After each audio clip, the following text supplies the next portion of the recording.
Hello everyone, welcome to stream. My name is Berkeley and today we'll be playing some Star Trek The Next Generation A Final Unity. Don't worry about the black screen, it's just because it's an old game and it does not really like working through anything. Let me just try and get this captured before the music starts off. It's not working with that one. Window capture. Is that it?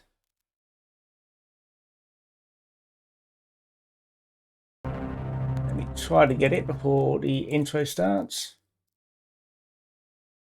Where is it?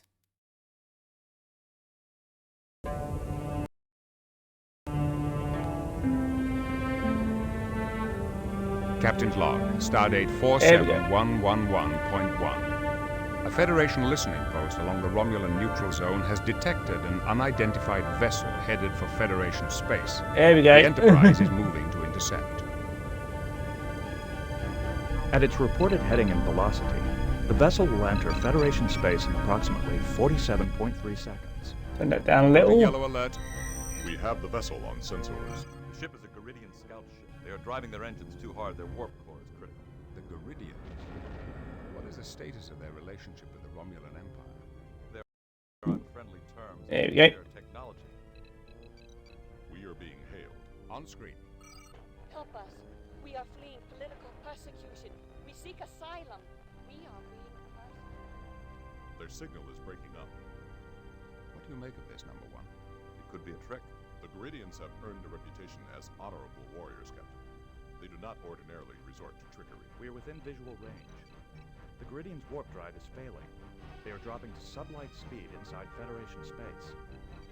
Slow to impulse. Warbird decloaking directly ahead.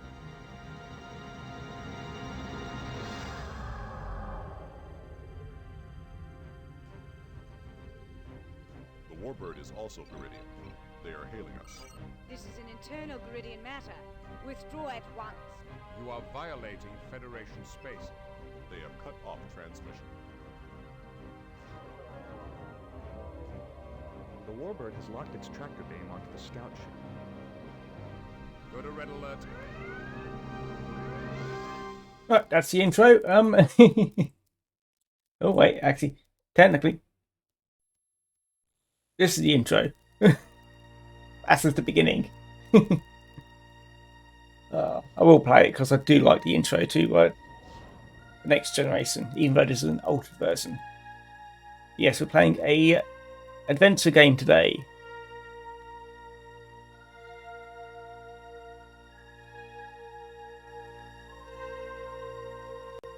Space.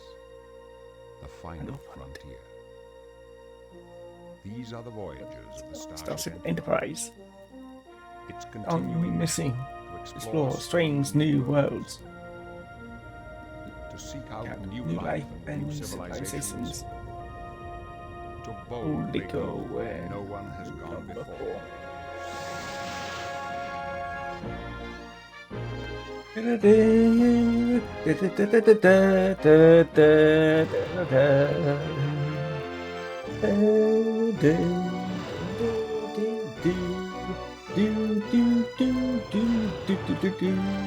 It does have all the entire cast as their characters, which is always nice.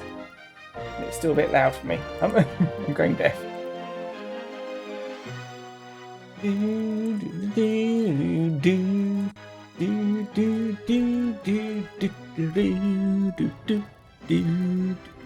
Yes, I'm a Star Trek nerd. Leave me alone.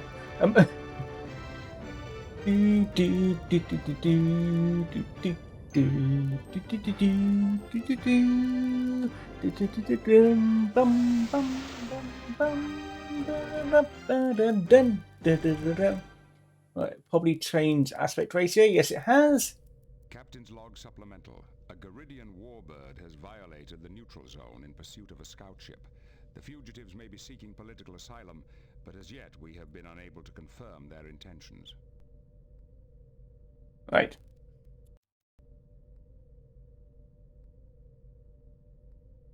What do you think, number one?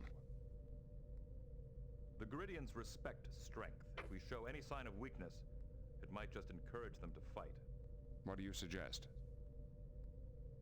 Maybe we can use our phasers until they listen to reason.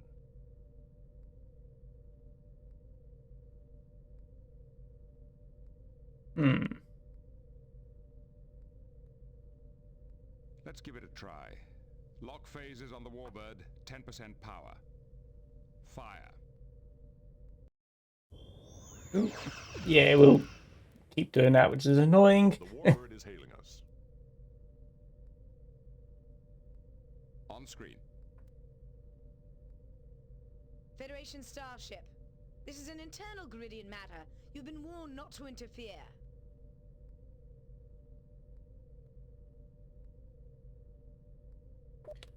You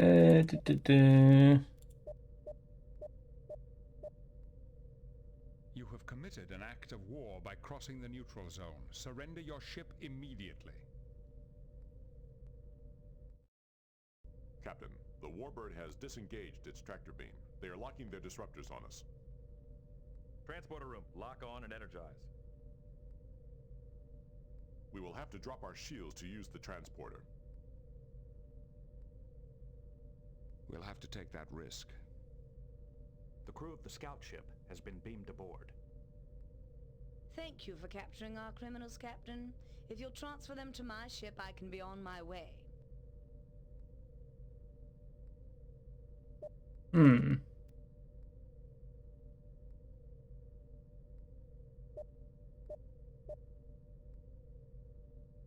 Oh, that one. Before this discussion goes any further, I want to know who these people are and why you have pursued them across the neutral zone. They are traitors and killers. My orders are to take them back to Garrod to stand trial for murder and sedition. Whatever crimes they may have committed, you had no right to pursue them across the neutral zone. You know that there is no formal extradition treaty between our governments. Captain, one of the criminals is my son, Avakar. Return them and I swear they will all receive a fair trial.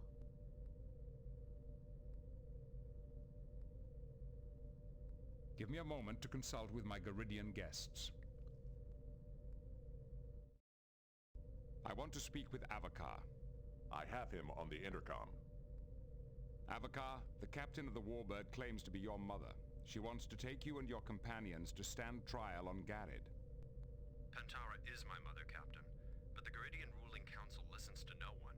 They don't want the people to hear our message of change. Even if Pantara convinces them to spare me, my companions would never live to stand trial. We request political asylum. Very well. You may stay on board the Enterprise until we have sorted this matter out. Thank you, Captain.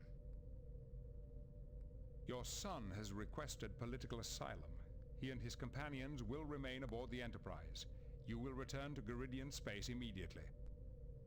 Very well. You have won this time, Captain. But I promise you, there will be a next time. The Warbird is heading back toward Geridian space. They are activating their cloaking device. Captain, our new arrivals are requesting to speak with you. Their names are Lucana, Avakar, and Tabak. Right. Your orders, Captain.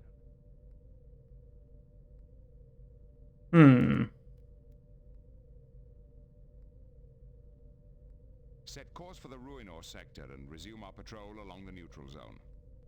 Yes, sir. Engage. Technically, you can go. Ooh, yeah, we'll have to deal with that. It's annoying, and I'm not doing it every 5 seconds.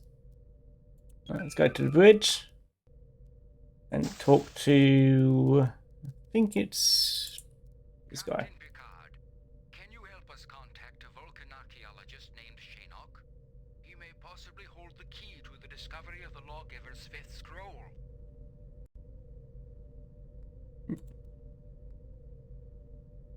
What is this 5th scroll you mentioned? But yeah, as you can see, it's a point-and-click adventure, Let me give you a bit of background. and there's a lot of talking. So yeah, but I have loved this game since. I'll wait till he's finished. But yeah, I've enjoyed this game since the 90s. I think it was 1995 when it came out, something like that. And it is, in my opinion, the best story Star Trek game. There's a few slow bits at the beginning, but it does start ramping up. So yeah. For the past 1,000 years, that structure has been governed by the laws derived from the 4 sacred scrolls. The first scroll outlines our code of honor. The second describes the relationship between the military and the government. The third defines the principles of our religion. And the fourth enumerates the privileges and responsibilities of the patrician class. But you speak of another scroll. According to legend, the lawgiver also wrote a 5th scroll defining the rights and privileges of the plebeian class, which were not explained in the other scrolls. What makes you think Shaynok can help you? My studies indicate that the followers ended up somewhere in what is now Federation space. But because our governments are not on friendly terms, I could never follow up on that research. But the Vulcan scholar Shaynok lives in the Federation and has made extensive studies of our history. I believe he may have vital information that will help us locate the followers. Why are you so interested in this 5th scroll? I am a scholar, Captain. My interest is purely academic. Lucana, on the other hand, is a social revolutionary. She hopes the scroll will inflame the underclasses to rebellion. How would an ancient scroll do her any good? Do-do. The patricians stopped the lawgiver before he could reveal his 5th scroll. The lawgiver and a few of his disciples, known as the followers, left Gerrit in 5 spaceships to start their own colony. No trace of them was ever found, and the story gradually took on mythic proportions. Who is the lawgiver? His real name was Avatrunai, and he was the architect of Geridian society. His 4 scrolls became the cornerstone of our entire culture. The 5th scroll could be the greatest social discovery in Gerrit's history.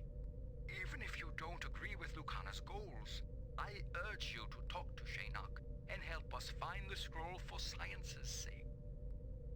This could be an intriguing quest. We'll I have go decided back. to visit Shaynok and see whether he can help you regarding the 5th scroll. Thank you for agreeing to visit Shaynok, Captain. The 5th scroll could be the greatest social discovery in Gerrit's history. Understood. We will be underway at once. I will let you know when we arrive. Mr. Worf, inform Starfleet that we will be assisting the Geridians in their search. Aye, sir. Computer, what are the current whereabouts of the Vulcan archaeologist Shaynok? According to Federation Archaeological Survey records, Shaynok is currently excavating ruins on the planet Horst 3. Set course for Horst 3, Warp 5. Aye, sir. And again, diddle-doo. Engage. Yeah.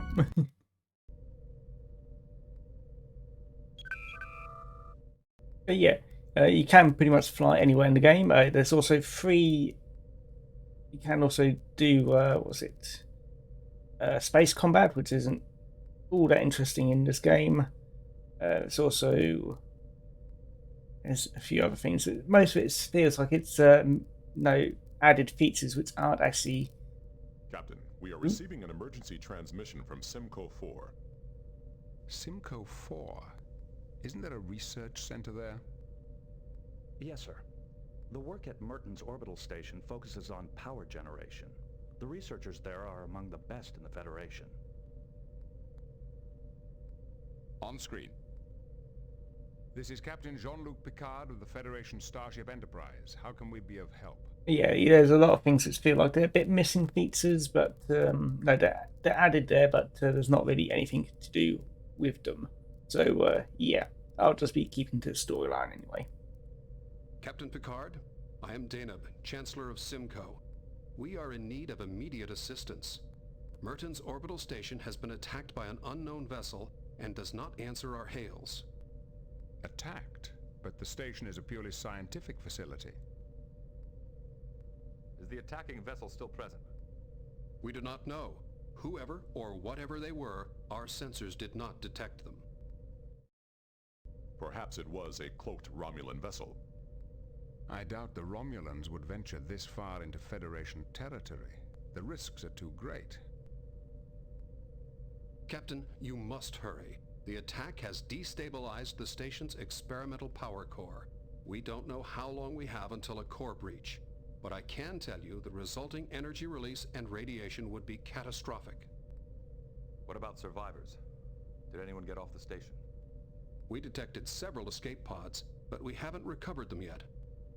The pods we detected could hold only a few dozen. There are hundreds aboard the station, including families. Set course for Simcoe 4. I hope it's not too late. Thank you, Captain. I hope you arrive in time. We'll do our best. Picard out. Dr. Crusher. Crusher here. Doctor, we may shortly be taking on a large number of wounded, possibly hundreds. How much time have I got? Not enough, I'm afraid. Picard out.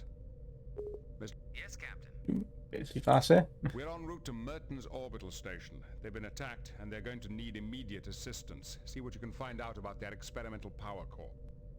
I'll see what I can dig up, but the Simconians do some advanced work. It may take a while to figure it all out. Then I suggest you work quickly. Millions of lives on the planet's surface may be at stake. I expect a full analysis of the situation and our options as soon as we're within sensor range. Yes, sir. And here we go. Engage. What I may do is change that to Lieutenant. Add a bit more difficulty. And how far are we? 23 light years. Ooh. Not really much to look at here, but oh well. Nearly there. Ooh. Captain's log. We have arrived at the Simcoe system in response to a distress call regarding Merton's orbital station. The station was apparently attacked by unknown forces, leaving it in danger of a power core breach. We're within There we go. sensor range of the Merton's orbital station, sir. On screen. Miss LaForge? LaForge here. Report. What is the condition of the station? You're looking at what's left of the Merton's orbital station, one of the largest research centers in the Federation. The focus of their work is on power generation. 5 years ago, they built the prototype of an experimental power core, and it's been running the station ever since. Power generation studies? That doesn't warrant an assault like this. I've been in contact with Starfleet headquarters. Power generation is only part of what this station studies. For several years, researchers here have been working on new ways to detect cloaked vessels. If the Romulans discovered this, they might have risked a raid. The Simconians did not detect the attacking ship. It may have been cloaked. That's speculation, Mr. Worf. We have no proof the Romulans were involved. Well, whoever it was, something powerful punched through the station's shields and sliced off an entire research wing. What do you mean, sliced off? There is insufficient debris in the area to indicate that the missing section was destroyed. It is possible the attackers simply removed it. Geordi, could that be what destabilized the power core? No, and that's what I can't figure out. Damage to the upper deck should only cause minor problems, but I'm reading serious power fluctuations. Maybe serious enough to breach the power core's containment field. What will happen if the containment field fails? I can't say for certain, but with the amount of energy that thing can put out, I wouldn't want to be around it when it goes. Is there any way to shut down the core? There's a fail-safe mechanism which is supposed to jettison the core automatically in an emergency. I'd say this qualifies as an emergency. Why wasn't the core jettisoned? The only way to prevent it is by manual override. Someone has to be there to stop it. That means there's someone still alive in there. Data, are you picking up any life signs? The station's shielding is interfering with our sensors. I cannot tell if any of the crew are still alive. However, life support is still functioning. But power readings indicate that it may fail at any time. Dr. Crusher, Crusher here. we are nearing Merton's station. Are you prepared for casualties? My staff is ready to do double shifts. We can handle about 330 emergency cases, but we'll have to beam the rest down to Simcoe. Understood. What is your recommendation? We can't do anything from here, but to get an away team aboard, we have to find a way through those shields. I believe I have a solution. The station's upper shields are badly damaged. If we establish a lock on a transporter on the upper decks, a transporter beam could penetrate the weakened shields. Once we're in, we should be able to jettison the power core. Then we could lower the station's shields and evacuate the wounded. Very well, number one. Make it so. Geordi, I want you and the rest of the away team ready to go in 20 minutes. We'll be there in 10.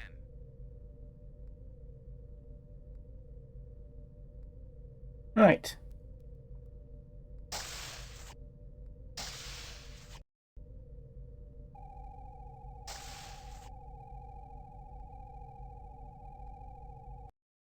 Beam down coordinates selected. There he is. Just waiting for everything to happen. Right. Have all the bits we got. There we go.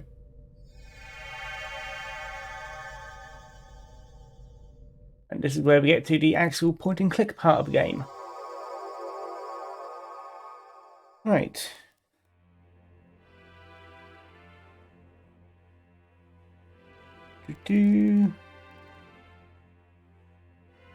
That same. Ooh, wrong thing.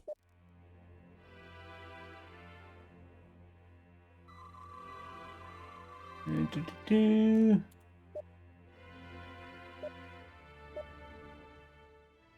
systems check out, but the energy flow is highly unstable. I wouldn't use it unless we have to.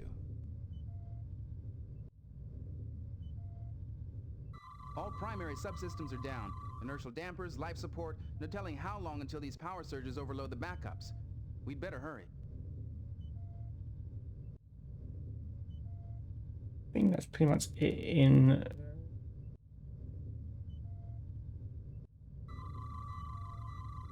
I'll just skip that. Systems check out, but the energy flow... I'll read that. Right, let's go this way. There's no fast bit.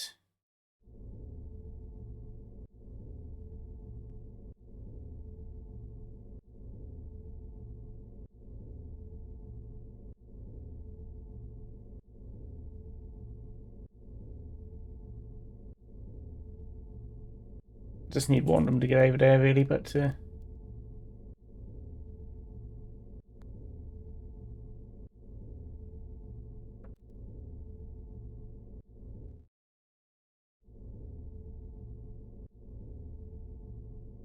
let's use a Beverly. Right.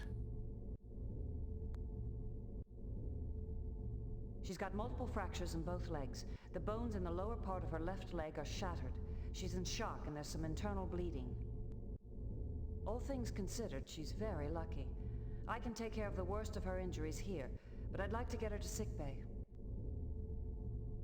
Right, and let's use Wharf that. That's high settings. I want on lower settings. The cable has been cut through. We should conserve our... Right, and Beverly with the... I can't do anything for... Eh.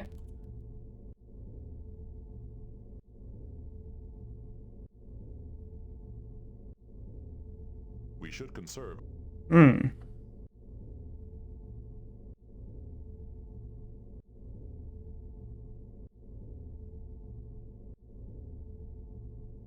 That's a high-capacity data transfer cable, probably a main communications line. Readings show damage characteristic of a phased plasma beam. This cable's built for handling information, not energy. I'm surprised it didn't just vaporize when it was hit. Yeah, that's it. I don't think that's the best.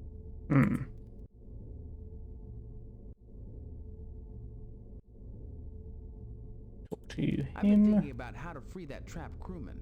What if we use the station's transporter to remove the cable? I've already got the coordinates we need.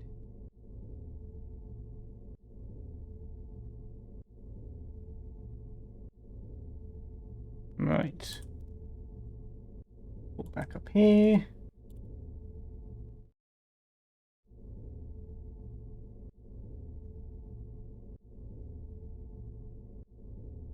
Come on, go faster. Didn't work.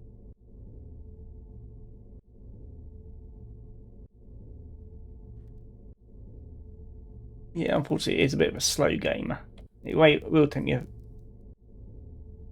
Try and get through it as quickly as possible.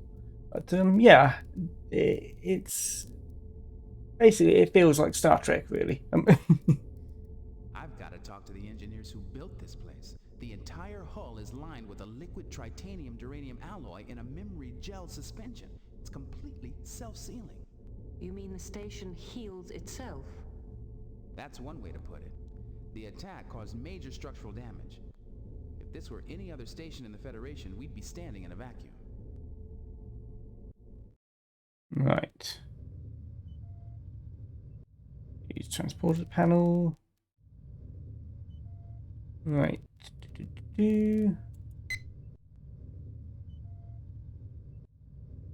Energize.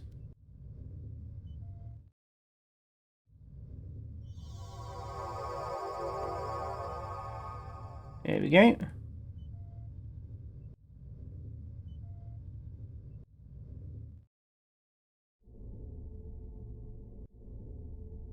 So you just come over here.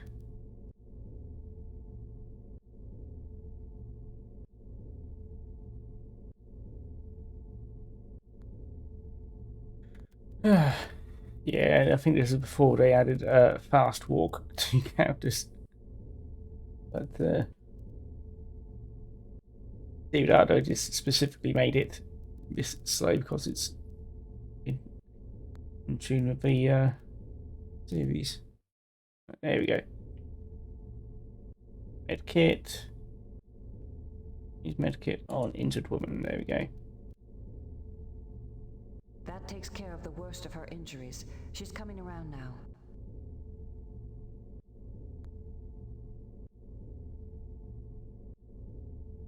There's no need for that.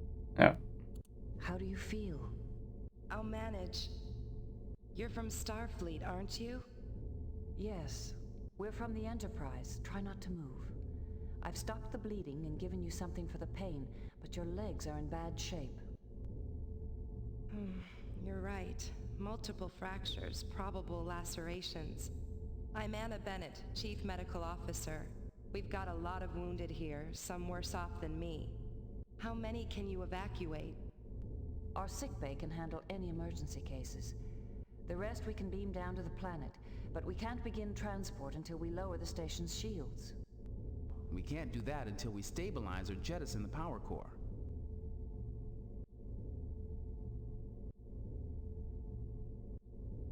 We'll check on that I'll later. be back soon to check on you. Hopefully we'll have good news about the power core by then. All right. I think I'll be fine for now. Right, and we head off this way.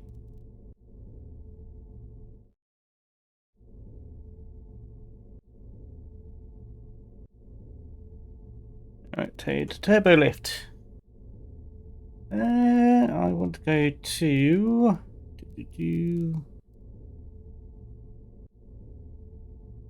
engineering.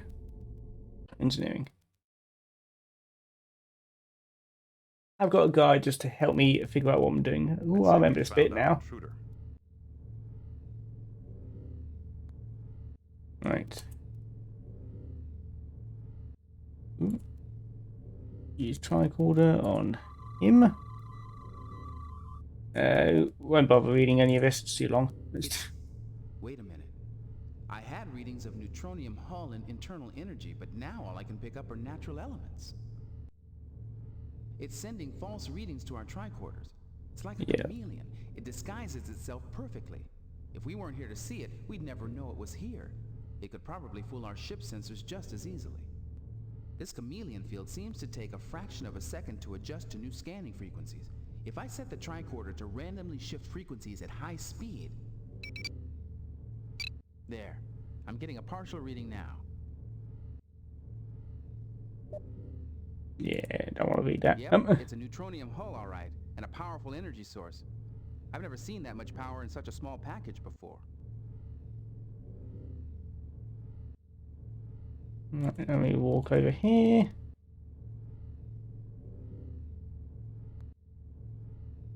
Yeah, I have got a little guide just to help point me in the right direction. Right, now let's swag all of these things. It didn't work. It didn't. It didn't. Inverter, pulse negator, plasma shunt, and flux router. Basically, swipe everything.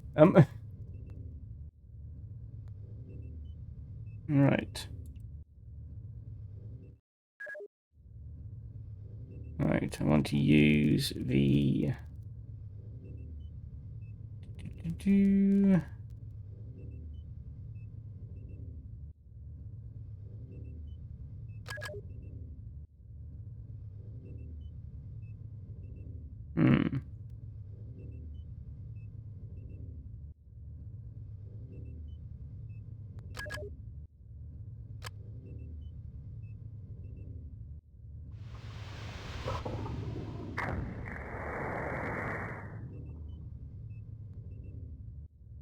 That's done something. And yeah, the cutscenes are still...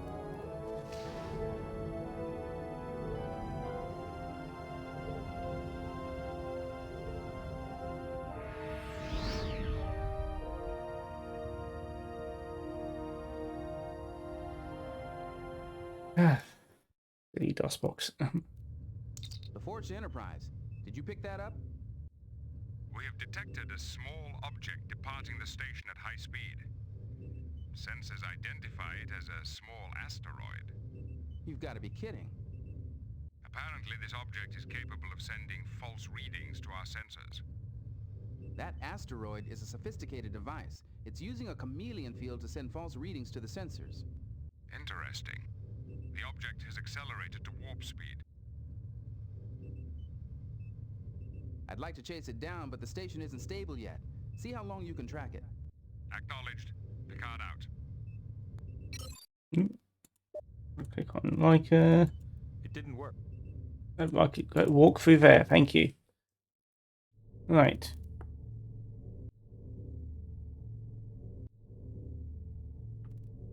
Turbo lift.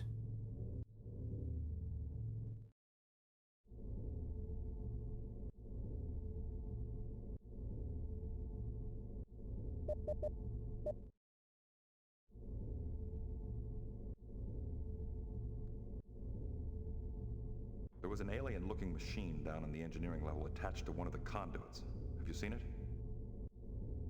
I don't know what you're talking about. There shouldn't be anything down there but conduits and control panels. I'd bet anything that's what caused the second impact and breached the hull. It's sure got the weapons for it. Your guess is as good as mine, but I can tell you for certain that it didn't belong here.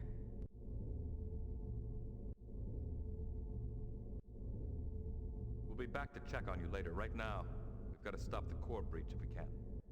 All right. I think I'll be fine for now. Right. And you want to go that way? Well, I could do all the work.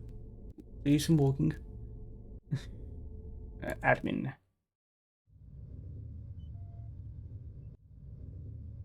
Right.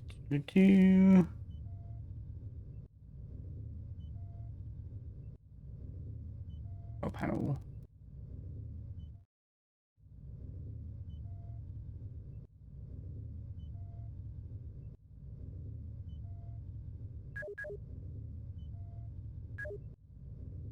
We need that access code to stabilize life support.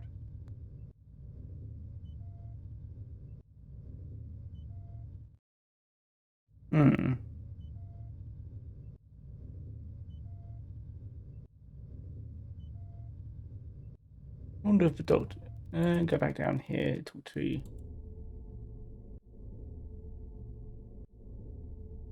Talk to the injured crew person.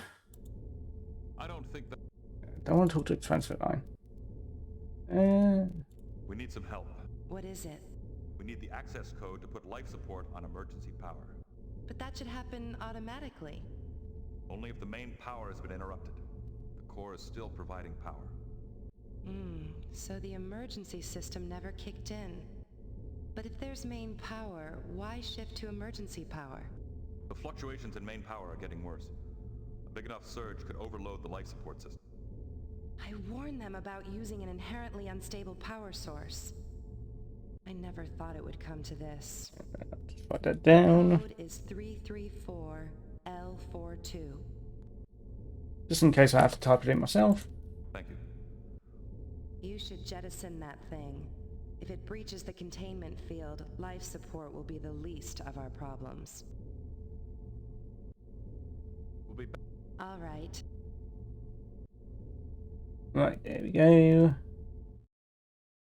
Upstairs or downstairs, whichever stairs. Admin.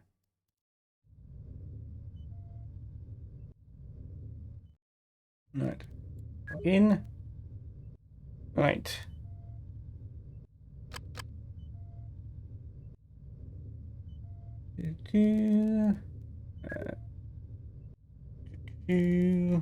Right.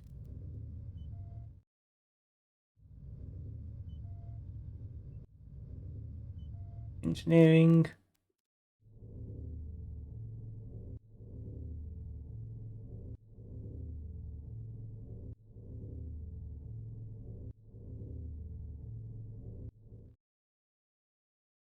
You have an uncanny sense of timing. What was that? Timing, I said. You have fine timing. The one instant I cannot afford to be distracted, and in barges all of Starfleet.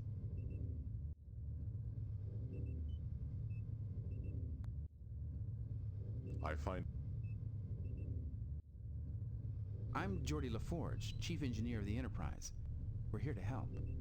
Thanks for the offer, but I haven't time to instruct Starfleet in the intricacies of singularity-driven power generation, so kindly stop distracting me. There was a large machine of some kind on the power conduit just outside this door. What was it? I can't imagine. There shouldn't be anything attached to the main conduits except where they connect to the distribution net. What did it look like? It was big, about 15 meters long. It had some kind of neutronium alloy shell and was very well armed. Neutronium? Armed? We have nothing like that here. It must have been left by the ship that attacked us. Where is it now? It just cut a hole in the hull and left. I'll bet that's how it came in, too. Well, that explains the damage to the conduits and the energy fluctuations. I wonder what it was doing.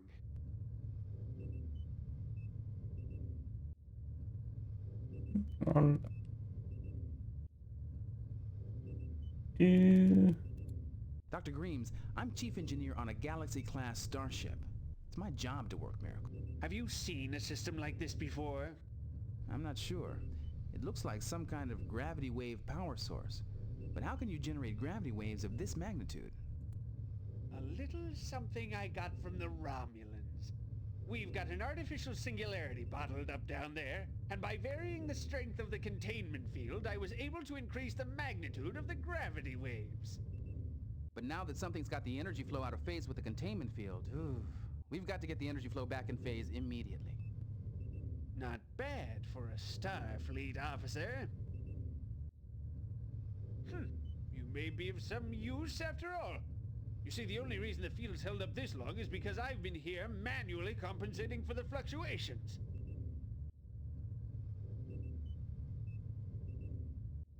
Sounds like you could use an extra pair of hands. Listen, I'll handle the conduit, you maintain the containment field. I'll keep the containment field up as long as I can. I see you already have a phase inverter and a wave reduction converter. Good, you'll need them. A phase inverter? That's because we the swiped them. fluctuations reverse. Unless... if we use the wave reduction converter to dampen them, the reversal will actually work in our favor. Smarter than you look. Install the phase inverter coupling in the damaged area. Then use the wave reduction converter to bring the fluctuations down. If I can keep the containment field up, we should make it. I'm on my way.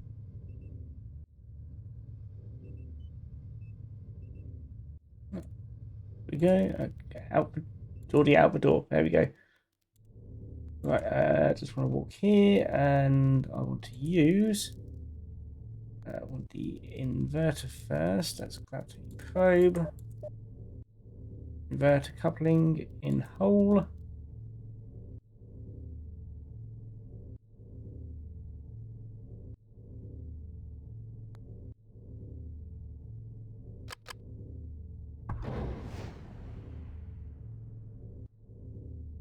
And then use the wave converter on hole. Enterprise. Picard here. We've stabilized the power core. The outer shields should be lowered now. Confirmed. We'll start evacuating the wounded immediately. Great. That means we're done here. Beam us up. Acknowledged. There we go. We are being hailed, sir. It is Chancellor Deneb. On screen. Captain Picard, you have my warmest thanks. We had really given up hope. We're pleased to have been able to help. Have you recovered all the pods yet? My staff tells me all the evacuees are safe and sound. And my compliments to your medical staff. Our surgeons were quite impressed with Dr. Crusher's handiwork. I'll pass that along. The last of the injured personnel should be beamed down within the hour. I think we can handle it from here. By the way, Dr. Greaves personally extends his gratitude. He felt he owed you and your crew an apology. Tell him we accept his apology. Picard out. What are your orders, Captain? Go back to Horst 3. Set course for Horst 3, Warp 5. Aye, sir. Engage. There we go. And enough cutscene, which I'm not going to rescale for. Take 2. Right. Do-do-do.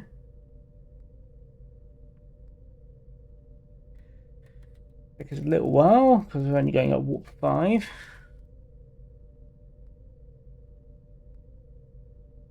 I've actually worked out the warp scale in the actual game, but yeah.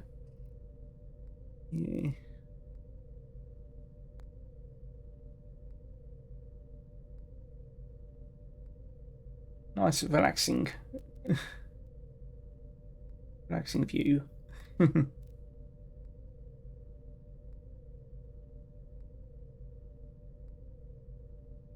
18 light years. 15.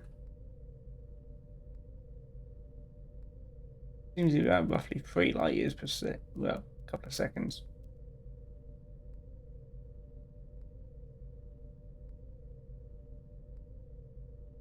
Yeah, this is set between, I think it's the end of Series 6 and Series 7, or just after the beginning of Series 7, so quite late in TNG's series history.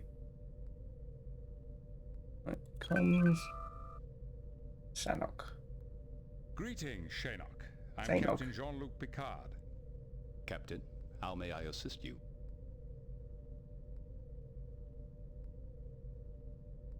Yeah, we can just go through.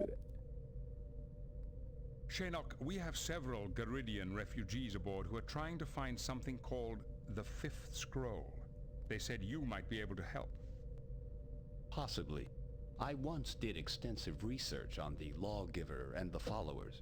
They fled into what is now Federation space 1,000 years ago, bearing the Fifth Scroll with them. We've heard of them. So where did these followers go? I never found the Followers' colony, but your friends should not lose hope.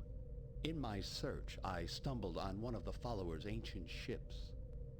The logs indicated that they had found an M-class planet suitable for colonization. What brings an No, I archaeologist still of don't your really know this one. stature to such a remote planet?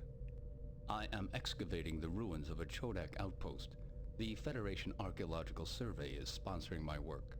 Who are the Chodak? An ancient race. At their peak, the Chodak occupied most of what is now the Romulan Empire. But I thought all known Chodak ruins were on the other side of the neutral zone. This is the first Chodak site found in Federation space. It was my good fortune to discover it. What have you found so far? A great deal, actually. I have uncovered evidence of an extensive administrative system, as well as examples of Chodak computer technology quite similar to our own isolinear rods. Intriguing. Such devices would be among the oldest known examples of isolinear technology in the galaxy. I hope to confirm that fact. I sent several rods to the Mertens orbital station for testing. They've developed a gravitic stress dating method which is extremely accurate. However, I have not yet received their results.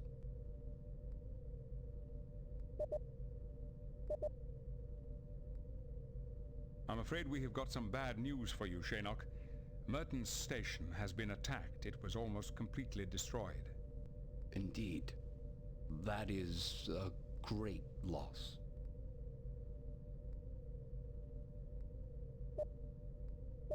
We'll just Thank you for continue your on. help, Shinnok. Good luck. And to you, Captain. Live long and prosper. What are your orders, Captain? I should like to consider the situation a bit further. Chancellor, the Vulcan archaeologist Shinnok sent some artifacts to Mertens station to be tested. Can you give us any information about this? I'm sorry. Shinnok's artifacts were in the destroyed section of the station, as were many other relics we were analyzing. Thank you again for your efforts, but I'm afraid we're rather busy. There's much work to do to recover from this disaster.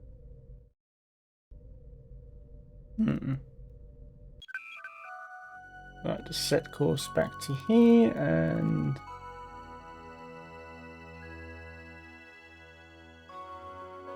course engaged.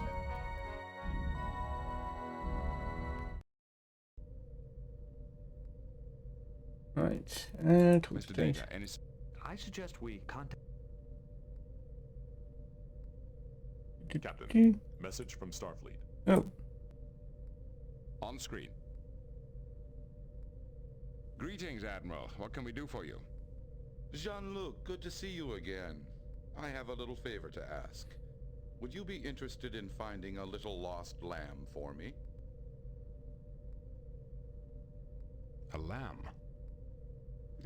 A figure of speech. I have a friend stationed on Morasia, an exobiologist. I haven't heard from her in quite a while. I'm getting a little worried. I'd like you to check into it if you can.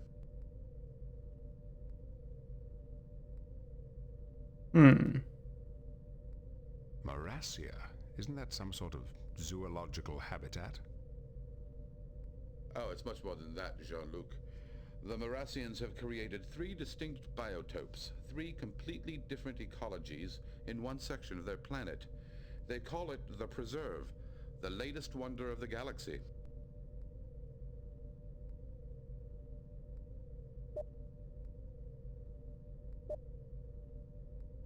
Who exactly is this lost lamb? Her name is Dr. V. Hunforsch. She was on Morasia cataloging local species for the Federation Zoological Database, but no one's seen her for days. Have the local authorities investigated the matter? Constable Lixie, who runs the preserve, thinks V went on a field trip and that there's nothing to worry about. To humor me, she said I should send a team to investigate. Admiral, do you have any reason to suspect foul play? The truth? V is headstrong, but she might be chasing butterflies. But I think there's more to it than that. And Jean-Luc, Morasia is applying for Federation membership. You could review the state of affairs there while you're looking for our exobiologist. Very well. As soon as we receive your report, we'll get on the way. I'll transmit it immediately. Oh, and Jean-Luc, the Morassians have a strict matriarchal society. Males are usually treated as servants at best. Don't take it personally. Understood, sir. Good luck. Redrick out. Laying a course for Marassia, Warp 5. Yes, sir. Engage. There we go. And another cutscene I'm not redoing. Oh, I wish it didn't do that, but never mind. How far is it away? Ooh, 60 light years. This may take a little while.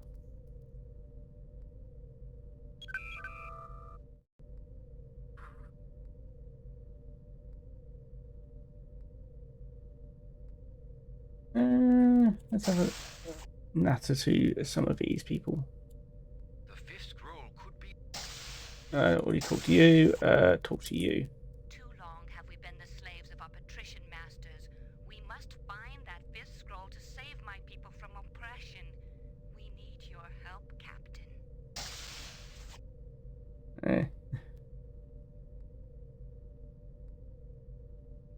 Any suggestions, number one?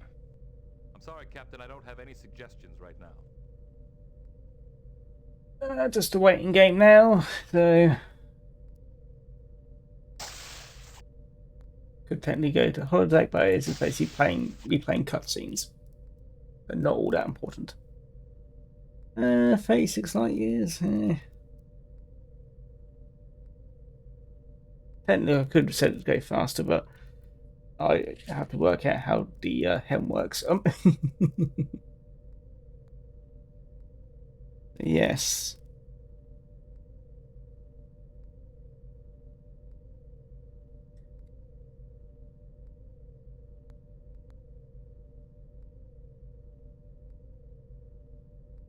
Light years. Warning. Entering nebula. Yeah, you get things like that every so often, and nothing really appears on screen. But saying that light speed of nebula wouldn't actually be, if it was some really big nebula. Nebulae. Entering non-aligned space. Okay. Yes, as light speed. Some nebulas wouldn't really be all that big. I know there's some really huge ones, but Helm, standard orbit. yeah.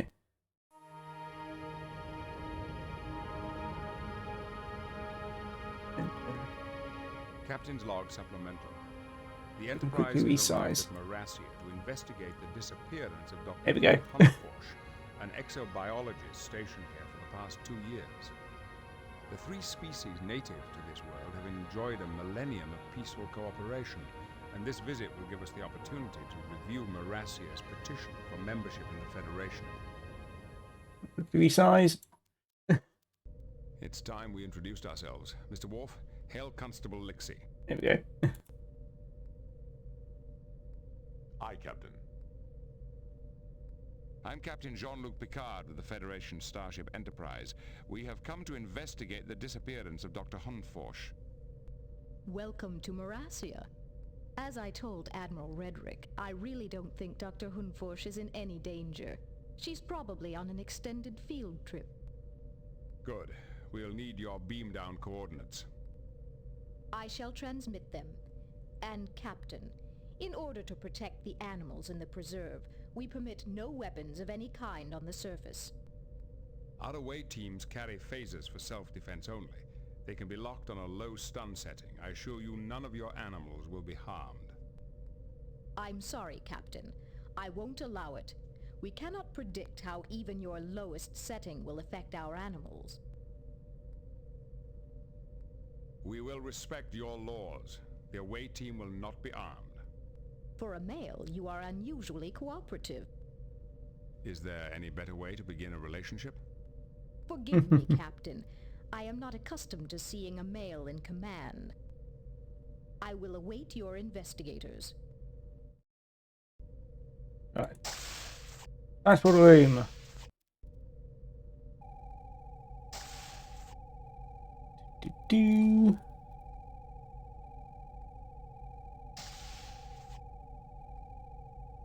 down coordinates selected. I just like the little features they add to the game. Some of the features, like I said earlier, don't actually add much to the game, but it's there. Right. Since Visitors for Constable Lixie. Constable Lixie is present. right. I'm Lieutenant Commander Data of the Starship Enterprise. I'm investigating the absence of Dr. Hoon Forsh. Welcome. So you are the artificial human. Interesting. I'm sorry to disappoint you, but there really is no need for alarm. Dr. Hunforsh is probably just on an extended field trip. Who were the last people to see the doctor? Apparently, Consultant Idia was the last to see her. They had dinner or some such. It's all in my report. You should be able to access it through your tricorder.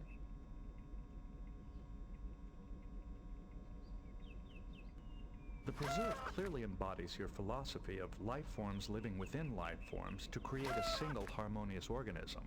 It is an impressive achievement. Very observant, Commander. Your perceptiveness does you credit. If the doctor had been injured somewhere in the Preserve, would you be able to locate her? Of course.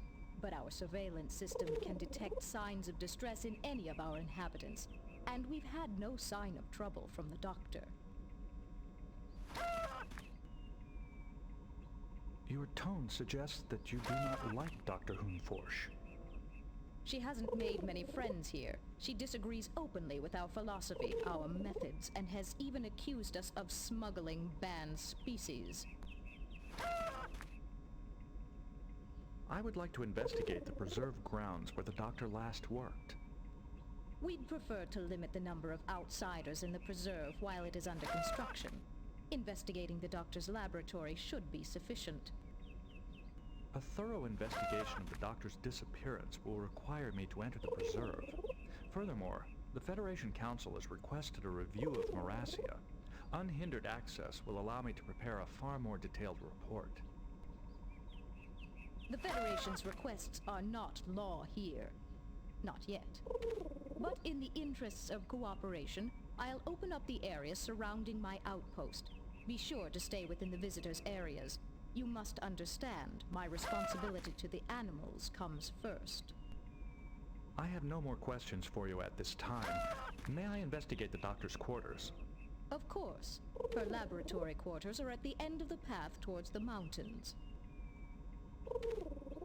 Right, yeah, since he respects females more, I'll be changing to Crusher. And also sees Doctor, and most of the stuff we'll need is do with that. Right. Pick up this fruit.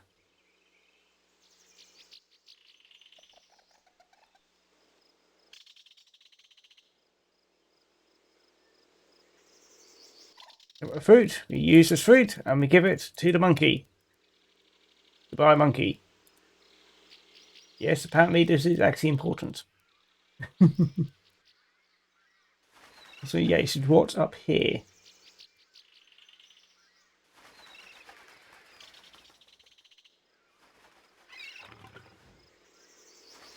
Yeah, the creatures on this planet are quite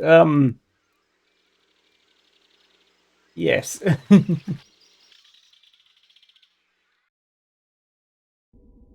Right.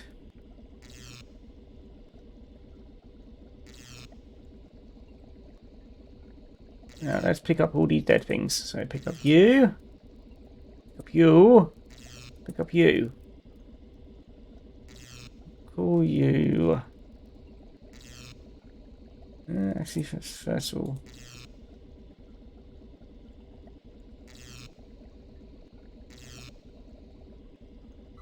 This Class C field unit is configured for aquatic travel. The Class B field unit is configured for mountainous terrain and tropical climate zones. This Class A field unit is configured for rocky terrain and torrid climate zones. There we go, and now we nick all these. Yoink, yoink, and yoink.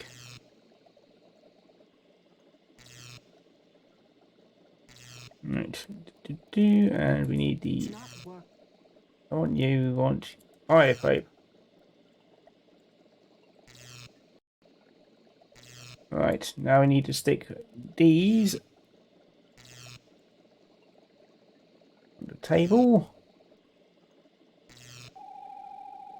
Subject is marked as a Kujan gibbon. Probable cause of death is massive infection by Natura parasites. This parasite is not native to the Kujan's habitat.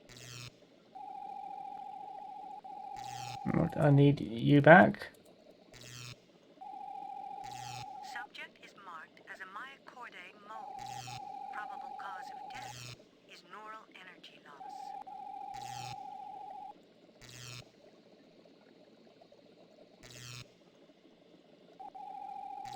Subject is marked as a Frednorian boar.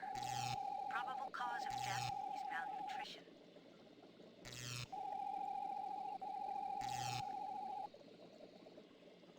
No, I want the ball back. Thank you. Right, and...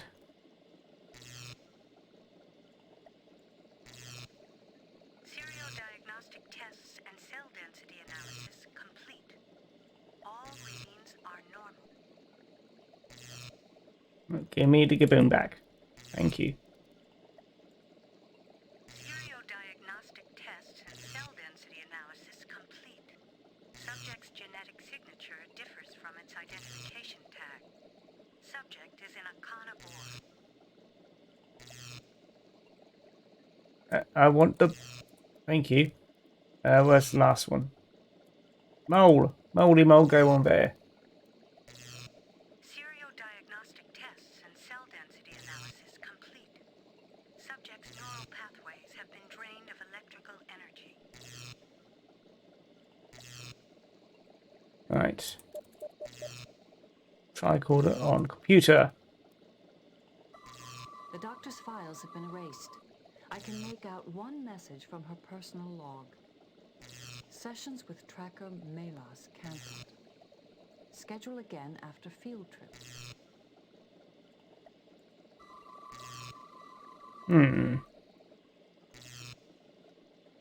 Open a channel to tracker Melas. Channels open. I'm Dr. Beverly Crusher of the Starship Enterprise. I'm investigating Dr. Hunforsh's disappearance. Greetings. I doubt that she is in any danger. She's probably just taking a vacation after her blow-up with Constable Lixie. I found your name in Dr. Hunforsh's lab. How do you know her? I teach her territorial recognition. At least I did. We suspended our lessons after the power outages began. I haven't seen her since, but I doubt she's lost. Such an excellent tracker, even if she is a bit weak in the nose. You mentioned some power outages. Could you tell me anything more about them? A power surge at our quarantine shelter destroyed some of the generators. 2 watchers were seriously injured and several animals escaped. Since then, we've had outages in the biotopes. They're still under investigation. The constable didn't say anything about that. I suppose that with the generator out, the individual containment fields in the shelter wouldn't work either. You wouldn't be able to hold anything there. That's right. Most of our personnel are out searching for escaped animals right now. Dr. Hunforsh might be doing that on her own. I'd like to ask you about some animal carcasses we found in the doctor's lab. Of course. This creature is tagged as a Frednorian boar. But tests show it's an carnivore, which is banned in Federation space. How did it get to Marasia? That's one of the new arrivals from the second shipment. Maybe there was an error. You know, we've had a number of minor problems with creatures from that shipment. A boar seems to have died of starvation. How could something that preventable happen here? Hard to say. The Watchers are quite good. I can't imagine they'd just let this happen. Maybe they were given the wrong care instructions, or maybe the animal was not identified correctly. We found a Kujan gibbon which died from an avoidable parasitic infection. How could that happen here? I don't know. The Watchers are the ones who care for the animals. Maybe they can help you. And last We did a one. bioscan on a mole-like creature. There was a significant energy drain from its neural pathways. It's probably a Myochordae mole. They're quite common on Marasia, but I've never heard of one dying like this before. I once encountered a species that consumed human neural energy. This animal looks like it died in a similar way. Maybe one of the animals in the preserve feeds on Myochordae energy. None that I know of. Perhaps the Myochordae got caught in one of the generator power surges, but then it wouldn't be drained of energy. I don't know. So the constable and Dr. Hunforsh had an argument. Dr. Hunforsh discovered that several animals from Aramit's second shipment were illegal species which had been mistagged. I think she accused the constable of smuggling, but I'm not sure. Healer Zolas told me the story. That'll do for now. Very helpful. Thank you for your time. I wish you well on your search. It's possible the constable felt that telling us about her argument with the doctor would arouse our suspicions. But why would she withhold information about the escapes? Right, let's go back out here. It's because it's getting dark outside now. Right, and up we go.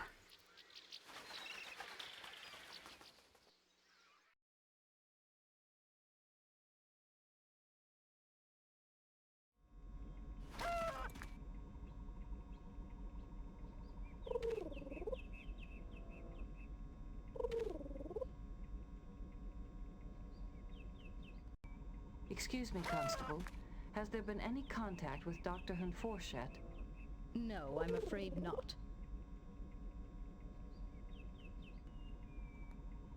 Constable, what prompted Dr. Hunforsh's smuggling accusations? She found a Romulan creature, which is, of course, banned from import by Federation law. It was tagged as a similar legal species. She has accused me of smuggling it in order to damage our chances for Federation membership. And how do you account for the mistagged animal? I blame our supplier, Aramat. He's rude, devious, and barely competent. If I'd known Aramat was a Ferengi, I'd never have listened to Idia's recommendation. But the contract is binding, and he does deliver on time.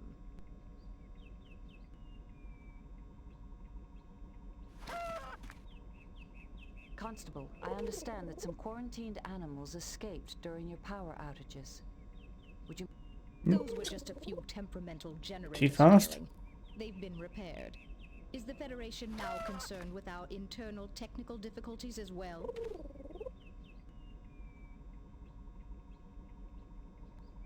I consider that information relevant to my investigation. Why were you trying to hide it from me? I'm not yet a subject of the Federation. I don't have to explain my reasons to you. That'll do You've for now. been very helpful. Thank you for your time. I believe the constable. She seems genuinely devoted to the preserve, and I don't think she would resort to smuggling, even to thwart Federation membership. So, The look at the basket. is made out of a...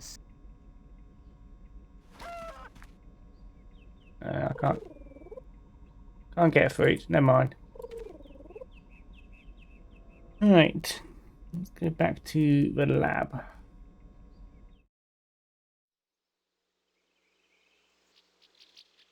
Also, while I'm walking, I'm going to quickly turn on my light. So give me a second.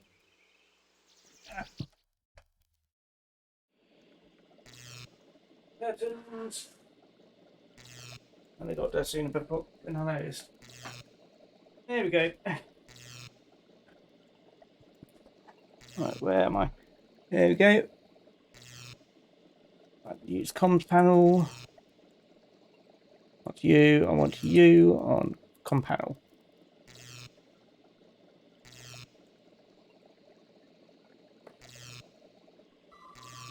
Consultant Idia. Open a channel to Consultant Idia. Channels open. I'm Dr. Beverly Crusher of the Starship Enterprise. I'm investigating Dr. Hunforsh's disappearance. As I told Constable Lixie, I don't know where she is.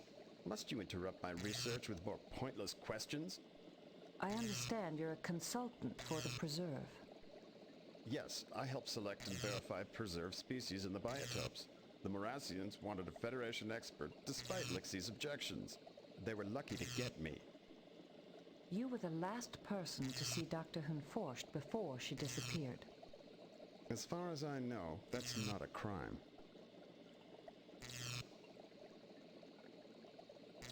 Constable Lixie said you felt it necessary to switch traders for the last shipment, and that you recommended Aramet for the job. He delivers what you want on time. The constable gave me hell when she found out that he was a Ferengi. She barely tolerates me because I'm a man. I'd like to ask you about some animal carcasses we found in the doctor's lab. Animal carcasses in an exobiology lab? Well, that's certainly unusual. A boar seems to have died of starvation. How could something that preventable happen here? Sounds like incompetence to me. The Watchers blindly follow whatever care instructions they're given. No personal initiative at all. This creature is tagged as a Frenorian boar. But tests show it's an Akana boar, which is banned in Federation space. How did it get to Morasia? It must have been smuggled in. You know, the Watchers have requested restricted species before and were denied. Dr. Hunforsh must have found out about it. Why didn't you report the mistagging? I didn't want to. I wanted the chance to study it. It was a once-in-a-lifetime opportunity. Who am I to deprive science of my brilliant research on such a specimen? So you think Dr. Hunforsh accused the Watchers of deliberately mistagging these creatures? I think that's why she's missing. When she confronted them with the Akana, they must have stunned her. Those stunners don't trigger the surveillance system, so nobody knows about it. Why would the Watchers smuggle illegal creatures? They're fanatics out to save the endangered creatures of the universe. I've suspected them all along, especially when I discovered this mistagging. You see, these tags can only be reprogrammed by a Watcher. A Kujan Gibbon died of an avoidable parasitic infection. How could this exposure have been allowed to happen here? I'd say it died of neglect. Those Watchers don't know the first thing about dealing with animals. They're not scientists. They're glorified zookeepers. Why don't you go ask them about it? And last one. The bioscan of the Myocordae mole revealed a severe energy drain from its neural pathways. How could that happen? I'd say it died of neglect. Yeah, skip that.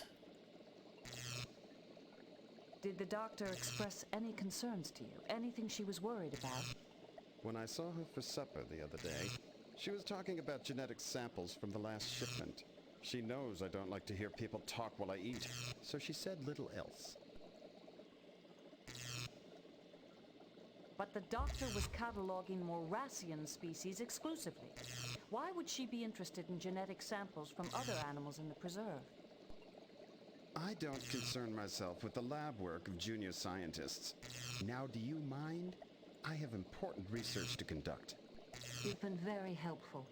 Thank you for wasting it. Yeah, he's a bit of Idia's accusation that the Watchers are fanatics is certainly plausible. Collectors can be quite zealous in their pursuit of rare specimens. Idia certainly has a high opinion of himself. Yes. The thing he seemed most interested in was his reputation. Right. Where is subtle blade? Do.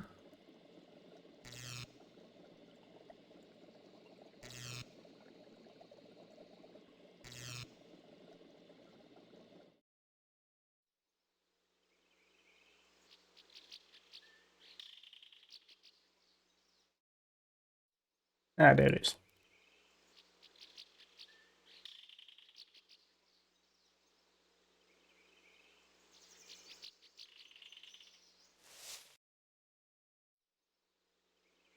And we will nick this.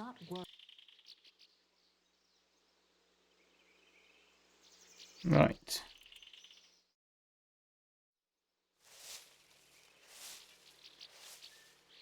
So I do like all the little things they add just to make planets feel a bit more alive.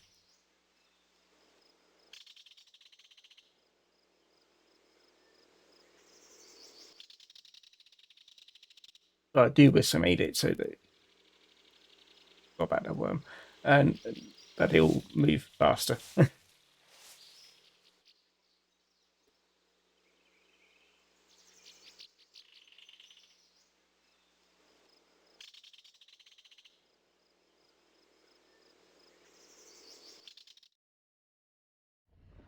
Right.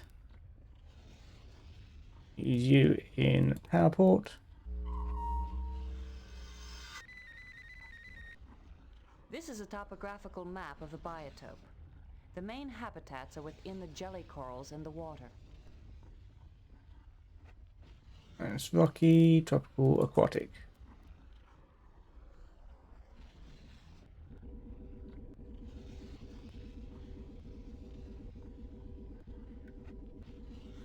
Right, it will take a little while.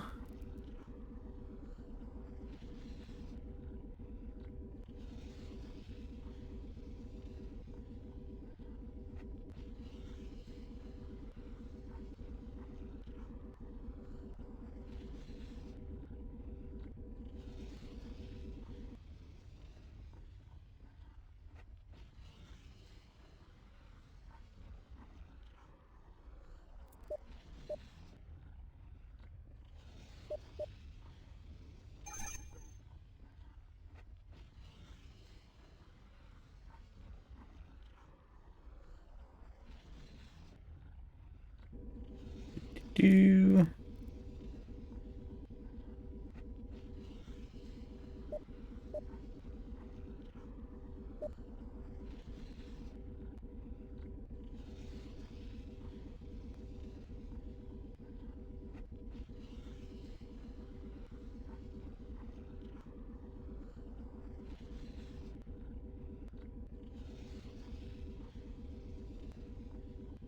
Yeah, this is part of the game where it's quite slow.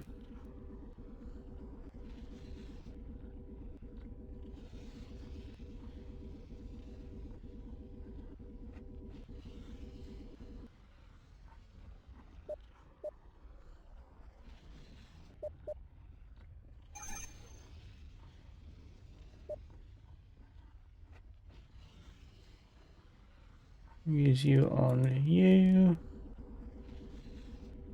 Over here.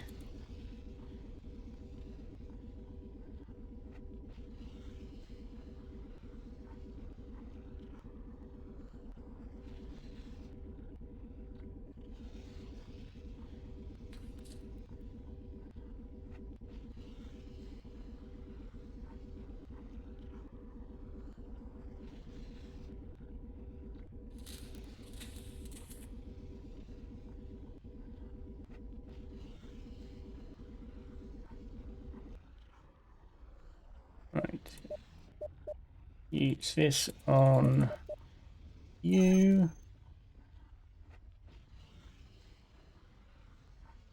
Use you on the last one.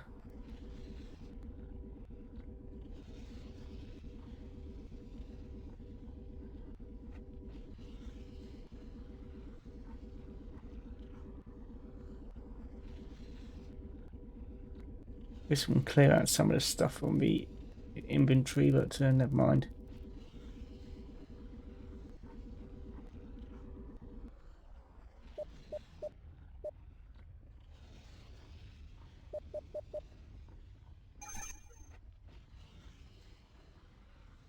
And then we grab our little micro generator. Right. Here we go.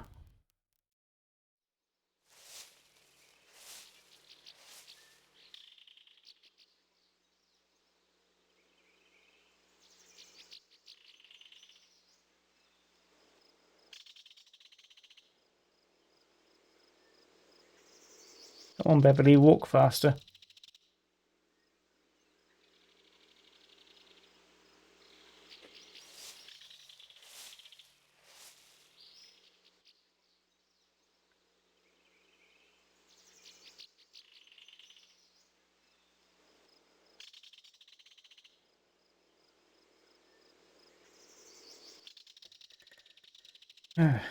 Worm.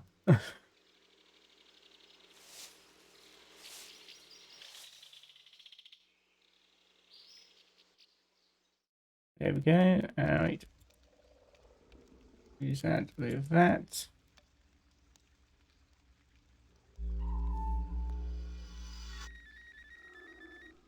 This is a topographical map of the biotope. The main habitats are the 4 tunnels within that petrified tree.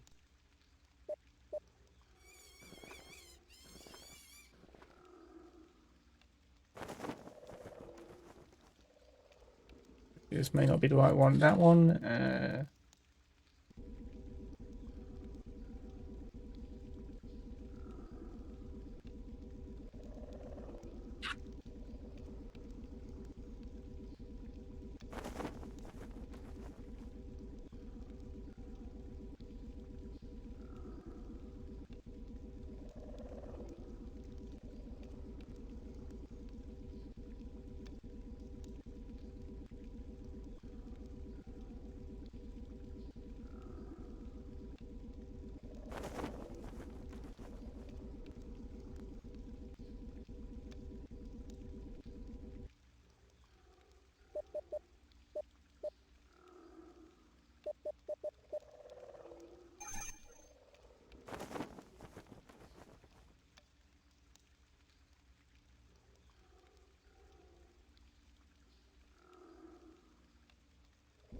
Or 2.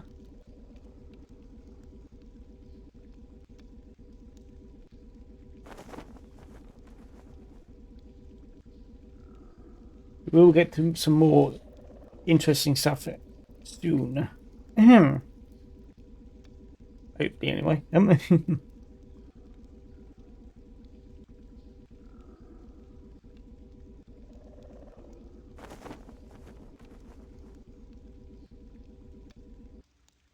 Right, and use you on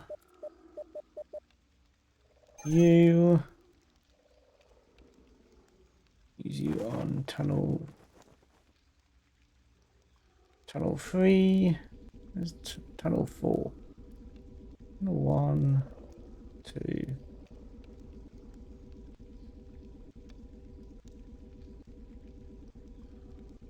It's around here somewhere. Oh, 4's up top. That's a silly place for you.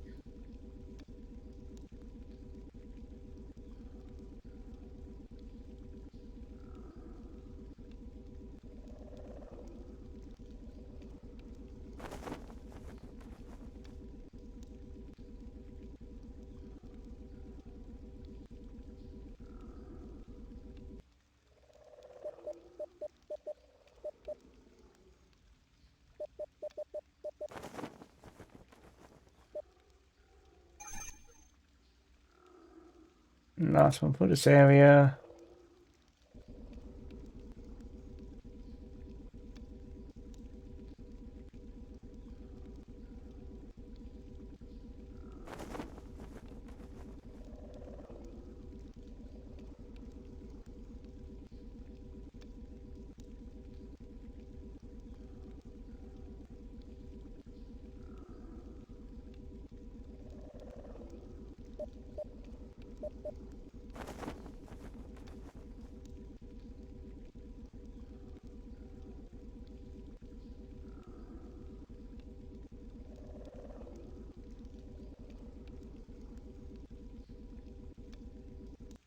Right.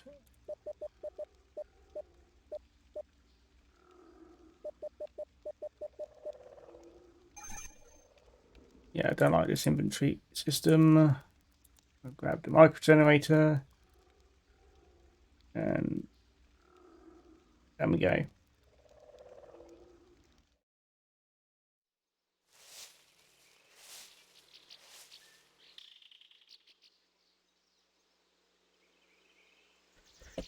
Can't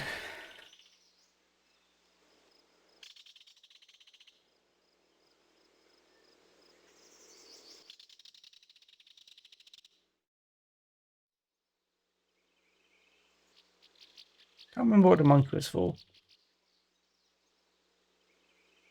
But I do know that you have to give the monkey the fruit.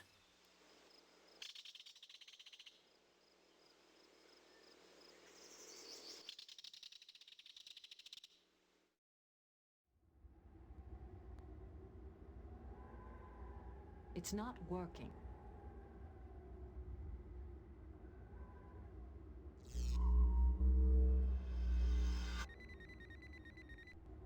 This is...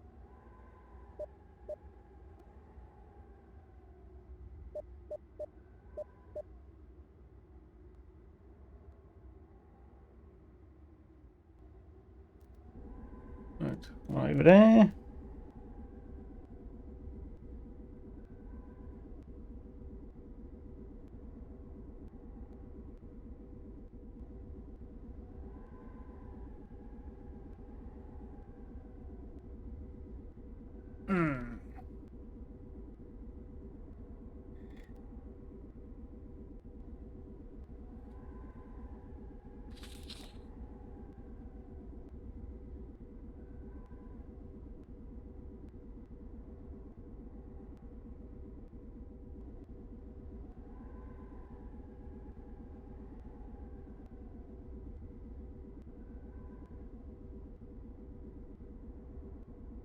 It seems that my internet connection is actually being stable today, which is always helpful.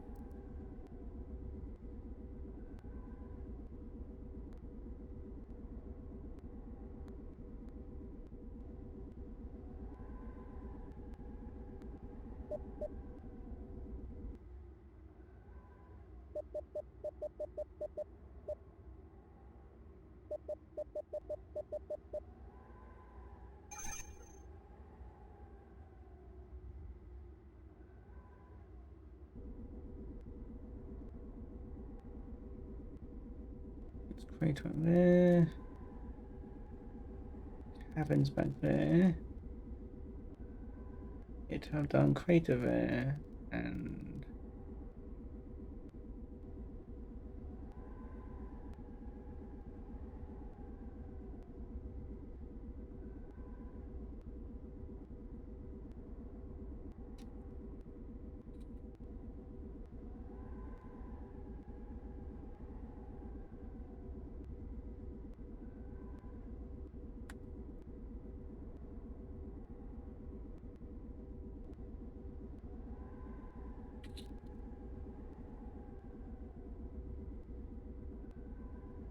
I think there's only 3 over here.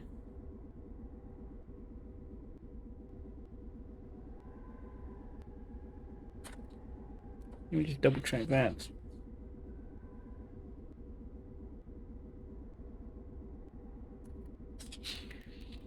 So there's the pit, the crater, and caverns. Okay, just 3 in this one.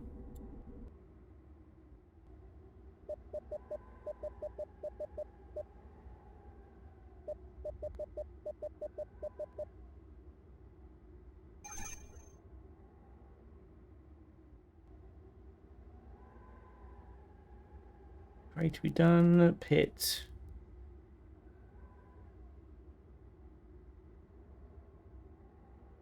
Happens. There we go. All right.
That's all of them, and we nick this again.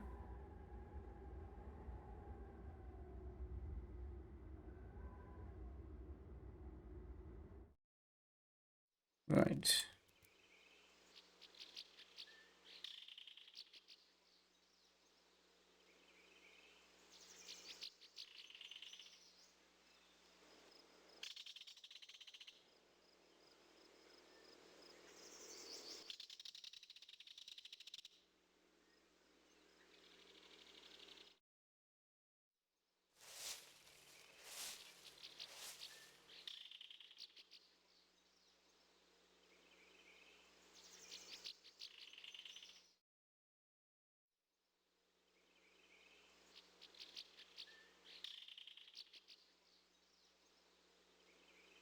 It's a micro-generator.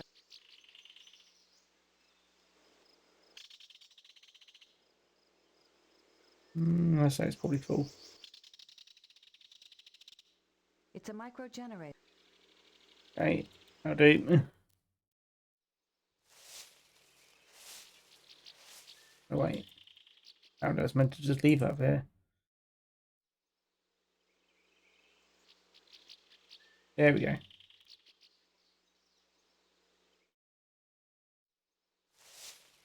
Back to Crossroads. To the lab.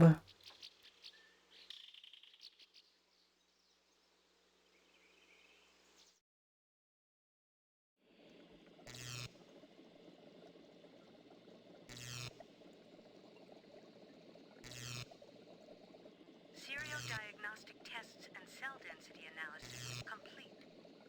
Subject's genetic signature differs from its identification tag. Get rid of all these things in my inventory. Serial diagnostic tests and cell density analysis complete. Subject's neural pathways have been drained of electrical energy. Serial diagnostic tests and cell density analysis. Yeah, skip that. This is something new. Serial diagnostic. Yeah. Serial diagnostic tests and cell density analysis complete. Subject contains high ionic residue and trace amounts of neurotranquilizers. Originating creature may consume energy.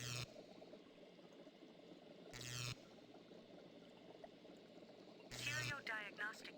Yeah, leave that one alone. Serial diagnostic. Normal. Normal. Serial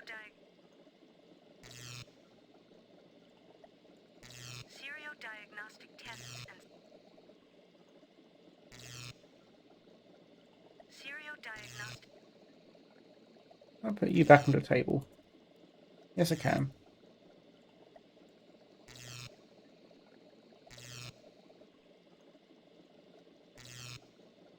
There we go.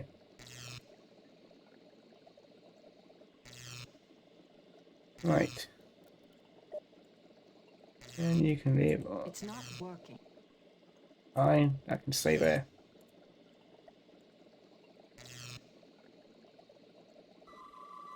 Right, I want to talk to... Who was it? Open a channel to Healer Zolis. Channels open. I'm Dr. Beverly Crusher of the Starship Enterprise. I'm investigating Dr. Hunforsh's disappearance. A Starfleet officer. I was expecting this.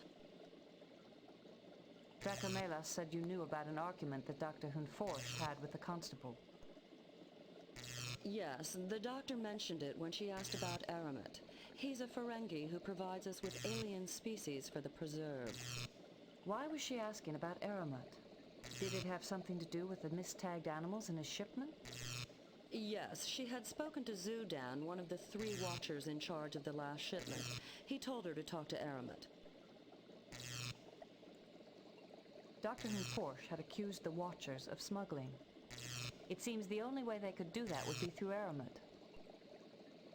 Aramet has a rather unsavory reputation. The Watchers wouldn't have anything to do with someone like that. But you can ask Zudan yourself. Did Idia know about his reputation when he recommended Aramet? Considering how long Idia and Aramet have known each other, I would think so. Those two go back quite a while. I think Idia even came here on Aramet's ship. Did the doctor speak with the other Watchers as well? I doubt it. The other Watchers were at the quarantine shelter and suffered some kind of neural energy drain when the generators exploded. They've been comatose ever since. Zudan's the only Watcher on duty now. A neural energy drain. Would it be possible to examine their neuroscans? I'd like to compare them with the scans from some animals which suffered similar injuries. I'll send you the Watcher's neuroscans. You can view them on the bio table, but I recommend you speak to Watcher Zudan. You can find him at the quarantine shelter. You've been very helpful.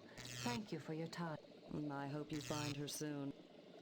Idia was the last to see Dr. Hunforsh before she disappeared. Idia is friends with a Ferengi, and Ferengi traders are not known for their honor. Perhaps Idia is guilty. The Watchers suffered an electrical energy drain from their neural pathways, as did the Myocordae mole.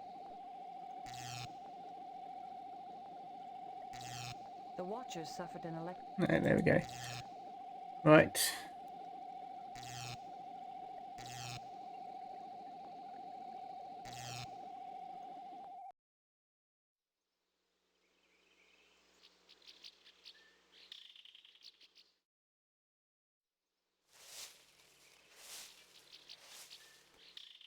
Always a long walk. I will be playing this long. We'll be streaming a bit longer today to get as much of this done.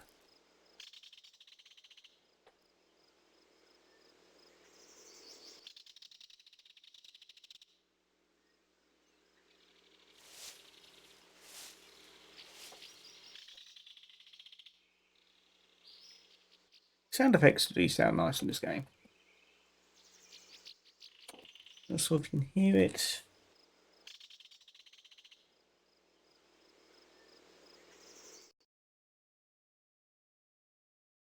Alright, there we go, turned up a little bit.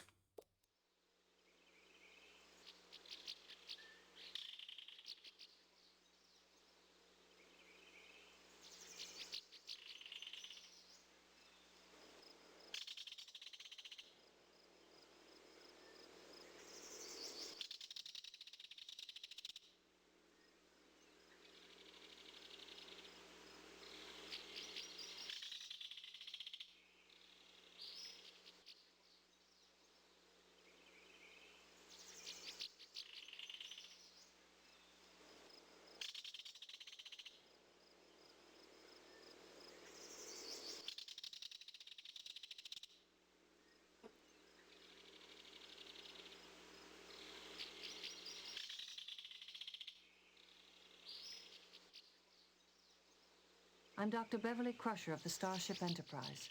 I'm investigating Dr. Hunforsh's disappearance. I'm responsible for preserve animals, not Federation scientists. I understand the doctor spoke to you about some possible incidents of smuggling in the preserve. Yes, she came here soon after the outages, ranting away. Imagine, accusing me, when I'm the one who told her about that Bohr mistagging.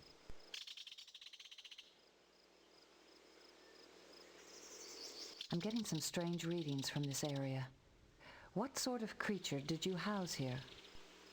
A 2-meter-long, 180-kilogram Sultus reptile, which came in on the last shipment. I found the Watchers next to its cage the night of the outages. It's still missing. I'm picking up traces of a neurotranquilizer. Aramet always doses his animals with neurotranquilizers, just like Idia. We had to feed the reptile intravenously for days. It finally woke up right before the accident, just in time to escape. These samples have the same ionic residue as ones we found near other animals drained of electrical energy. Maybe the Sultus reptile is responsible for their deaths as well as the power outages. But there were no reports of it being seen near any of the power outages, and that reptile isn't easy to miss. Unless it's found a way to turn itself invisible, you're going to need another theory. I examined the neuroscans of your colleagues. They've suffered severe neural damage, almost as if they were drained of electrical energy. What exactly happened to them? I don't know. During my evening rounds, I found them unconscious next to the Saltus reptile cage. I carried them outside the shelter and was going for help when the generators exploded. When did you last see Dr. Hunforsh? I haven't seen her for some time. I've been busy recovering animals which escaped during the power outages. It's not easy work. The last time I saw her, I sent her to talk to Aramet. You were the one who found the boar carcass? Yes. It died just before the outages, and I wanted her to test it. Why didn't you go to Consultant Idia instead? That's his job, isn't it? I don't trust him. Always drugging and borrowing animals for his experiments. In the interests of science, he says. I don't know how he could have approved that mistagging in the first place. Constable Lixie said the doctor hasn't triggered your surveillance system, so she's not in any danger. Do the Watcher's stunners trigger the surveillance system? The system only detects signs of distress. Normal sleep does not raise an alarm. Likewise, stunners and neurotranquilizers also don't alert the system. Unlike Idia and Aramet, we prefer stunners. Chemical sedation can be harmful. It seems the doctor's accusations were based on the fact that only the Watchers can change ID tags. That's true, but the suppliers tag the animals first. We just match them up with the constable's shipping orders. Idia is responsible for verifying them. Is it true that the Watcher's requests for restricted species were rejected on several occasions? Only 4 species out of 112. Of course, we were upset at first, but once the preserve is completed, we can always try again. You've been very helpful. Thank you for your time. Watch your step now. Idia persuaded the constable to use Aramet, and Idia is also capable of verifying mistagged species. And he had the neurotranquilizers to knock out Dr. Hunforsh if she posed a threat to him. Only stunners or drugs could disable someone without setting off the surveillance systems. Idia has a supply of neurotranquilizers. I'll change data just so I can walk out faster. Right, we're going to the constable's office.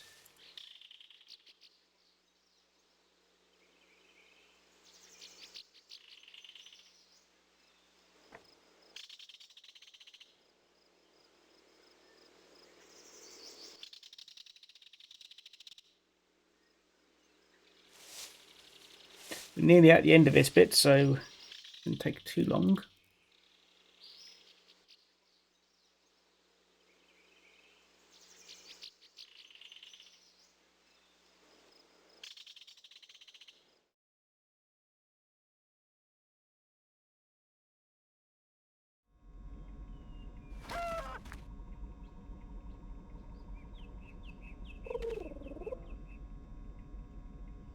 I believe Consultant Idia is involved with smuggling rare species into the preserve.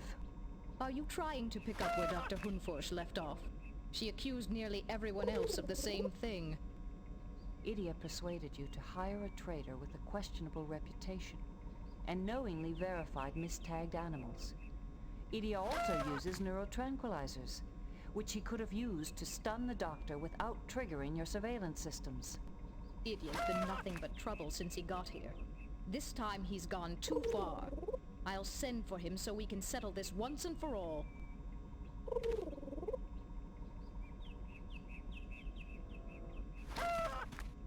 Assuming that was meant to talk.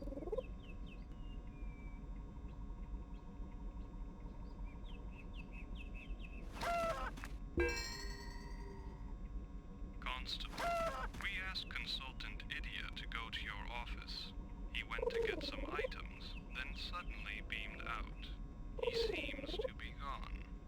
He must have called Aramet for help. The Ferengi has a subspace transporter. See if you can find Dr. Hunforsh. There's a woman here asleep with a gag over her mouth. Maybe she knows. That's her, you idiot. Wake her and send her here. And have a look around Idia's office while you're there. He might have left some evidence.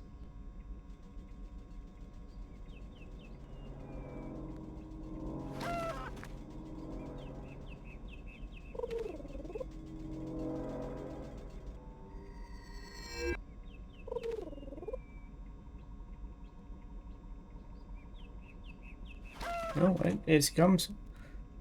Have you captured Idia?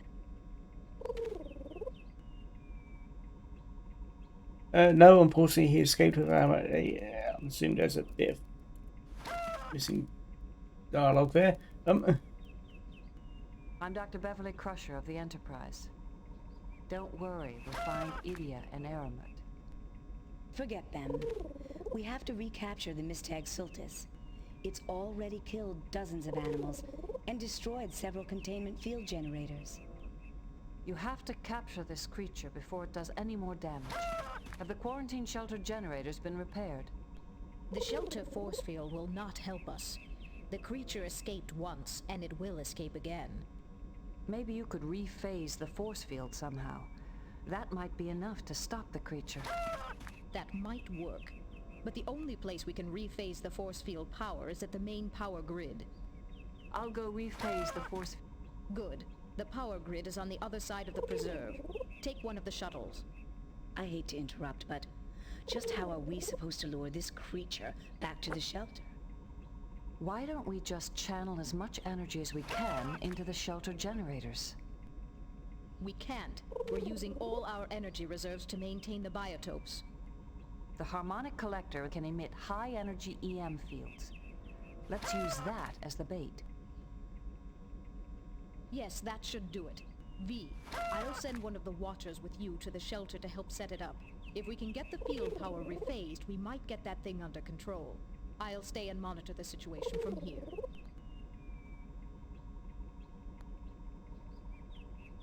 Have I got control again? Yes, I have. Right, to the shuttle, I think.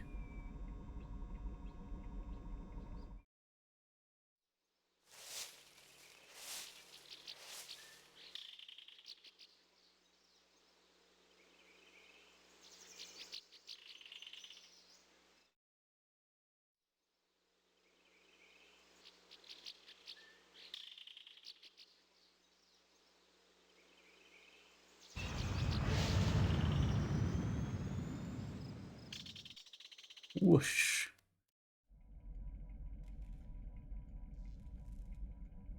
Change the data.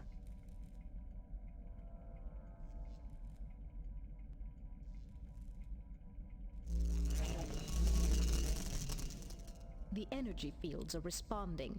Frequency phasing complete. Constable, has the harmonic collector been arranged? Yes, but Dr. Hunforsh needs your help with the quarantine shelter. The only Watchers I could find are needed to oversee the other biotopes. We will be there. Just one more thing. Zudan tells me those generators won't hold up for long, and we can't afford to send much power to the shelter right now. Many biotopes are already on reserve power only. We will review the situation at the shelter when we arrive. Where will you be? I'll be controlling electrical systems from my office. Then I have to call an emergency meeting of the Marassian Constabulary to explain just what's going on.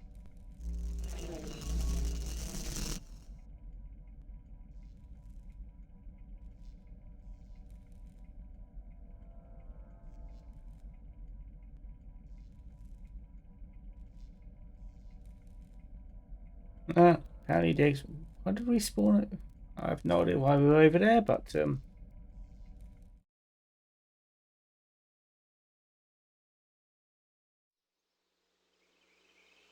let's use that one.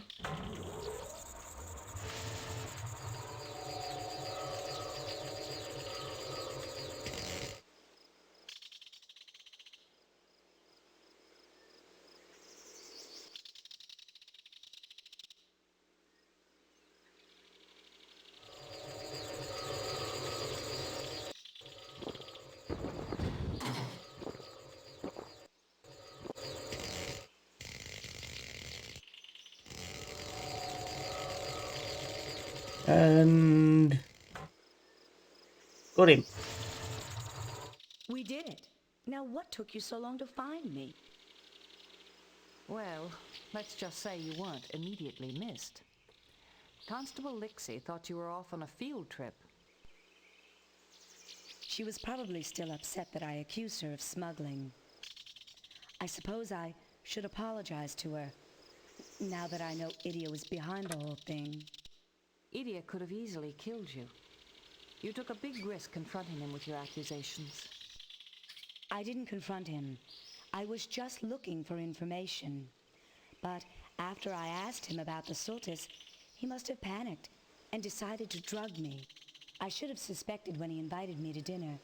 He hates to hear people talk while he eats. So the Watchers had nothing to do with the smuggling at all? They were the ones who brought the Mistag boar to my attention in the first place. They weren't smuggling anything. It looks like Idia underestimated this reptile's appetite for electrical energy. That egotist, thinking he could get away with it. Some of these animals are even from Romulan space. Did he think I wouldn't notice? Are you sure they're actually Romulan species? It would take more tests to be certain, but they definitely came from Romulan space. It's not surprising. Aramet does a lot of trading along the neutral zone. What'll happen to this creature? I'm sure Constable Lixie will want to send it back, unless I can convince her to keep it here. A creature like that doesn't come by every day. The captain's definitely going to want to find Aramet and Idia. I hope you'll try to stay out of any more trouble, Doctor. I think I've had enough excitement for a while. Maybe I should transfer to a starship. It seems like a nice, dull existence. We're never that lucky. Goodbye, Doctor. Beam us up. And that's that one done. Captain's log supplemental. Our successful attempt to locate Dr. Hunforsh has uncovered another mystery. Apparently, the creature responsible for the chaos on Marassia may have come from Romulan space. We are currently searching for the Ferengi trader Aramet. Despite somewhat questionable trading practices, he has never violated Federation law. Until now. Captain, Tabak asks to speak with you. Captain, I heard about what happened on Marassia. That creature you discovered. It sounds exactly like a Verenak, a Garidian creature. Except the Verenak was exterminated long ago. How could a Ferengi trader get hold of an extinct animal? I have a theory. The followers brought many animals with them when they fled Gerid. It may be that this creature came from the followers' colony. So if we learn where he got the animal, we may learn where the fifth scroll is. I think this is a promising lead to pursue. Captain, we've found Aramet. Our Ferengi trader should be at Jaward 3. Set a course for the Jaward system. There you go. And whoosh.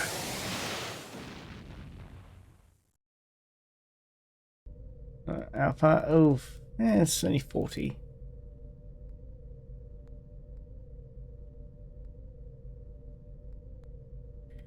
Alright.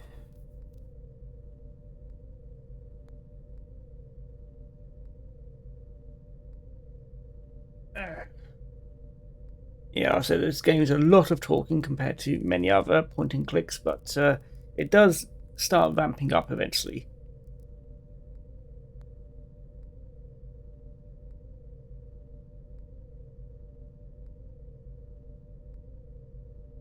Entering Federation space. Hooray!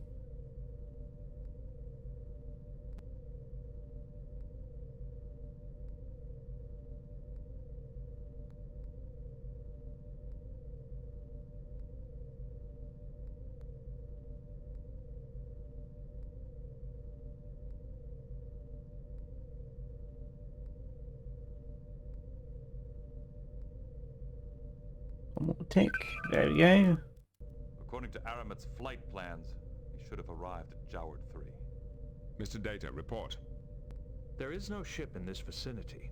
However, sensors are picking up subspace induction vortices headed for the Nygold system. Set a course for the Nygold system. Engage. Right, and off we go again.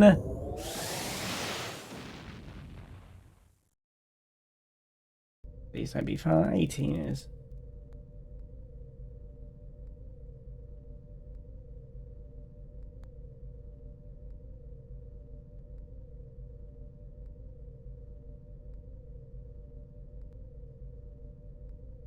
Nine, 7, 4,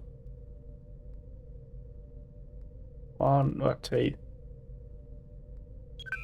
And there we go. Captain, we are approaching Aramit's ship.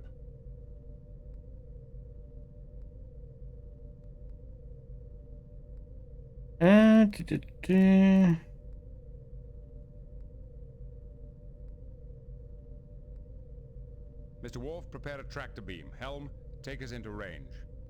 They have raised their shields. Sir, we will be unable to use the tractor beam while their shields are raised.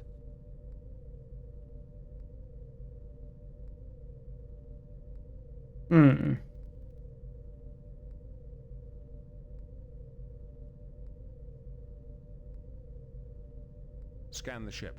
I want to know if Idiot is on board. His hull is lined with a neutronium alloy. Our sensors are unable to penetrate it. They are attempting to flee. At maximum speed, they will be out of range in 12 seconds. Let him go. Let's see what he does. Captain, the Ferengi has entered the neutral zone. Mr. Worf, open a channel. Aye, Captain. This is Captain Jean-Luc Picard of the Enterprise. You are in violation of Federation law. If you do not surrender immediately, we will be forced to take action. Well then, I surrender, Captain. All you have to do is come and get me. Aramat, your friend Idia has been charged with kidnapping. If he is on your ship, I'll have to add harboring a fugitive to your list of crimes. And what if I am guilty, human? Are you willing to risk war with the Romulans in order to apprehend me? Perhaps the Romulans would be interested to learn that several of the species you transported came from their space. I think I'll send them a report. You do know what Romulans do to smugglers, don't you? What lies are you spreading, human? I didn't take any Romulan species. They were from Frigis. Well, if we're mistaken, I'm sure you can explain everything to the Romulans when they find you. I am sure we can negotiate a deal, Captain Picard. The only thing I'm willing to negotiate is your surrender, as well as Idia's. You can take Idia, but I can tell you much in exchange for my freedom. Perhaps you'd be interested in some unusual movements of the Romulan fleet. Mr. Data, transmit the coordinates of the brig so that Aramat can beam Idia to his new quarters.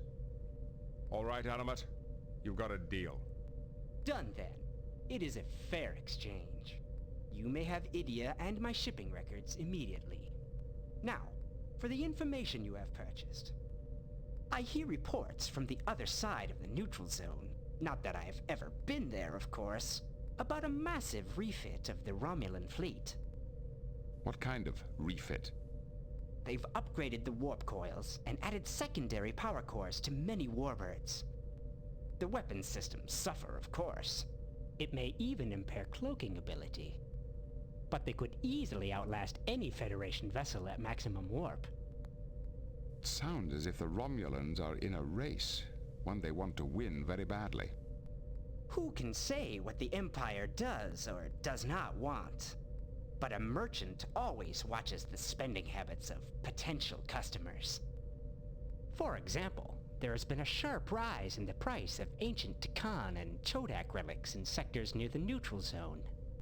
Interesting information, if it's true.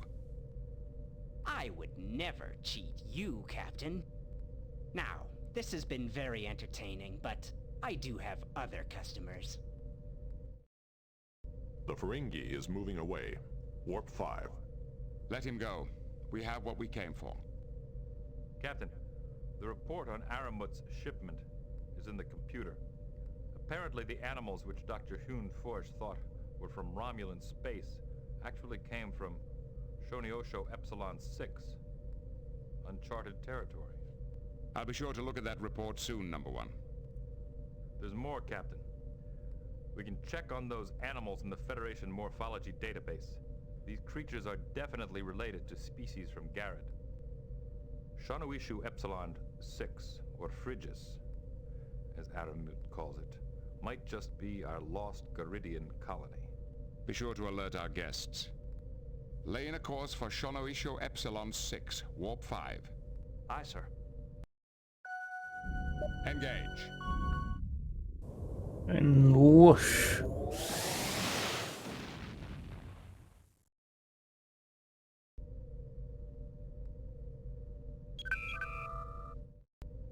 That's 50 light years, damn.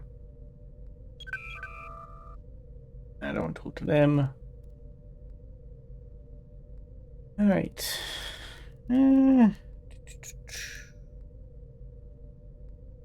Wait till we get there.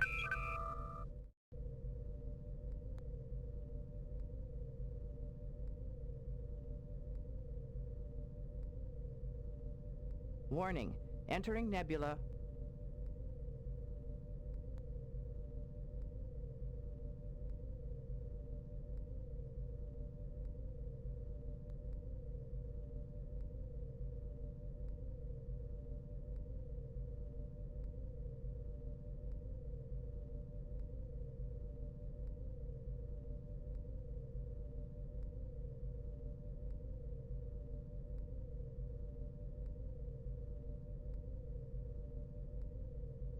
Light years. Entering Federation space. Oh, you're already in Federation. Never mind. Ooh, I'm being beeped at because a fox is going online. Helm, standard orbit. Captain's log supplemental. The Enterprise has arrived at the Shonoisho Epsilon system, where, according to Aramut's data, we expected to find the world where the followers settled. However, our sensors show no Class M planets in the system at all. I'll resize that. There we go. We'll try to do the important ones. Right. There is no response from the planet, Captain.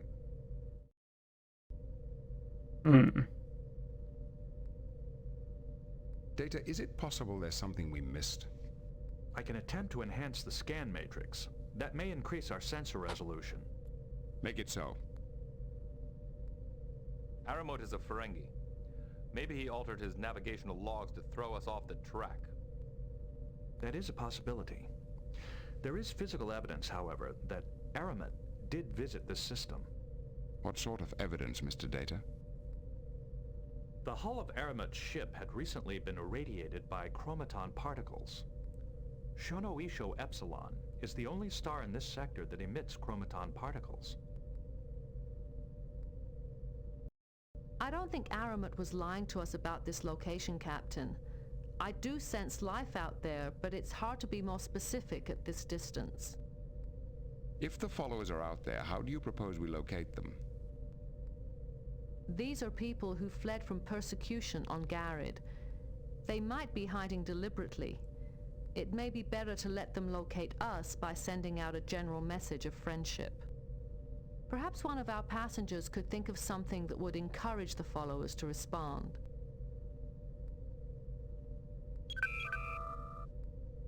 There is no response from the We've arrived at Aramut's coordinates, but if the followers are here, they're hiding. Do you suppose they'd respond to a message of friendship? Perhaps they would pay attention to someone who quoted the lawgiver. Captain, if you patch me through your comm system, I could send out an appropriate message. Make it so. Aye, Captain. And when the lawgiver left Garrett, he said of the ruling council, "They have taken my words and engraved them backwards."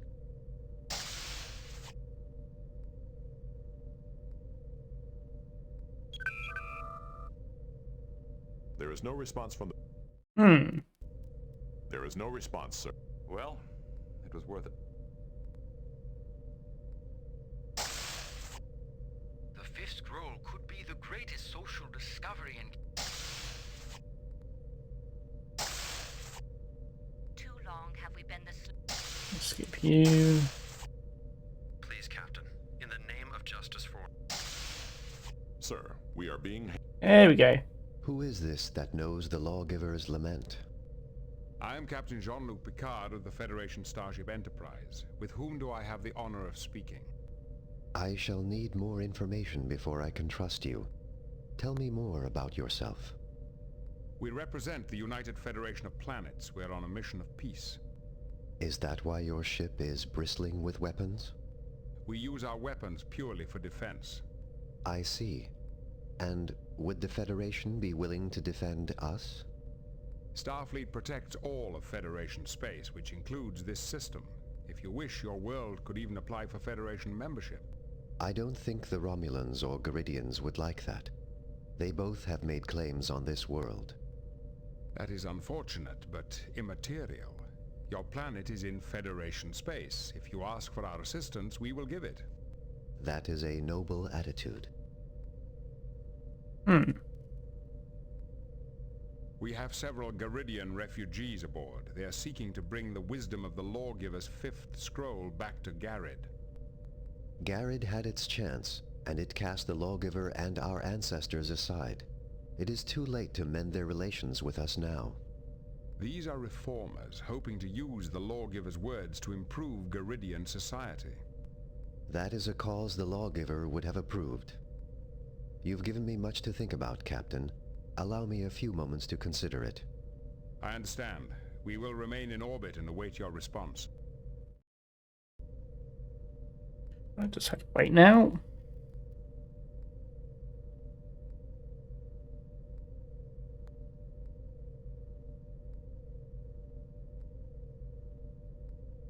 Any suggestions, number one? I'm sorry, Captain, I don't... Sir, we are being... On screen. I have decided to trust you. I am Larak, Chancellor of the planet, Phrygia. How did you know we were here? A Ferengi trader claimed he picked up some Garidian animals here. Aramut. We started dealing with him to purchase some outside technology, and we gave him some animals in return. Fortunately, we never told him much about ourselves. How do you manage to conceal your entire planet? The technology is similar to the Romulan cloaking device. It fools sensors into misreading what they see. We had to protect ourselves in case Garrid's forces came after us. May I send some of my crew down to learn more about you? Since our deception is discovered, I suppose there is no harm in letting a small number of off-worlders visit. But there must be no Garidians in the party. They have not yet earned our trust. I agree to your terms, Chancellor. I shall send my first officer, Commander Riker, as my personal representative. Good, Captain. It is always gratifying to deal with a man of reason. I will transmit the landing coordinates to your computer. Thank you. Number one, this is an extremely important first contact situation. I want you to lead the away team. See if you can locate the fifth scroll for our Garidian passengers. Yes, sir. Transporter room.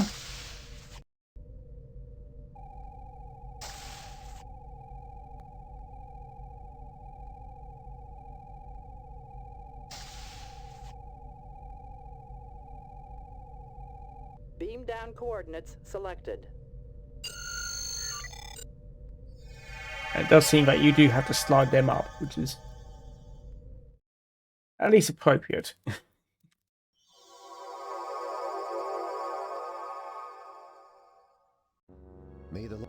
Ooh, I skipped that a bit too much, never mind. Thank you for letting us beam down. I'm Commander William Riker of the Starship Enterprise. Yeah, for Aramut, we have not had old visitors since the Lawgiver brought us here. I have thousands of questions to ask, but I will do it at another time. How can I help you, Commander Riker? We're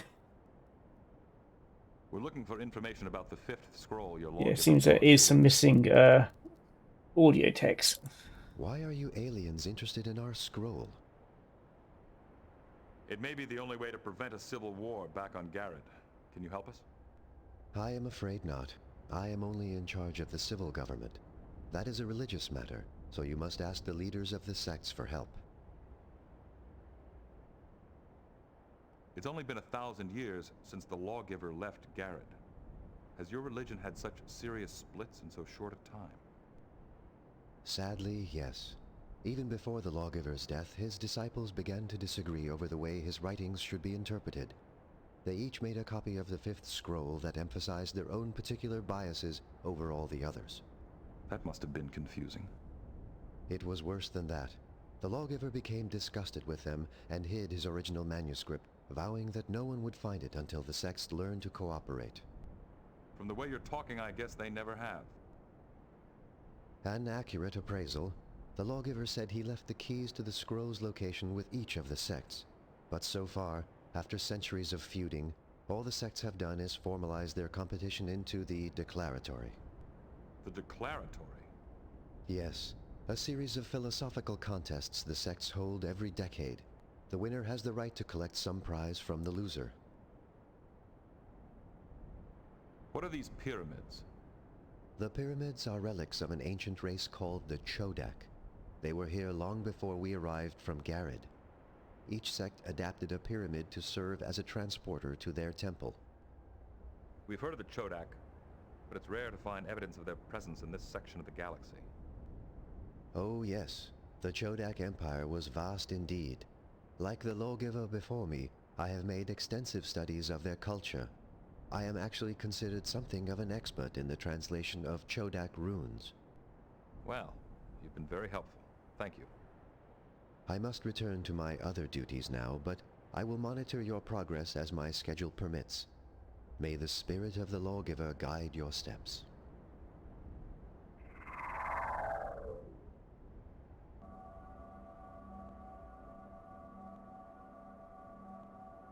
Into the pyramid. They'll follow in a moment. May the wisdom of the lawgiver ring sweetly in your ears. I am Songmaster Stamblier, leader of the Chanters. Chancellor Larac told me to expect you. Bit too fast. I'm Commander Riker of the Federation Starship Enterprise. Can you help us find the original fifth scroll? What is wrong with the copy our sect has? We need the original for historical research purposes. Oh, I see. I do not think I can help you. Our sect has lost so many items in the declaratory that I doubt we would be very good treasure hunters. But some of our chants go back for centuries, even to the days of the lawgiver. Would you like to hear one?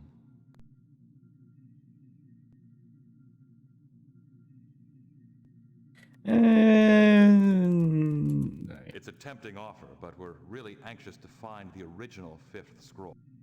I understand.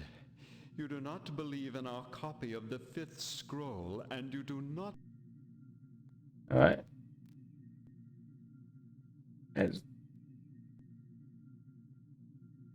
Okay. I honestly meant no offense. As a stranger, I didn't realize how much these chants meant to you.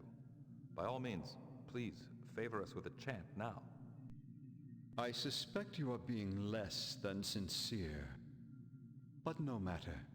The chanting itself is the important thing. This chant is called the Futility of Wisdom.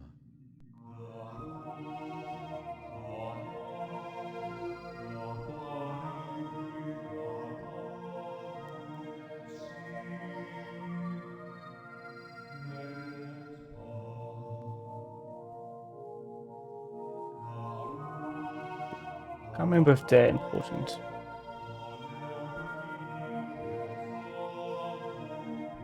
Geordie looks uncomfortable. Troy looks like she doesn't want to be here. Data's being Data. and like may actually be interested. Thank you for letting us hear that.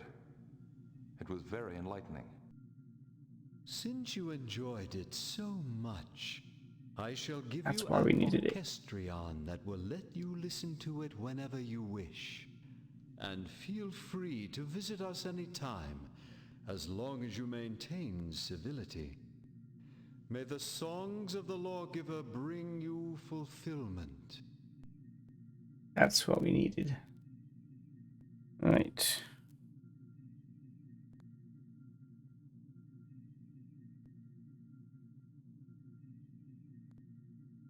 Your instrument seems to be broken. What's wrong with it? Oh, we lost its sonic redigitizer to those discordant seekers in the declaratory many years ago. What is this place? This is the practice hall of the Choir of Holy Intonations. Here we grow the pluvoids and perfect their chants. These pluvoids seem to be some form of plant life.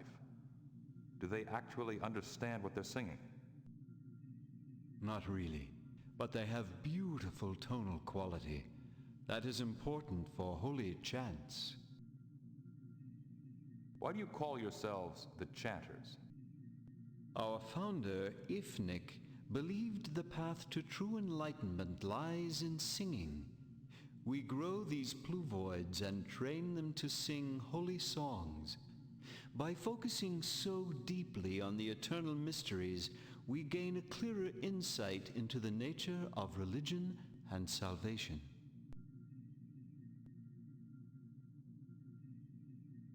Why is there one hole that doesn't have a gold ring around it? Oh, we lost that ring to those discordant seekers in the declaratory many years ago. Lovely temple you have here. Thank you.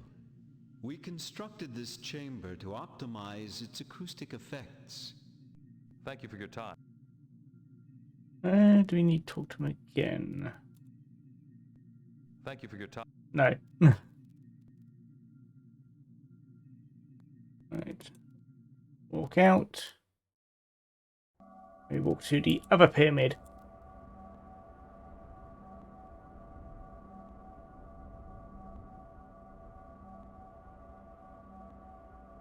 That's pretty much the only things on this planet.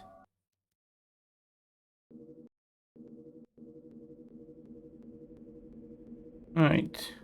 I am Media, the Gynarch of the Questers for Inner Strength. Chancellor Larock warned me about you.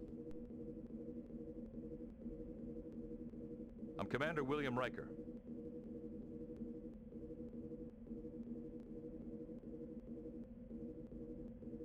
Can you help us find the original fifth scroll? My people have always looked inside themselves for their strength. We have never cared for external things to aid our spiritual quest. What is this place? This is a grand pentorium where my subjects meet to become more disciplined and more firm-willed. Your regimen sounds quite difficult. It is. Only the most dedicated can accomplish the regime. What about you? You would be a good candidate for discipline, if only I still had my scepter of light. Why do you call yourselves the Questers for Inner Strength? Our founder, Plagu, believed that the outer body must suffer to make the inner soul stronger. Masochist. Only by learning to deny the sensations of our outer bodies can we make our spirits free. Also, it sounds a bit like masochism, but never mind. Why don't you still have your Scepter of Light? Those horrendous seekers took it from me during the last declaratory. I would give anything for it. We are planning revenge next time. Why do you have a force field inside your temple? There is a Chodak transporter pad behind it that the lawgiver frequently used during the last years of his life. We want to preserve it from prying eyes.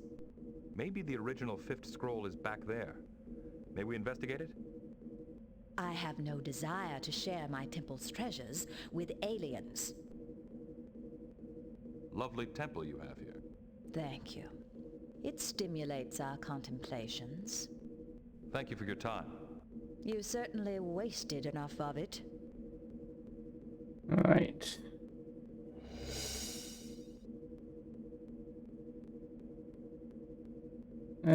Go out. Actually, there is a little bit more. There's the desert. It is. Walk to the volcanoes. Desert. There it is. And we can walk to the volcanoes, which probably isn't all that helpful.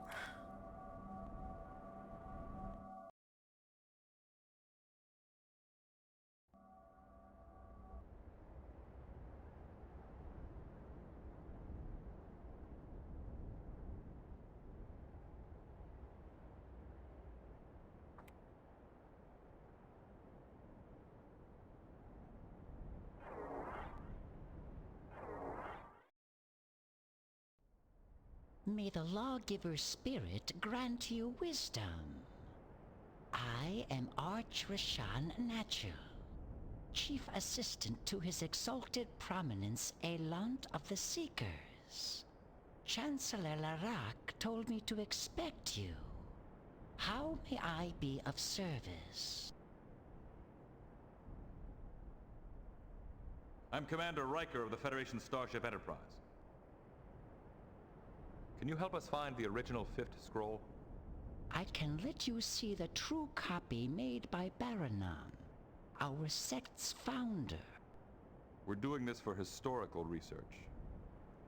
I'm sure you understand that no matter how good your copy is, we need to check the original for authenticity.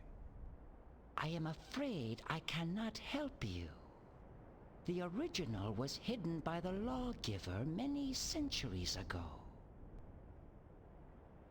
Why is your group called the Seekers? Our founder, Baranam, believed that the path to enlightenment lies in searching for the truth. We are humble in our ignorance. Only the truth will free our soul. What is this place? It has many names. It is usually called the Hall of Triumph. But recently, some have called it the Path of No Return. Why is this normally called the Hall of Triumph? Our sect has been understandably successful in the declaratory contest. This is where we keep the prizes we have won, safe in our vault. When did this start being called the Path of No Return? More than a month ago, our leader Elant vanished through the Door of Enlightenment. He has not returned. What is this Door of Enlightenment you mentioned? At the end of this path is a door no one has ever opened. No one before Elant, that is. Why hasn't anyone opened this door before? There is a gatekeeper who jealously guards the doorway. He asks a series of questions when anyone tries to pass it. And if the person does not answer all the questions appropriately, the gatekeeper will not let him pass. Isn't it possible that the original fifth scroll might be hidden on the other side of the Door of Enlightenment? I suppose so. But why should we risk our safety when we have the true copy of the scroll anyway? What is the gatekeeper like? It is a very advanced device with strange, almost telepathic powers. Some say it is holdover Chodak technology, and others say the lawgiver had something to do with it. Lovely temple you have here. Thank you. Thank you for your time. Right, now talk to the statue.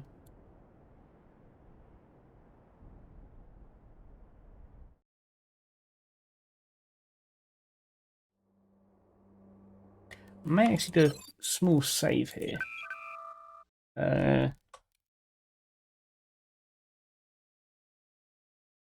Green. Here we go.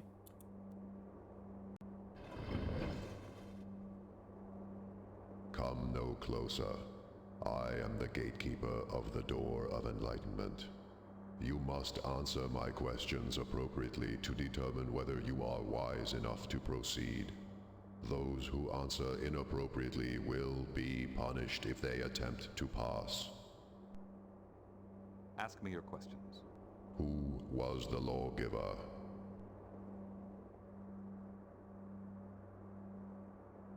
I've heard that he was a great man. Basically, but I have no personal knowledge of him. the thing is, the greatest wisdom is that I do not know. You are stating that you know that you do not know. Yes. Which of the sects has correctly interpreted the fifth scroll?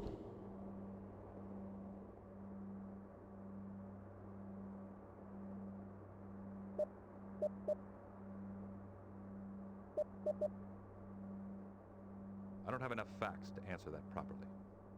Too many facts can close a mind to knowledge. Define your prime directive.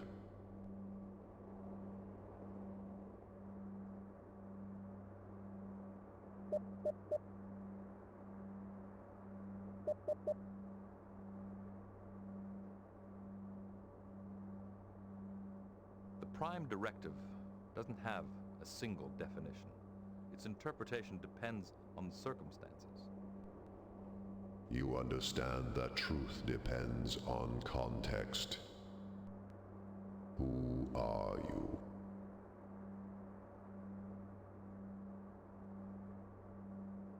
Everyone plays so many roles in life. It is impossible to label them. You understand the fundamental paradox of existence. To know that you know nothing is the beginning of enlightenment.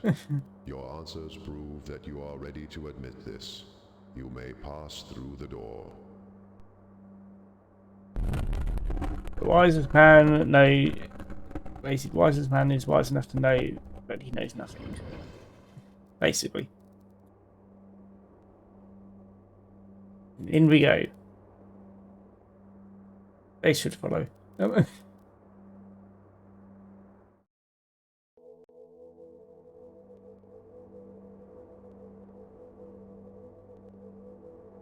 Right.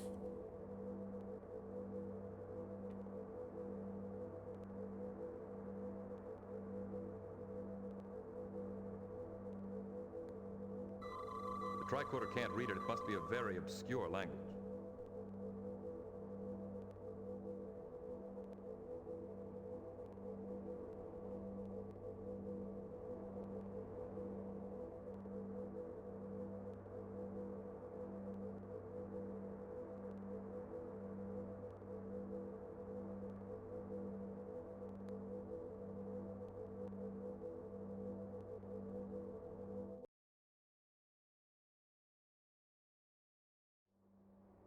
Back we go. Always like things like that, basically. The important thing that basically the wise man knows that he knows nothing. Along them lines, anyway. Oh, teapot. Okay.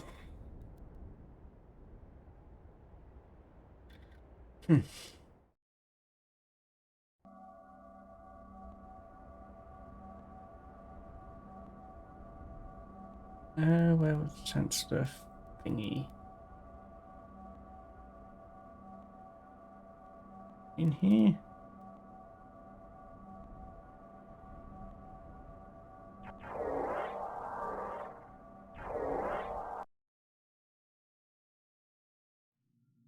Damn it, that was the wrong person. Out we go.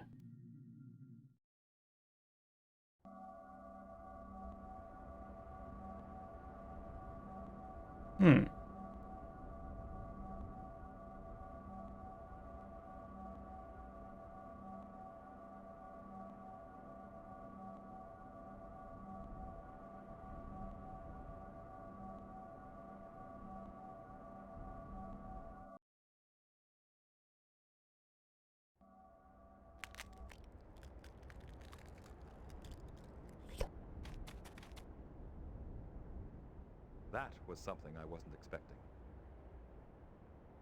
Little things like that. Right, let's go back to the vault.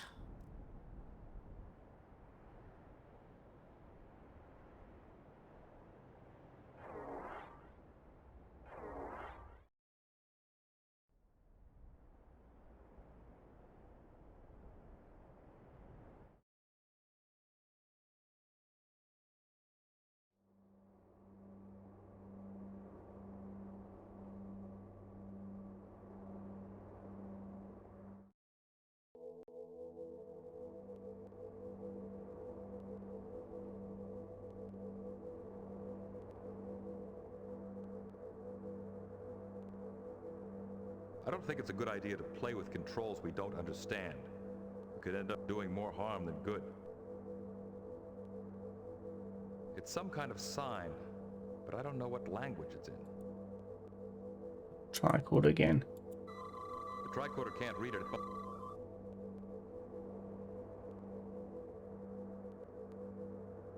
the controls still work. This is a stasis field with a living being trapped inside. Right, let's see if that's triggered anything.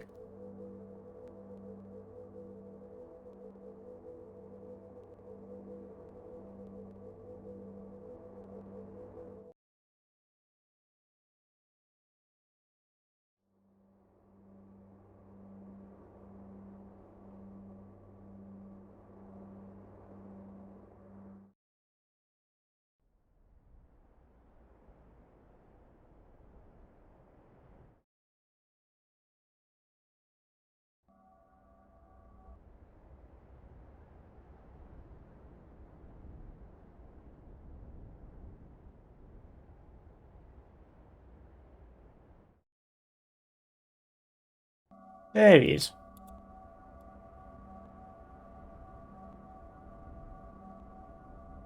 May the spirit of the lawgiver strengthen you. Have you had much success in your search? We found Elant, but he was trapped inside some sort of stasis field. Have you ever encountered anything like that? Thank the lawgiver you found him. I was worried about my old friend. No, I have not heard of such a field, but it is probably Chodak in origin. We still find many Chodak devices here, and they are often operational, even after all these years. Can you help us free Elant? Without knowing how to operate the device, I have no way to assist you. There was a control panel with a sign near it. We couldn't translate the writing.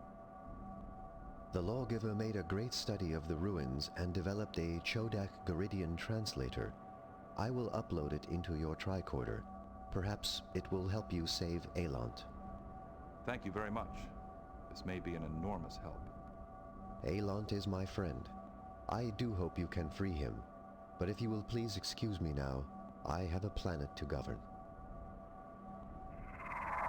I must go now. My people need me. Basically what he said.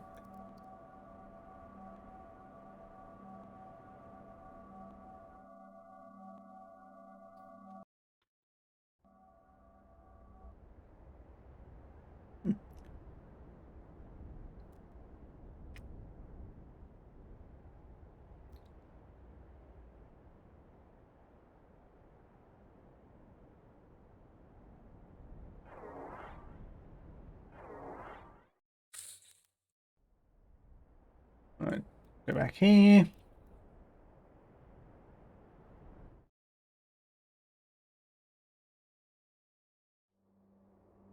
In we go.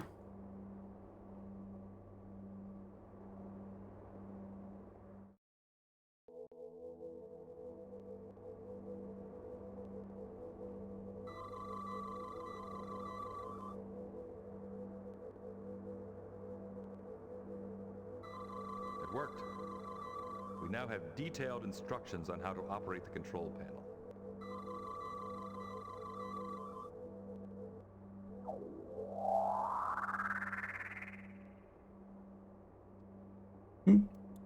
Just a bit. Never mind. Probably just wondered, how did I get here? I'm Commander William Riker of the Starship Enterprise, representing the United Federation of Planets. We're visiting Phrygia by permission of Chancellor Larac. I presume you are Aelant, exalted prominence of the Seekers. I am indeed. This is all most peculiar, but according to my studies, the lawgiver expected us to have off-world visitors this year, so I should not be so surprised. Are you feeling all right? Thank you for your concern. I am feeling a little dizzy, but I think it will pass.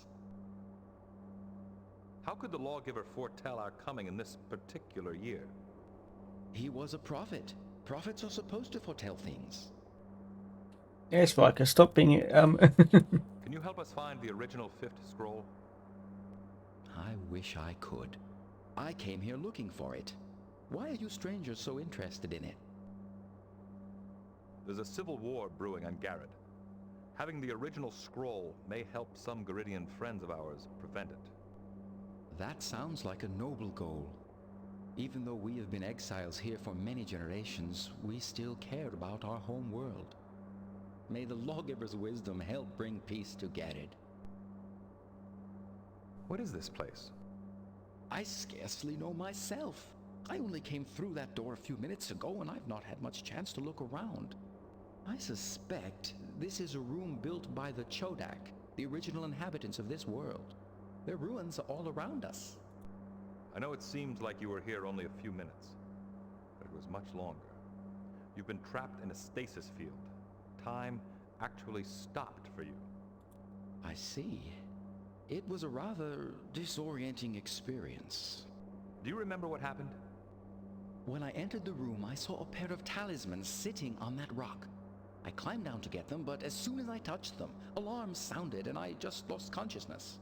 Then you were here when I awoke. You've been in stasis over a month from what your assistant Natural told us. Natural? That devious Dromefex is probably plotting some way to take over my position. I must return to the temple as quickly as possible. How can I thank you for rescuing me from that stasis field? Thank you for your generosity, but a reward isn't necessary. The customs of my sect compel me to show my gratitude. Here are the talismans I picked up, as well as the key to our vault, which holds the trophies we have won in the declaratory over the years. You may take up to 3 items to help you in your mission. Thank you. We'll try to use your gifts wisely. Please excuse me. The effects of the stasis field have worn me out. I will rest here a while and then return to my temple. I'm sure I must have been missed. Right, out we go. Now to get more things to steal. The blue thingy, a white thingy, and key. If that is the key.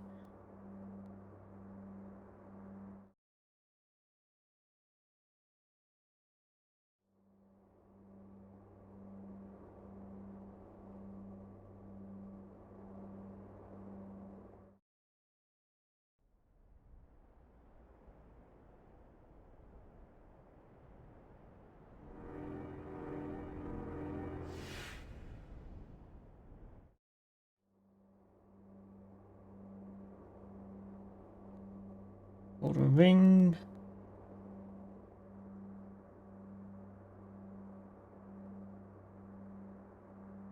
The staff.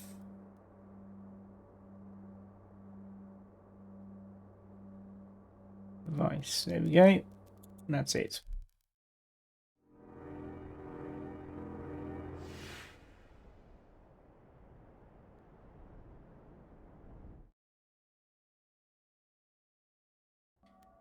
Now we go back to the singing slimes. Very strange to say.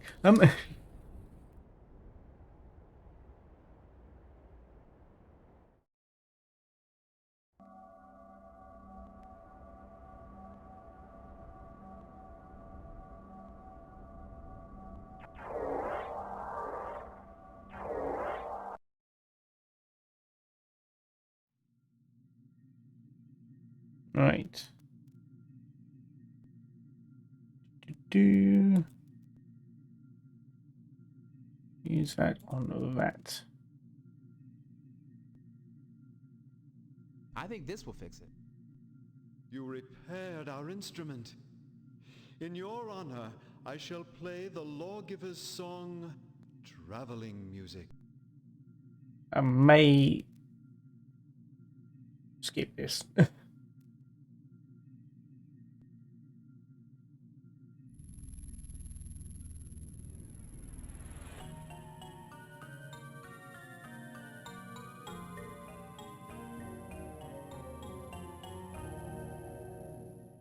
Thanks for letting us hear that. It was very enlightening. Since you enjoyed it so... Right, now we need to use that on the hole. You returned the missing ring. In your honor, we shall sing our loveliest chant. Watch your step.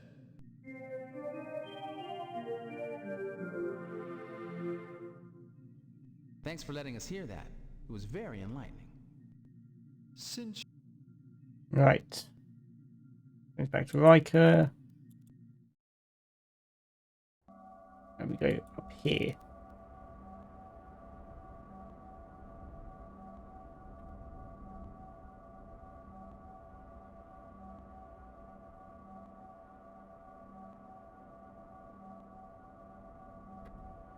Here we go. Now we give her a stick. Have a stick. My scepter of light! Oh, thank you. I have been missing this for ages. What favor can I do for you in return?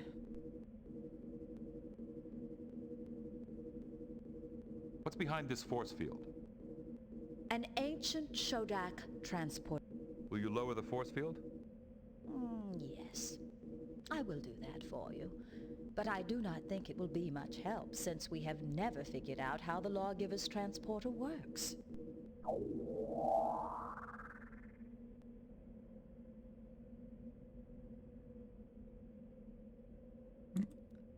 Right.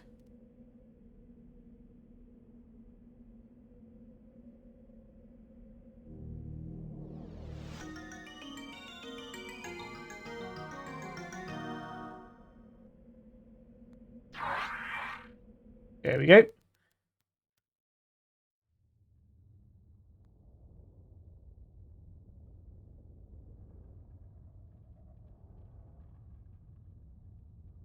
Right, this is an actual puzzle. So...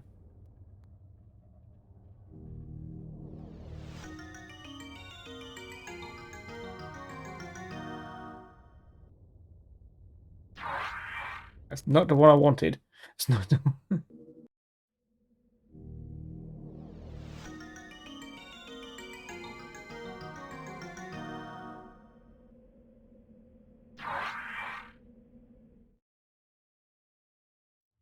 Right.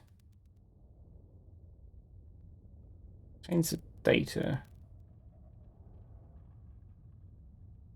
A technology utilizing push buttons is not consistent with what we know about Chodak accomplishments. I do not believe that will...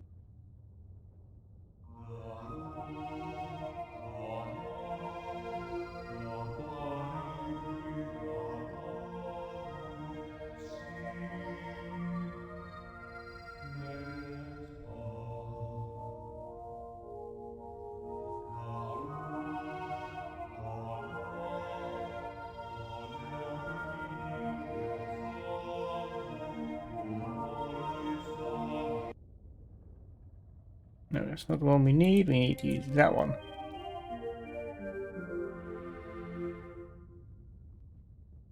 Right.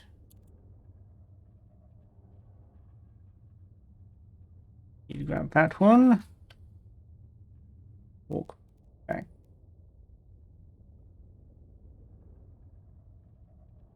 Use from the safety of here. That was the right one. So use you.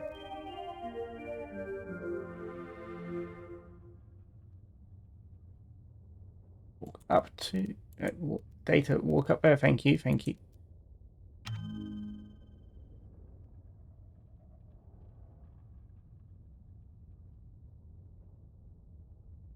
Right.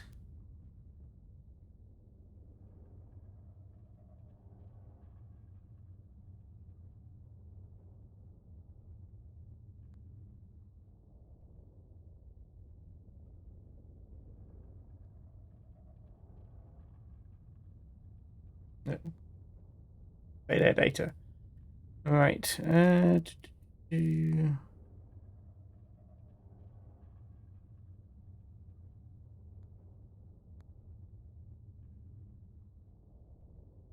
Maybe this one? Nope, it was that one.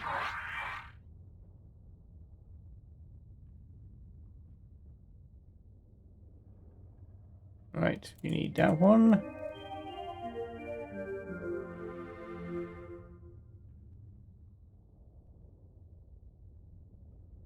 And... right, they'll be fine.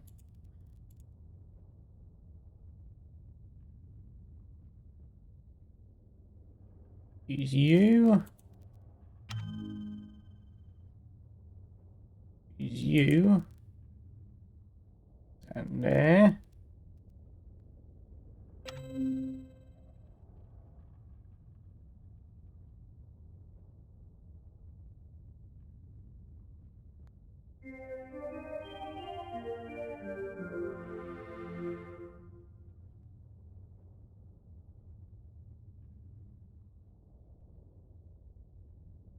Right.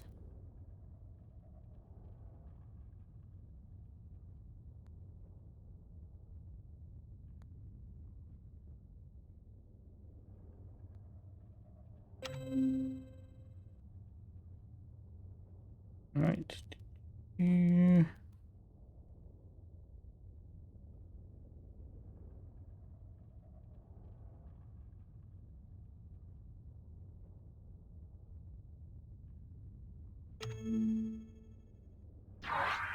Nope.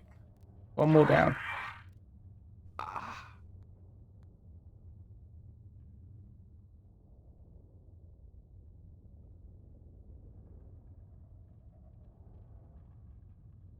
No, that's not the one I want.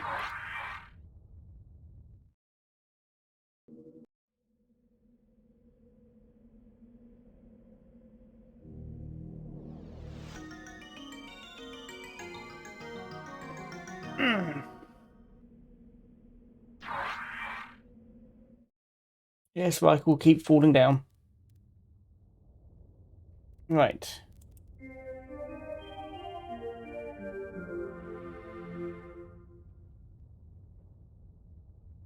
Let's use Geordie. Geordie next. So you go there.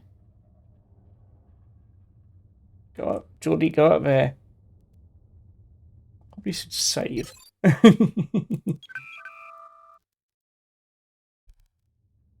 No, don't. Right. Use you. Walk over one.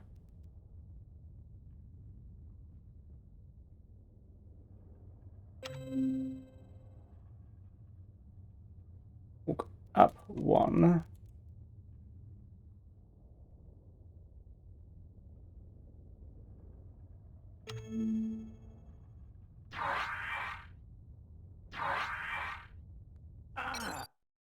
Just so I don't end up killing everybody. Right. Oh great, now I can't remember which one they were.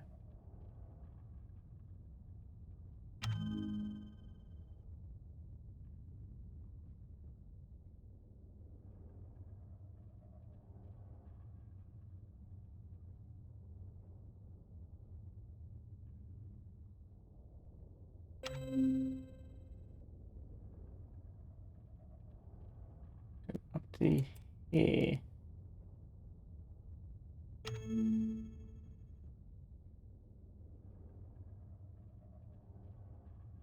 Right.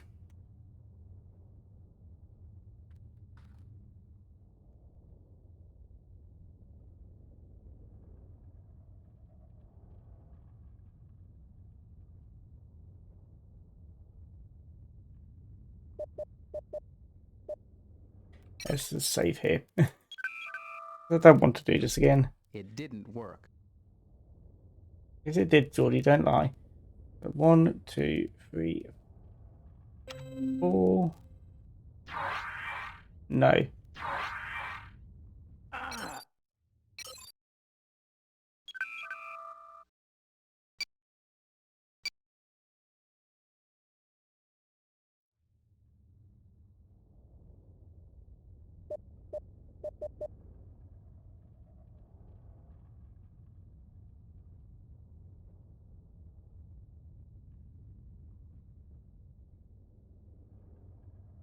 Need to get back over there. So we'll go back down to not you, Troy.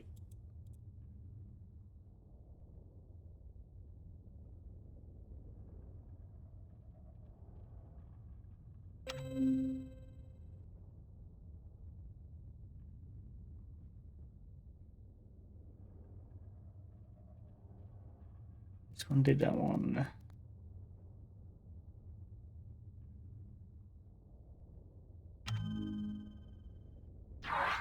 Nope.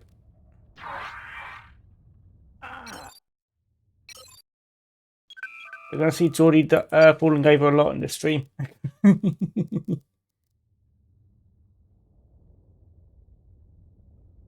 Geordie, go here.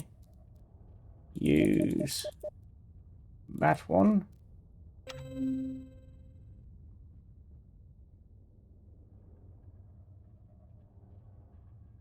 What was that one?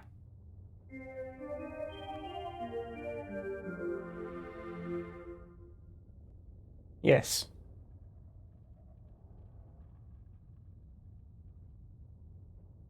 Right. Do one more save.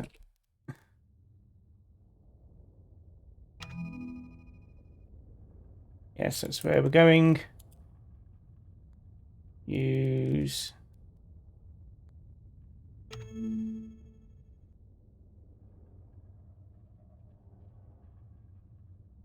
Right, that's done that. And then we use you on that. There we go.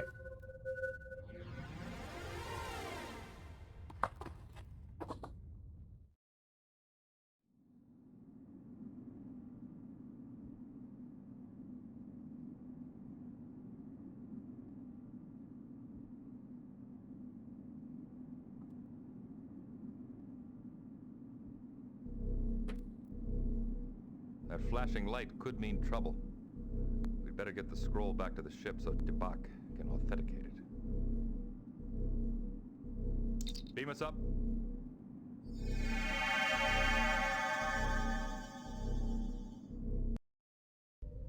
Captain's log supplemental. We have successfully retrieved the Garidian's 5th scroll, and Tabak has verified the manuscript's authenticity. Lucana assures me the mere existence of this scroll may radically alter the structure of Garidian society. I am glad you found the original scroll, Captain. I hope it will do some good on Garrett. Keeping it here would only upset the delicate balance between the sects. Thank you for your generosity. Would you be willing to let the Federation send an archaeological research team to Phrygia? Your world has the finest collection of Chodak ruins in known space. Would we be permitted to share in any Chodak secrets they uncover?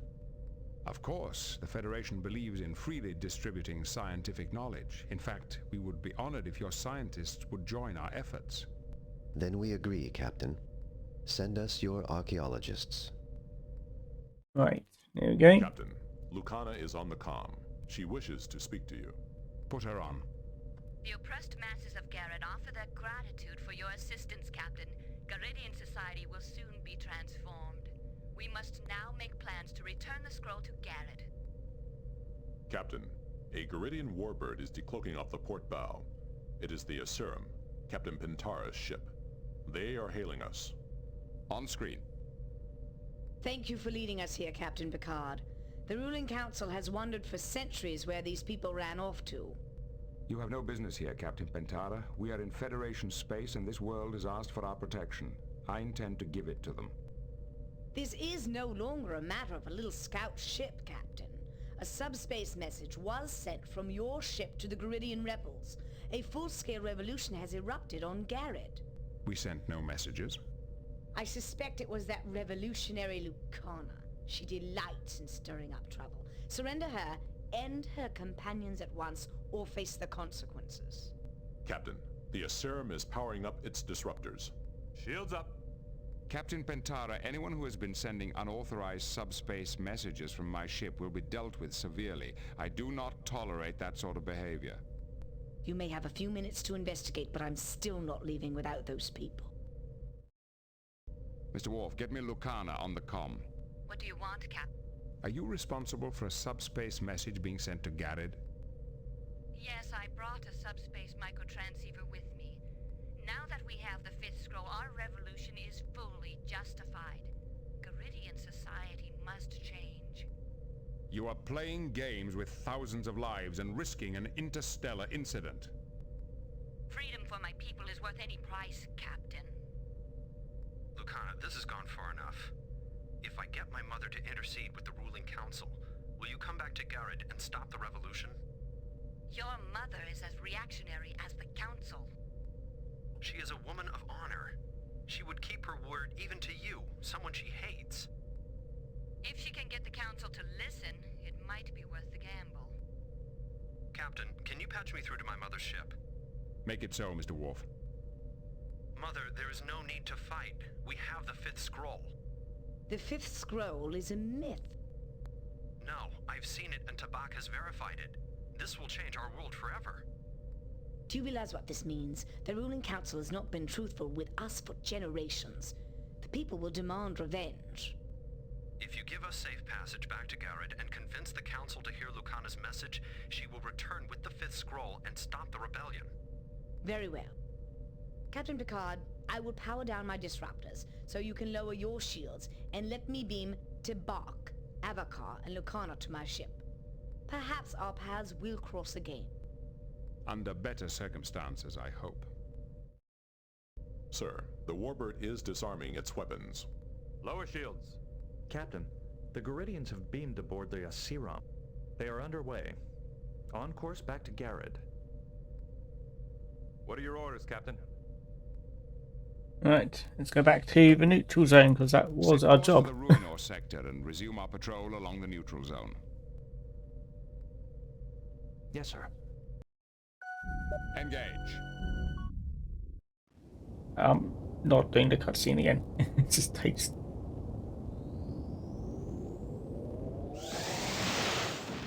Right, there we go.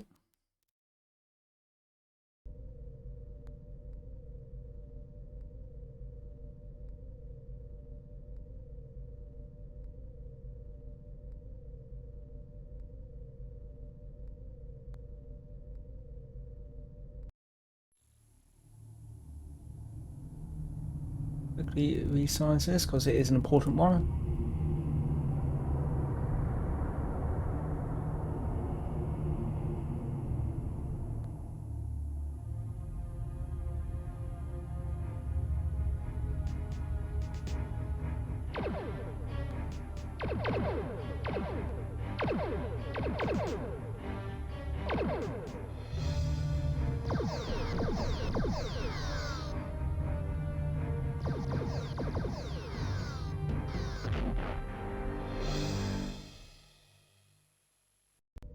Captain, we are receiving an emergency transmission from Starfleet headquarters.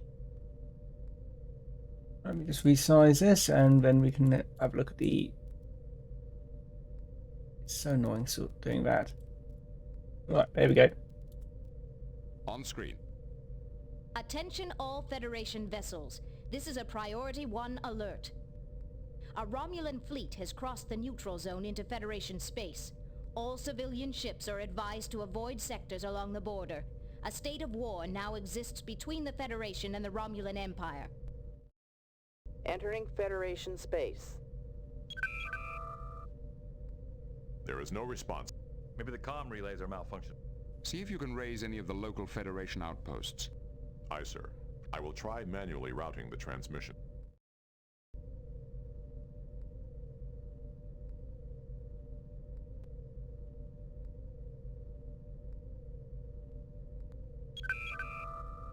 Hmm.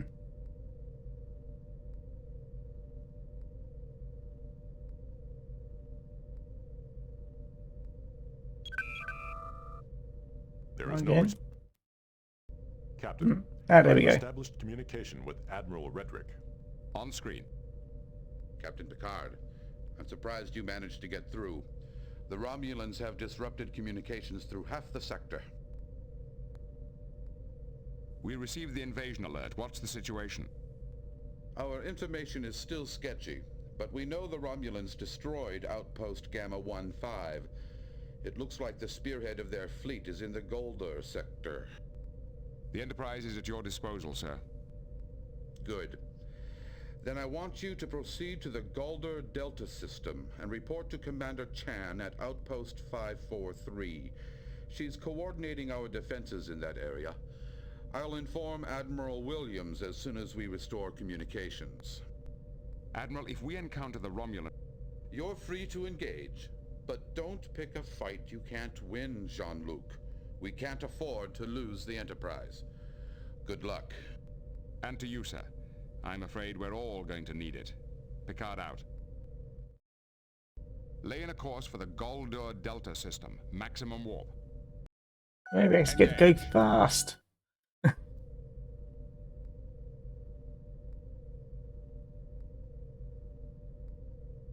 So go down quite quickly. Say that and it still doesn't change fast.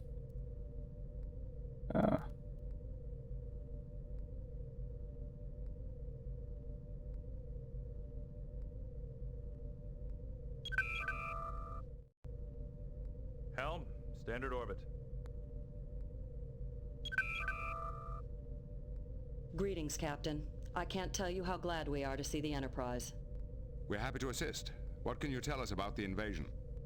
The first wave seems to have passed through the sector already.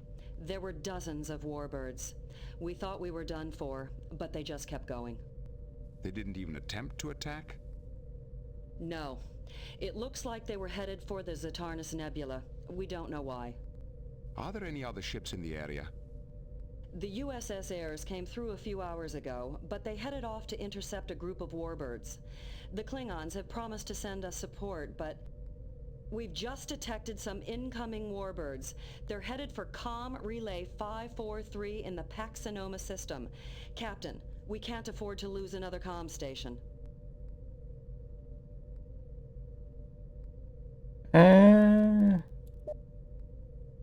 We're on our way. Where are we? Set course for the Pax-Sonoma system. Warp 9. Engage.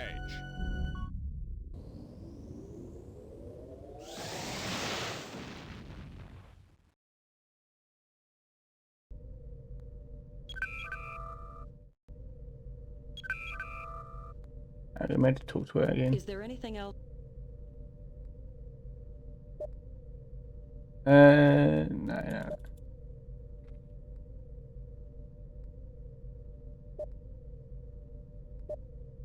Could you repeat? You're to... Understood. Alright. Maybe skipping a bit.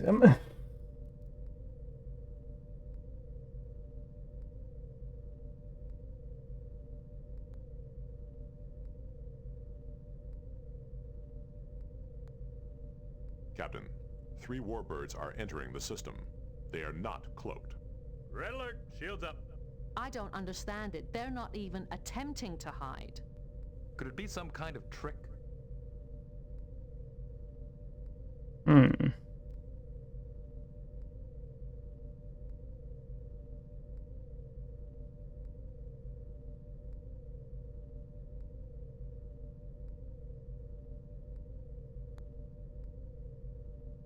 Prepared. Prepare to engage, Mr.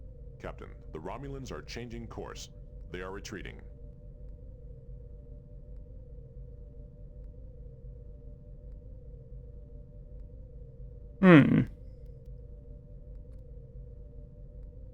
Then it appears we've done our job. What do you have to report? The relay station has been secured. The Romulans were not in the mood to fight. Good work, Captain. But I'm afraid I have some disturbing news. We've lost contact with the USS Ayres, somewhere in the Barrymar system. Another Romulan attack? Possibly. In his last report, Captain Ward said he'd encountered and destroyed several warbirds. Apparently, they weren't using their cloaking devices and were badly underarmed. We heard rumors that the Romulans had refitted a number of warbirds, but why would they purposely weaken their battleships before an invasion? Maybe you'll find the answer to that when you find the Ayres. We'll do our best, Commander. Set course for the Barrymar system. Maximum warp. Engage.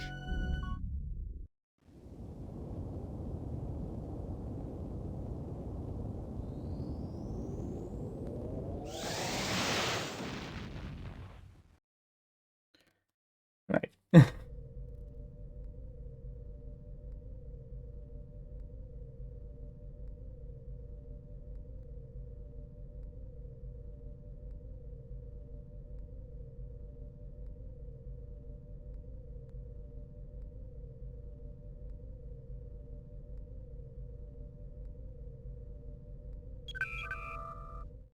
Sensors are picking up debris and radiation consistent with the destruction of an ambassador-class vessel. The Ayres. Are there any signs of survivors? No, sir. Captain, Romulan warbird decloaking to starboard. Evasive maneuvers. Right. A Romulan warbird is on sensors. The ship is raising shields. Targeting Romulan warbird. Fire. The enemy ship has sustained major damage. Attention, Romulan vessel. This is Captain Jean-Luc Picard of the Federation Starship Enterprise. I am Tirolac, commander of the Imperial warbird Psionex. Your ship is crippled, Tirolac. I'm offering to beam you and your crew aboard the Enterprise. You will be well treated. No doubt. Unfortunately, we will not be able to accept your generous offer.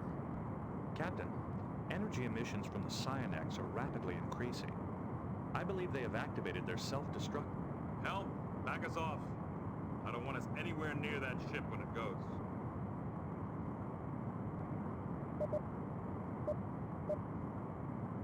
Why did your ships cross the neutral zone, Tirolac? Surely you knew that you would be intercepted. Of course we did. Then what was the purpose? There was nothing to be gained from this. We gained far more than you realize.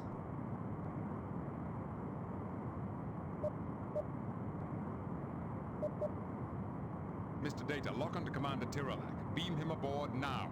Yes, sir. Too late, Picard. Too late for all of you. Their shields are failing.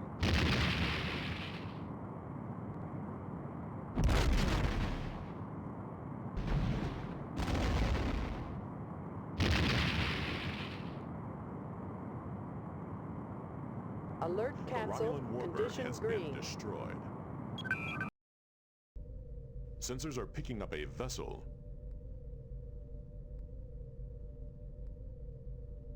Intercept the target. Helm.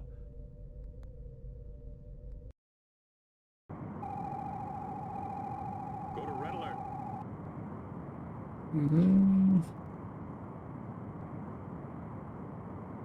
We are being hailed. Oh. Do you need a moment, Captain?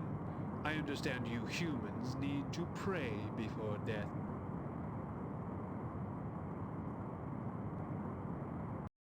You know as well as I that our ships are evenly matched. A fight is in nobody's best interest. I am very much interested in a fight, Captain.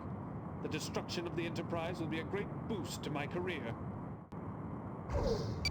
Enemy ship is firing. No damage. Mr. Worf, you The have shields tactics. are holding. Torpedo lock. Savor your victory while you can, Captain. You will find it short-lived. Direct hit.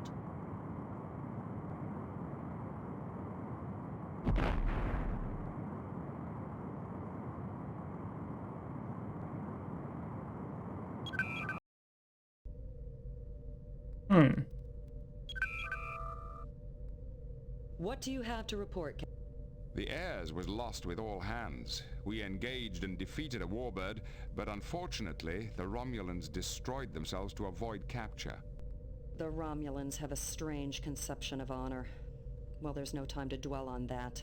I have another assignment for you.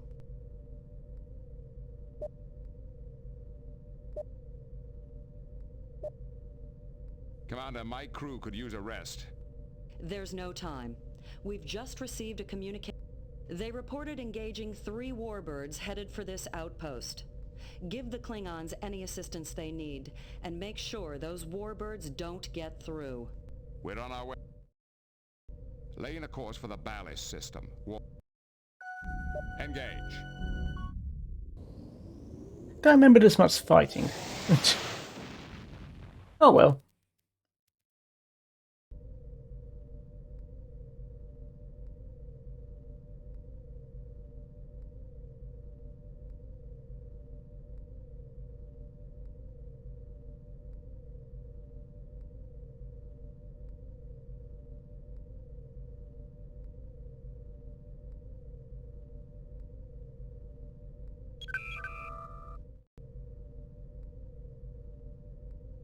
We are receiving a message from Captain Kidra of the Bortas. The Bortas was one of the first Klingon ships to offer assistance when the Romulan invasion began. Captain Kidra fought with me against the Duras. He is a warrior of great courage. Put him on screen. Greetings, Captain. This is Jean-Luc Picard of the Him I remember. Captain Picard, it is an honor. The honor is mine. Lieutenant Worf speaks very highly of you. As well he should. We crushed many enemies together. Well, I bear good news, Captain. We have saved one of your communication relays from a Romulan attack. Then we are in your debt. Do you require any assistance with your ship or crew? None whatsoever.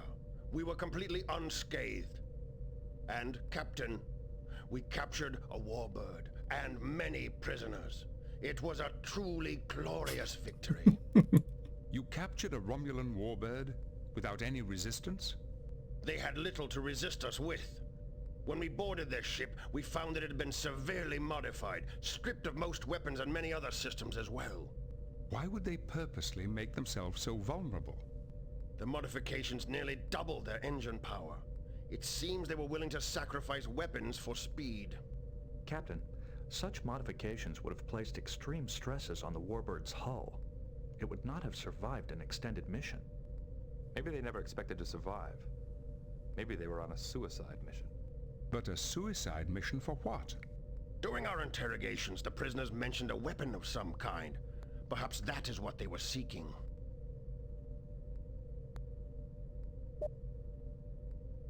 What exactly did you learn from the prisoners?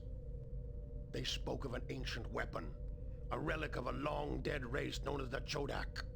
A weapon of ultimate power which would solve all their problems, put an end to their war, and destroy both the Federation and the Klingon Empire. You sound as if you don't believe this weapon exists. It is nothing more than a desperate fantasy. According to our reports, their empire will soon be overrun by alien invaders. The Romulans are clutching for anything they think can save them. Assuming the weapon is real, how did the Romulans expect to find it? Apparently, they found clues to the weapon's supposed location at the site of some Chodak ruins. Now they're wasting valuable ships on a useless quest while their empire burns. Fools.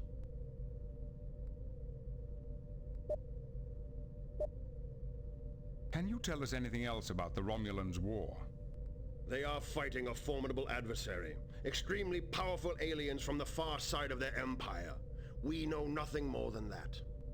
With your permission, I'd like to question the Romulan commander myself. I can beam over immediately. I'm afraid that won't be possible. The commander is presently... indisposed. Perhaps permanently.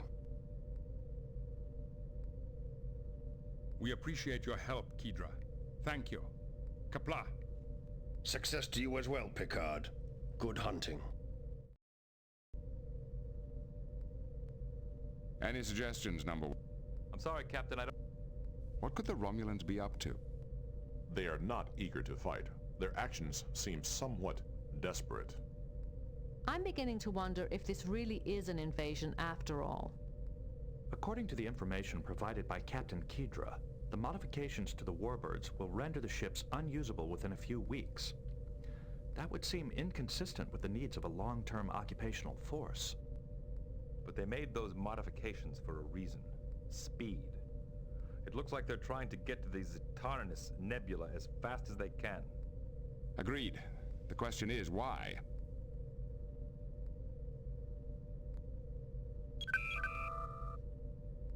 Captain. The Bortas chased... One Klingon ship chased off 3 warbirds. Not only that, it disabled and captured one of them. I think I'll send Captain Kedra a bottle of Saurian brandy along with my thanks. He certainly earned it. According to his prisoners, the Romulans are not interested in invading the Federation, at least not yet. Apparently they're heading for the Zatarnis Nebula. That nebula has no strategic value. What are they looking for? We believe they're seeking an ancient weapon built by the Chodak. The Chodak? I've heard the stories. Some kind of star-eating superweapon hidden in the nebula. But they're just stories. The Romulans wouldn't risk war over a myth. But the Romulans never do anything without considering all the consequences. Perhaps there's more truth to these stories than we realized. All right, Captain. A pair of Klingon attack cruisers have just arrived in the sector to support us. I think we can manage without you. If you want to investigate this Chodak weapon further, you're free to do so. Thank you, Commander. I intend to get to the bottom of this. Sir, we are receiving a signal from Starfleet. It is Admiral Williams. On screen. Greetings, Admiral. What can we do for you? Captain, Commander Chan notified us of your findings. Your suspicions that this was not a full-scale invasion appear to be correct. The Romulan incursion appears to be limited to the sectors between the neutral zone and the Zatarnis Nebula. We must find out what they're really after. Agreed. The recurring thread through all this seems to be the Chodak. Do you have any ideas where to begin? Most of the surviving Chodak ruins are in Romulan space. However, we recently discovered a new site on Frigis. There's also a Vulcan archaeologist, Shaynok, who's an expert on the Chodak. I'll attempt to contact him as well. All right, Captain. Good luck. Williams out.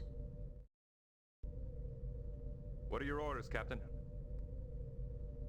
Right, there we go. We'll go to Horst 3. Set course for Horst 3, Warp 5. Aye, sir.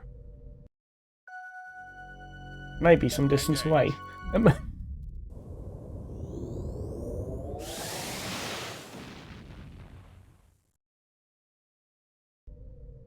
Yeah, very light years.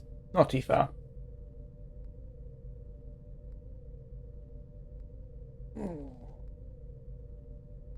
Captain, an urgent message is coming in from Chancellor Larac of On screen. Captain Picard, a Romulan warbird has invaded our system. You promised to defend us. Please come as quickly as you can. Set course for Frigis, Warp 8. Aye, sir.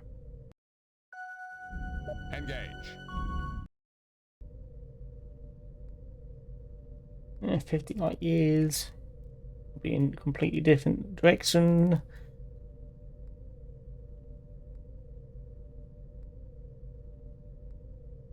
Yeah, it's going down quite quickly. Entering nebula.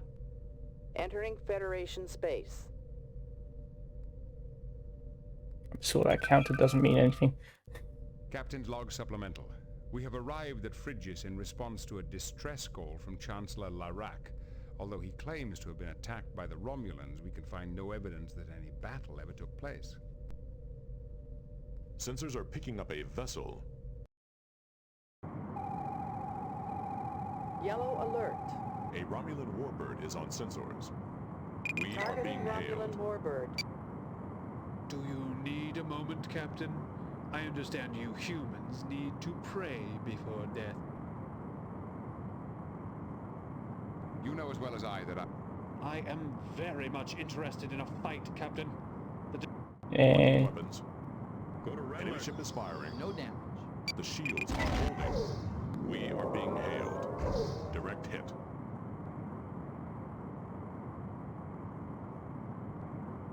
You know. I... Torpedo locked. Mr. Worf, you have time. Captain, Targeting I am honored. Romulan warbird. Locking weapons. Fire.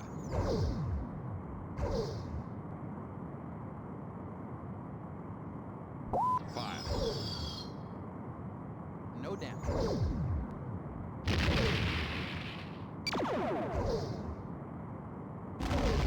Direct hit. Targeting Romulan The enemy warbird. ship has sustained major damage. Fire. We are being hailed. The enemy has engaged its self-destruct need sequence. The crew of the... Fire. Direct hit.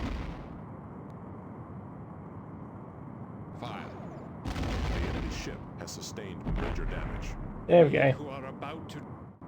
Their shields are failing. And they blow up.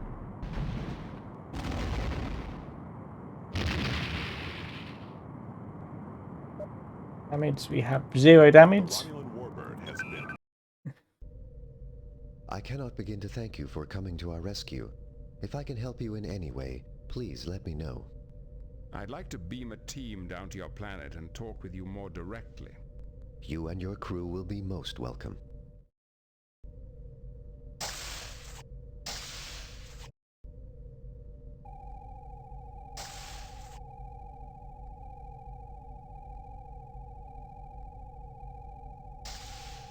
December card this time. Beam down coordinates selected. There we go.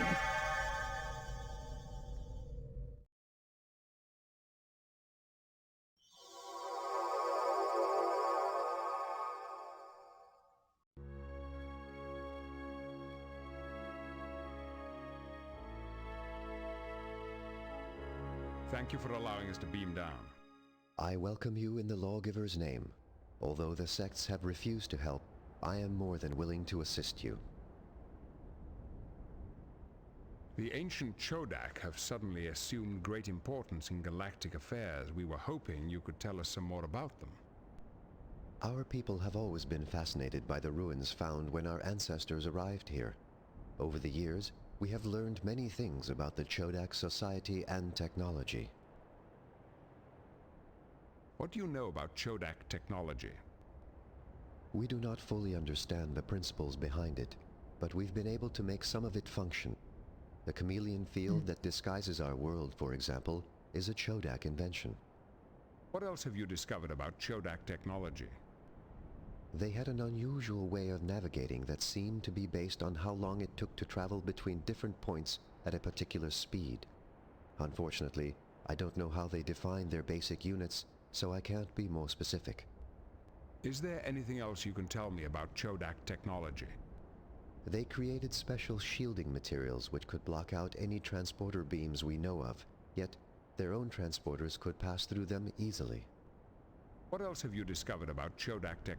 They use devices similar to isolinear rods as keys to many of their machines. Here, let me give you one. How does it work? When this programmer is twisted around the rod's end, it can alter the rod's settings, making it a sort of all-purpose key. If you use the programmer properly, you can activate almost any Chodak machine or computer. Is there anything else you can... The crowning glory of their technology was something called the Unity device that made it possible for them to control their far-flung empire. Do you have any more details about this Unity device? I think it was a superweapon with almost unlimited powers. When the Chodak lost it somehow, their empire fell apart almost immediately. What do you know about Chodak society? Their empire spanned this quadrant, encompassing tens of thousands of star systems. It endured for 100,000 years. Then, 900,000 years ago, it disintegrated, almost overnight. It's unusual for such an immense empire to last that long. What was the secret of their success? They had a talent for administration. They had an entire planet called Alanor, from which they ruled their empire. The bureaucracy must have been colossal. What else do you know about Chodak history? We believe that the group which Well, settled it's a bit here of built these Imperial structures Man. was not from the mainstream of Chodak society. Why do you say that?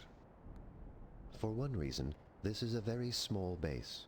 The structures the Chodak built could not have held more than a few thousand people. This could not have been a major colony. And for another? The Chodak settlers often referred to Alinor as the seat of evil, and frequently said that the Unity device, the Empire's chief means of control, had to be destroyed. Perhaps the settlers here were similar to your own ancestors, fleeing an established society to pursue a different vision. Perhaps, but I suspect the Chodak here played a far more active role. This outpost was only inhabited for a few decades, which coincided almost exactly with the end of the Empire as a whole. These reasons are not strong grounds for believing the settlers here were rebels. There are 1,000 more small clues, all pointing to the same conclusion. But there is one major mystery which could resolve the question completely. What is this mystery? A century ago, our scientists found a Chodak data crystal. We believe it contains the answers we seek, but unfortunately, the crystal is extremely old and fragile. Our equipment is not sophisticated enough to read it without destroying it. Perhaps the Enterprise's computers could read your Chodak data crystal safely. Very well. I will entrust the crystal to you. All I ask is that you share whatever you discover to satisfy our own curiosity. If you'll excuse me, I have other duties to attend to. Perhaps we can talk again later. As you wish. May the spirit of the lawgiver guide your path through the stars. We've done all we can here. Beam us up. That's pretty much that. Chancellor Larac was most helpful. We now know what the Romulans are seeking. Do you think the Romulans have really found the Unity device? We know already if they had. The device is that powerful? I'm not sure, but without it, an empire which spanned this entire section of the galaxy disintegrated overnight. What are your orders, Captain? Set course for Horst 3, Warp 5. Aye, sir. Engage.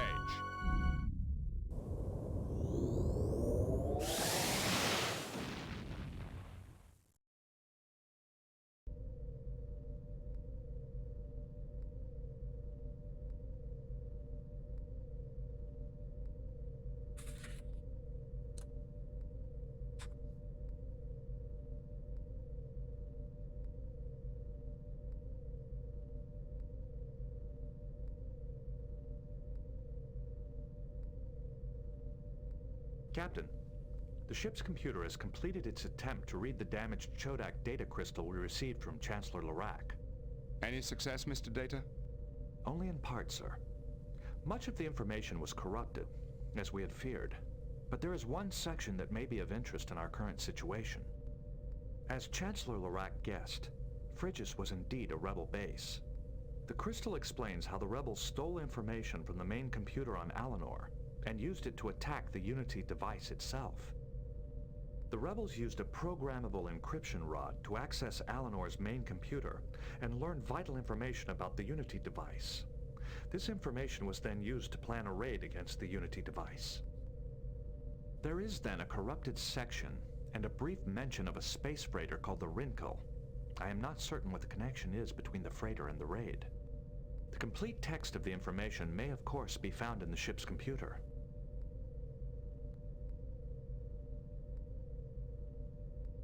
25 light years. But I may have to take a quick break after we get there. Well, not break, but do need to quickly sort something out. So I need to go to the bathroom. Problems of streaming for so long.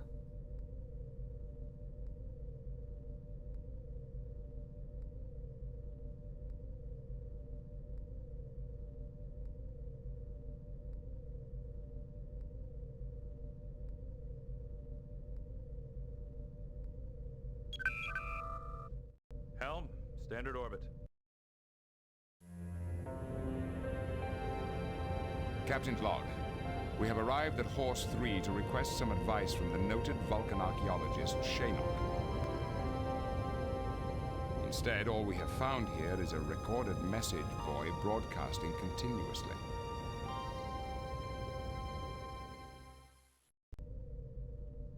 To whoever hears this message, the sudden incursion into this region of space by a flotilla of Romulan warships has made this remote expedition untenable. For the safety of my crew, I have decided to abandon this site temporarily.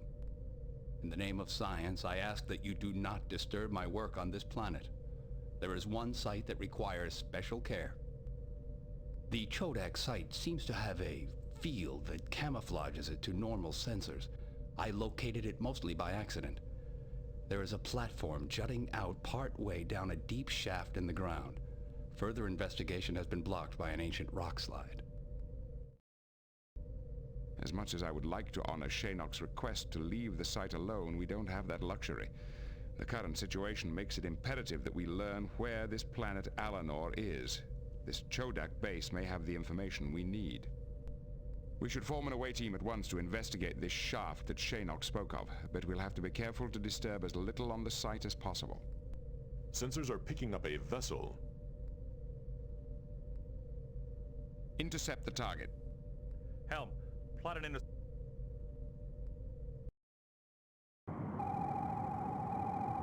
Go to red alert. A Romulan warbird is on...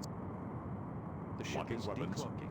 We are being hailed. Torpedo launched. Enemy ship is firing. Direct hit. Fire. Torpedo away. Captain hit. You put up a brave... It's a good day to die. Direct hit. The enemy ship has sustained major Savor damage. your big... Direct hit. Fire.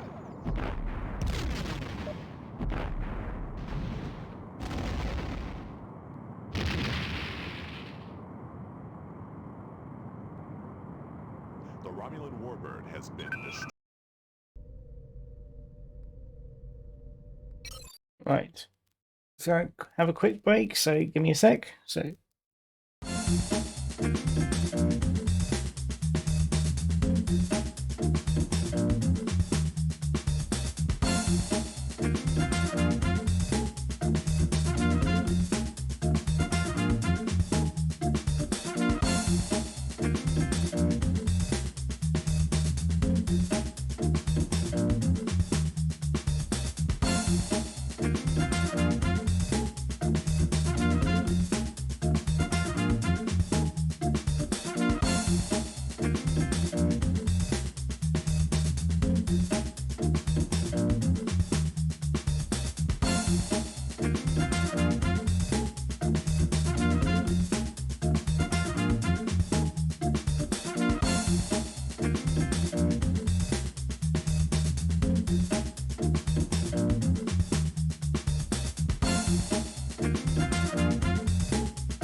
right, there we go.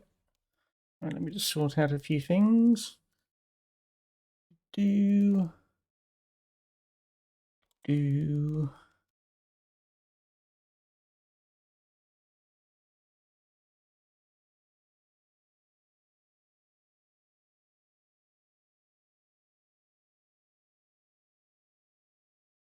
Right.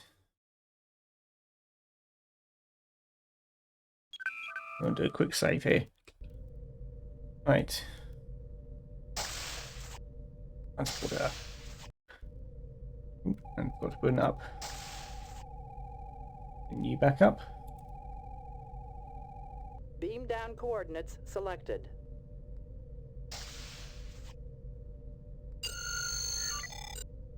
There we go.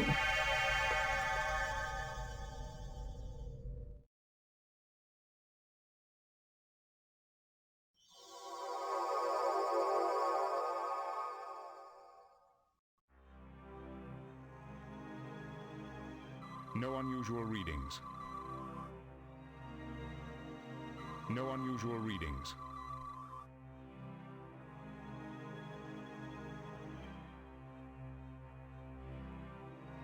This chasm descends to a depth of about 3.5 kilometers. No anomalous read. The tricorder says these rocks have been here for thousands of years. I'm reading something on the other side of them. I wonder if there could be anything behind this pile of rubble. Use that on max settings.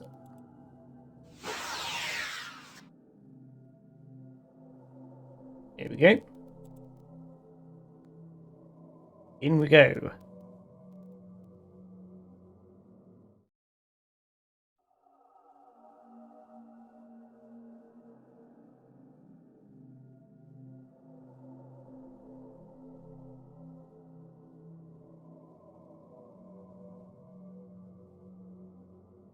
Look, a shooting star. On Earth, that means you get to make a wish. Shooting star is actually a misnomer. In reality, they are simply meteors which are incinerated as they enter a planet's atmosphere. I know, Data, and rainbows are just the refraction of light by water droplets, but they're still beautiful. Right. Do something around here. Ah, there we This go. is generating a field at the same frequencies as our sensors. Many of the components are still operational. We might be able to get this to work.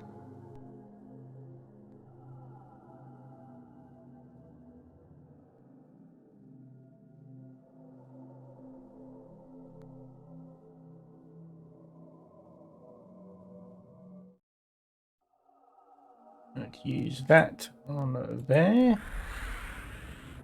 That on a rod.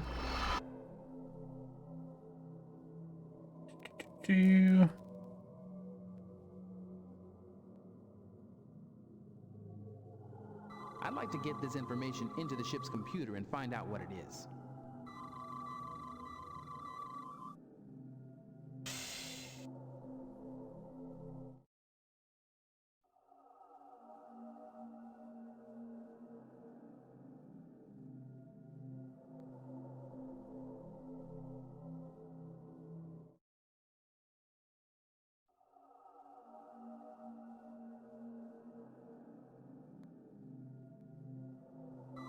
This chasm descends to a depth of about 3.5 kilometers.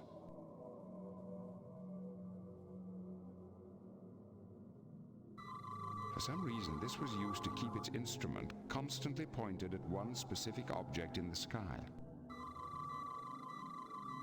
This is a highly advanced subspace phase spectrometer. I understand it's used by astronomers to measure the interval between certain subspace fluctuations.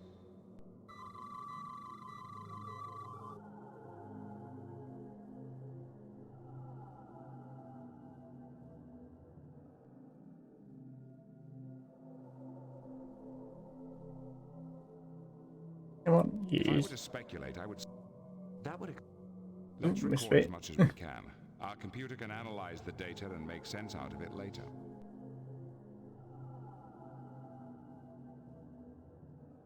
Anything else over here? I wanted. I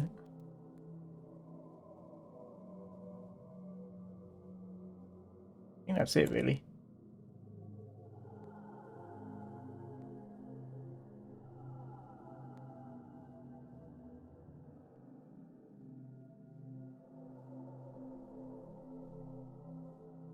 There's a lot of scientific equipment in this part of the site. This must be the heart of the station. We must be especially careful to examine everything we find in detail. For some reason, this was used to keep...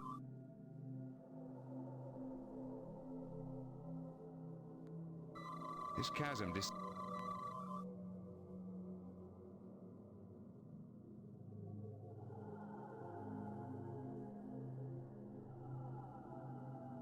Now it's really here.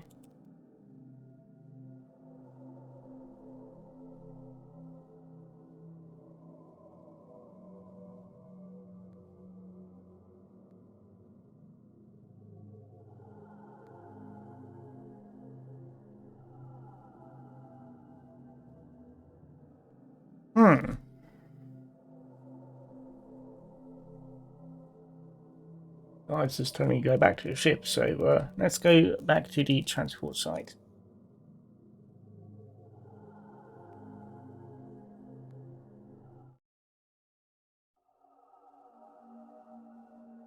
And it's also a lot less I want to say laggy, but it's a single player game.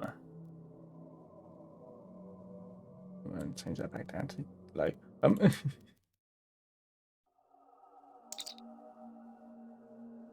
Beam us up. There we go.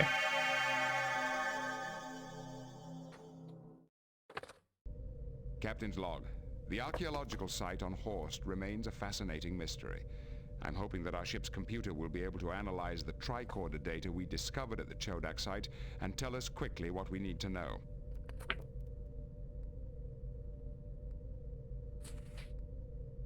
I think I'm missing a page. Mr. Data, I suggest we contact Starfleet. Any suggestions? I'm sorry, Captain. Admiral Williams here.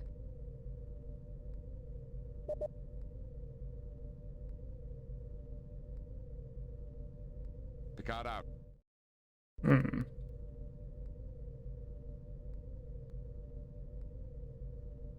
Sir. On screen. Greetings, Admiral. An unknown alien race has just crossed the There neutral we zone go. into Federation space. All attempts to communicate with them have failed. Are they hostile? Definitely. So far, every ship and outpost in their path has been attacked, disabled, and left for dead. Do we have any idea of their objectives? That's the strangest part. It looks like they're pursuing the Romulan fleet into the Zatanus Nebula. Then my first instinct will be to let them go with our blessings. I wish we could. Unfortunately, Outpost Delta 08 lies directly on their present course. We can't afford to lose it. Proceed at best possible speed to the Yaz system and intercept. Understood. What are your orders, Captain? Set course for the Yaj. Engage. That's not maximum. I can get it faster than that.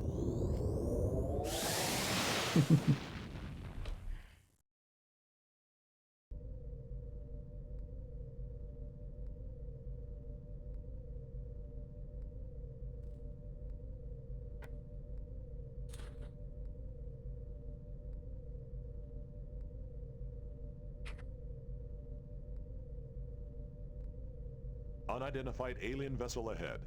They have locked weapons onto us. Red alert! Shields up! Hail them. There is no response. They are firing. Evasive maneuvers. Go to red alert. The enemy ship is firing. area. Target is out of range. We have been hit. Torpedo locked. The shields are holding.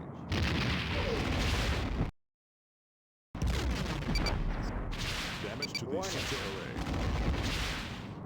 There is no response to our hail. Engage tactical maneuver. Fire. Torpedo away.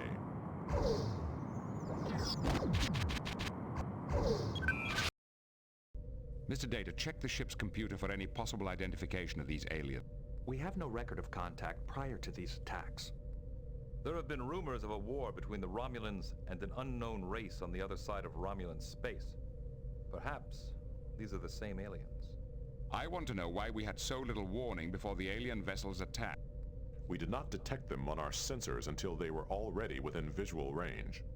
Did they have a cloaking device?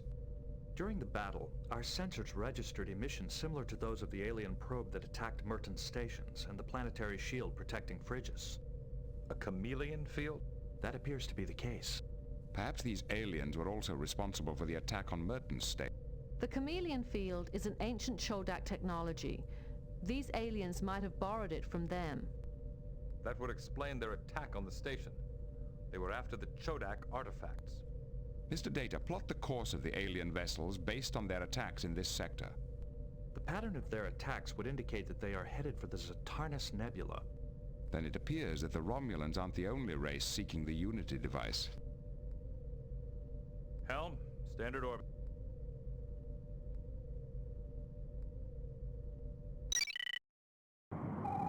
Seems we managed to escape that fight.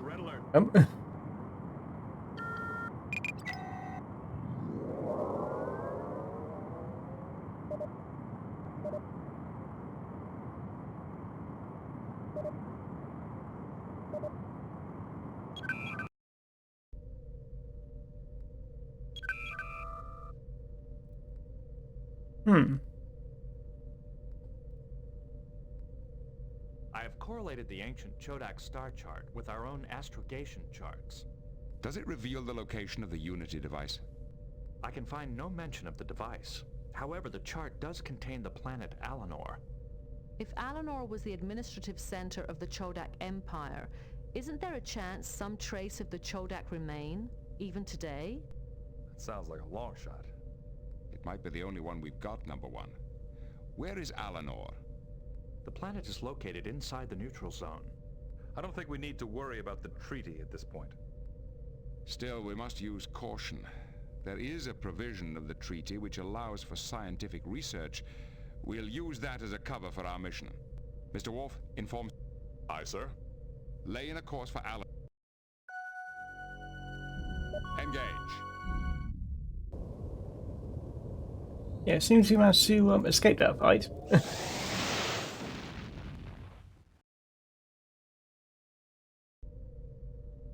Ooh.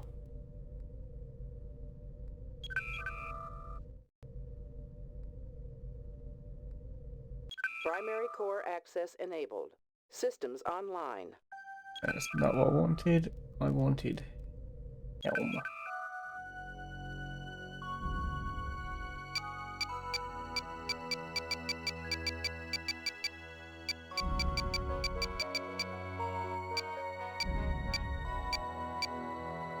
Engage. Go a bit faster. Going there.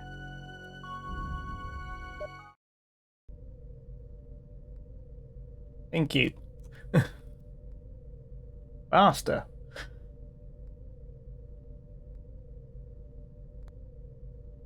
Captain, I've been studying our records of one of the Chodak devices we found on Horse 3.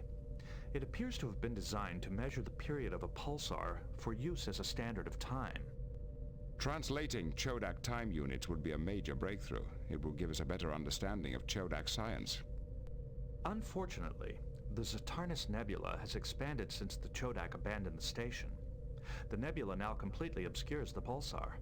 The nebula grew that quickly? The Zatarnus Nebula is one of the youngest celestial bodies in the galaxy. Are there observations of a pulsar in that region of space? None in Federation records, but the Chodak star chart does contain a pulsar at the proper coordinates. Can we observe the pulsar ourselves? The pulsar is on the far side of the nebula. It cannot be observed from anywhere within Federation space. Does it have a name? We should be sure a science vessel is sent to observe it. The Chodak chart refers to it as the Gambara Pulsar. It lies in unexplored space near the Romulan border. Warning. Entering the neutral zone. Entering Federation space. Warning. Entering the neutral zone. Yeah, it's kind of a wiggly. Helm, Standard orbit.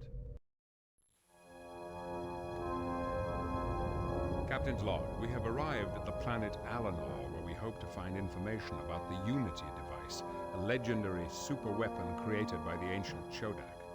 Although we've managed to travel deep into the neutral zone without being challenged, I feel certain that an encounter with the Romulans is only a matter of time.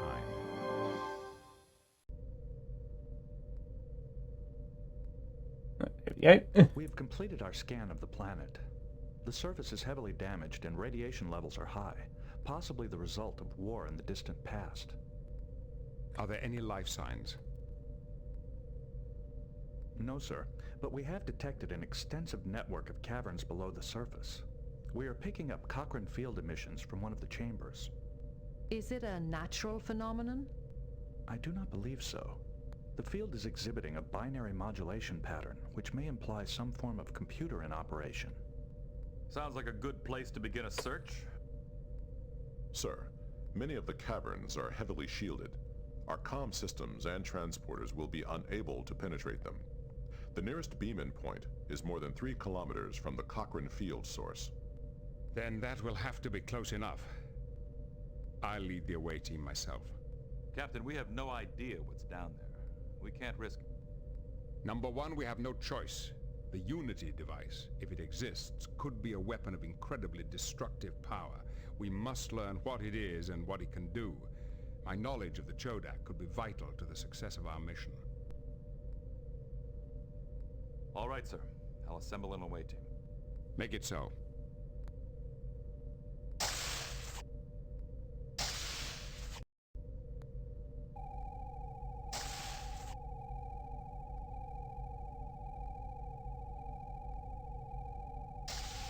Beam down coordinates selected.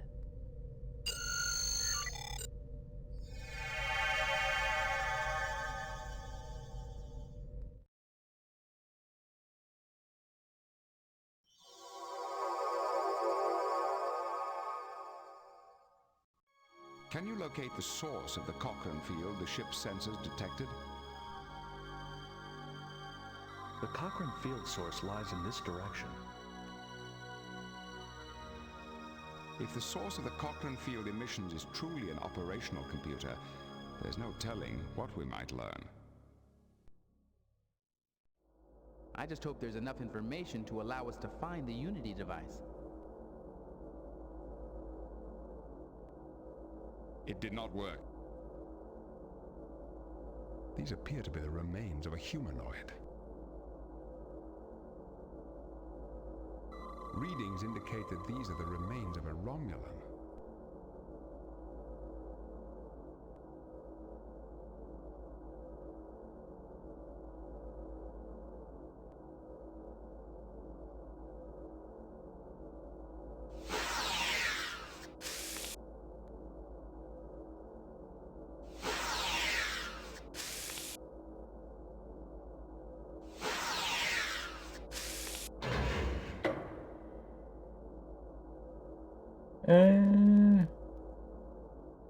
I shall leave the drain for now. This passage is taking us farther away from the source of the Cochrane field. Right. What do you think of Chodak technology, Geordie? It's a curious combination, Captain. What do you mean? Well, a lot of this stuff looks pretty dated by Federation standards. Other things are so advanced, I can't even guess what they're for.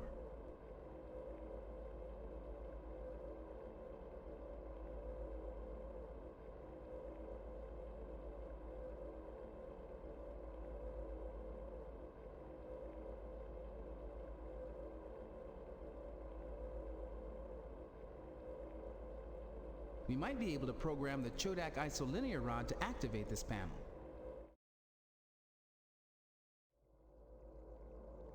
It's a control panel. I know that, Geordie. There.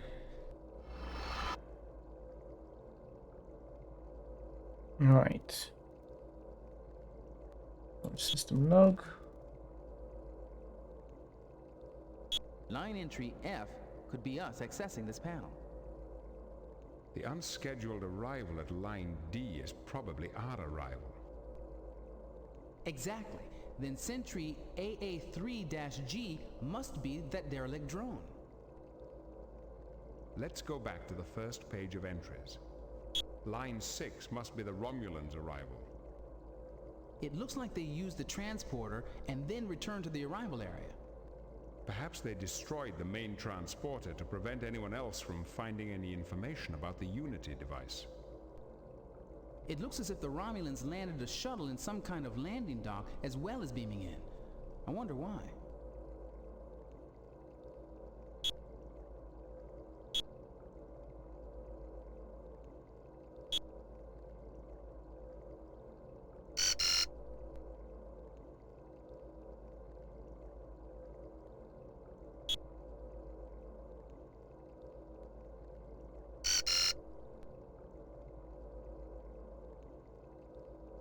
It's a control panel.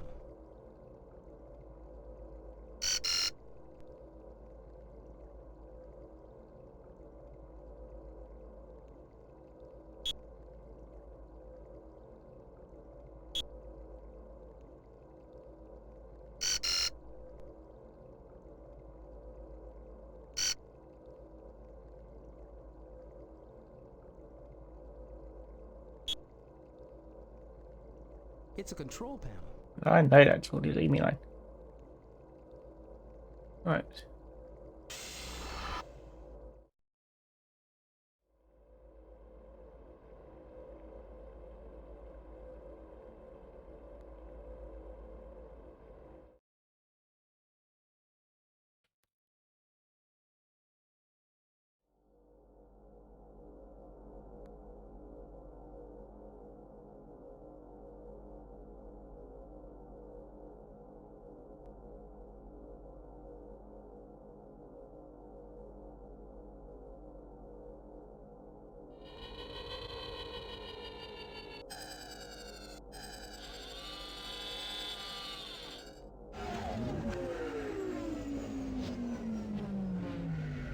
The large drone appears to be repairing the smaller one.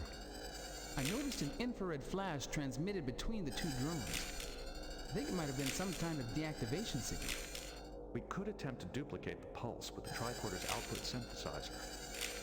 And that might allow us to turn the drones on and off ourselves. Interesting. The system works by separating the factors of a fifth-order hyperbolic equation and... Data, just do it. Yes, Captain.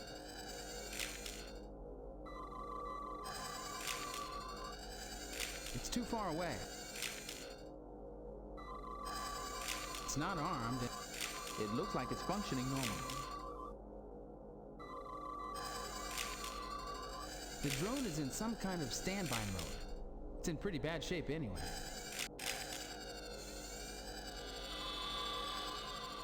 It's too far away.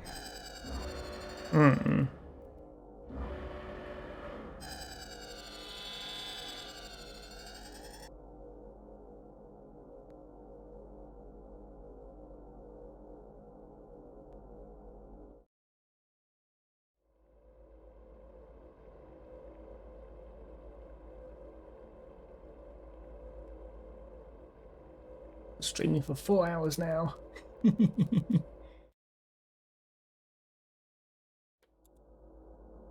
Right,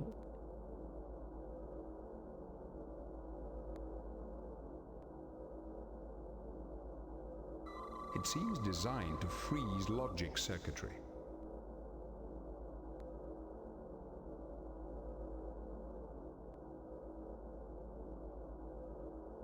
Welcome to Eleanor.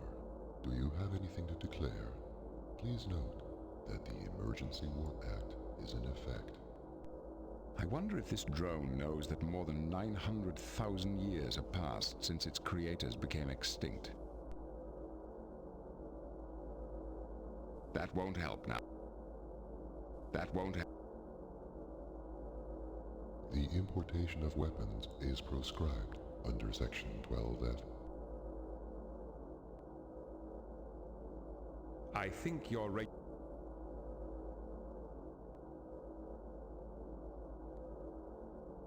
For failure to comply with the instructions of an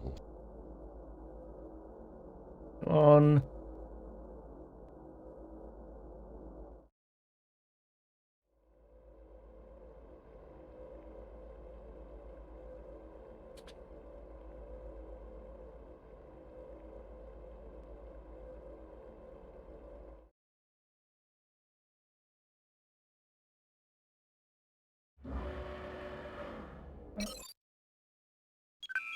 Save.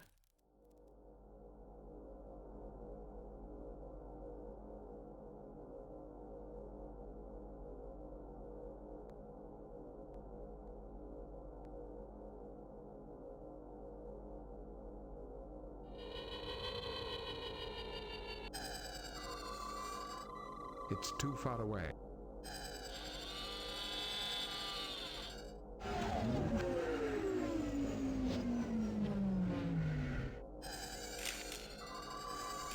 It's too far.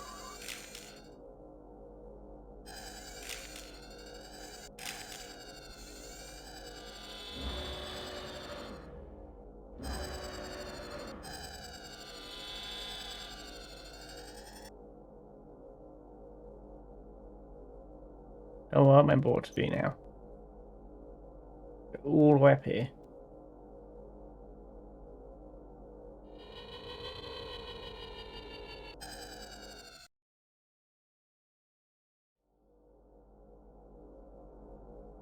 Use you on the... It's closed. I don't think there are...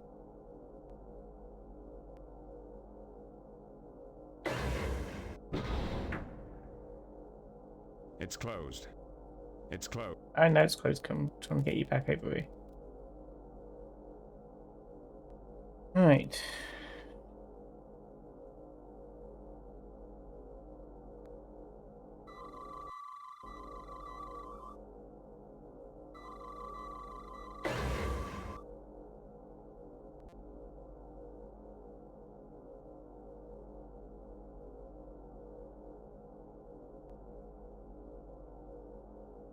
Wait for another drone.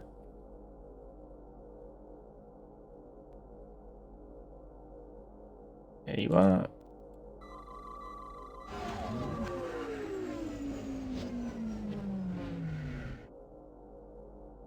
It's closed. Right. Do. It worked. There we go. We should leave the logic inhibitor here to prevent...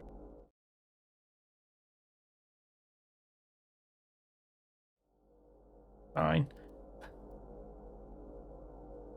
Right.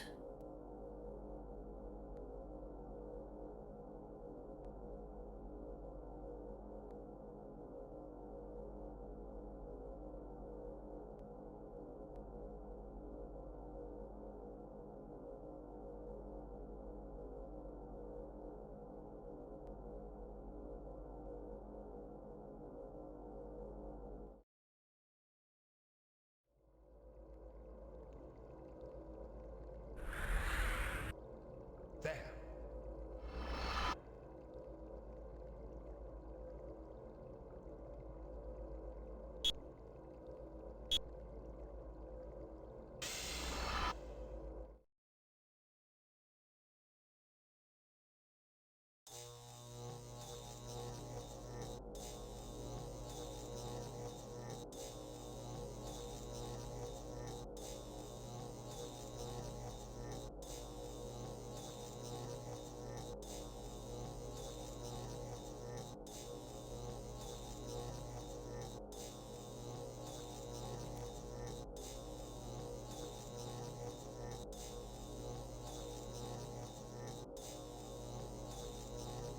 Seems to be a little bit stuck.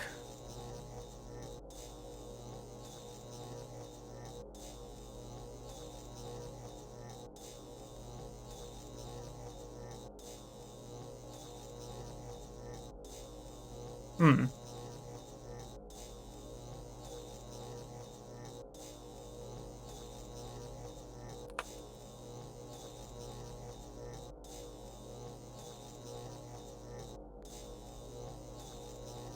Oh, there we go.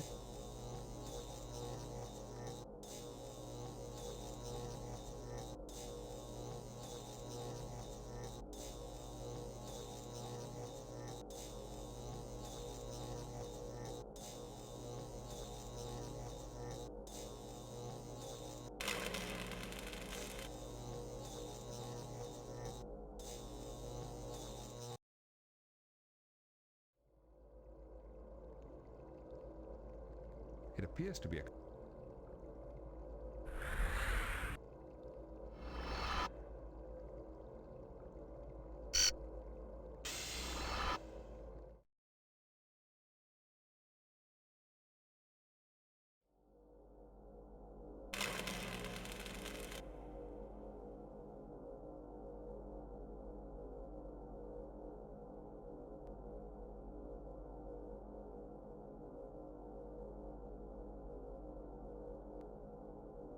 Another one to come past.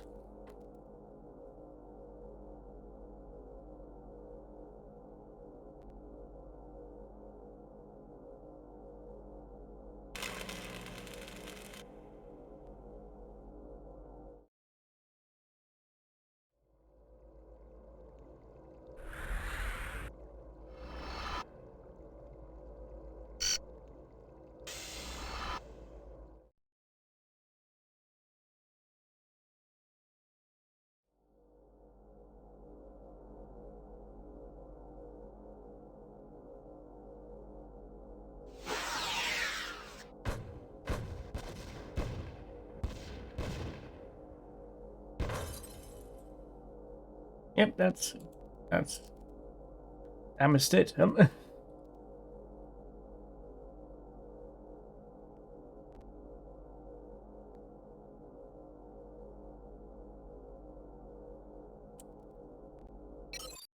actually going to save again, just so we don't have to worry about any of that. Where is your master? Speak. I am Captain Jean-Luc Picard of the Starship Enterprise. I have full authority to represent the Federation. Please follow me, sir. Our master will want to speak with you. Follow me, please.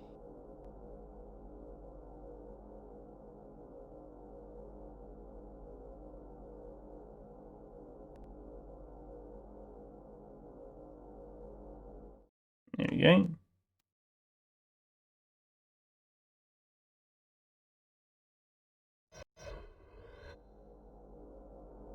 I see we have unexpected guests.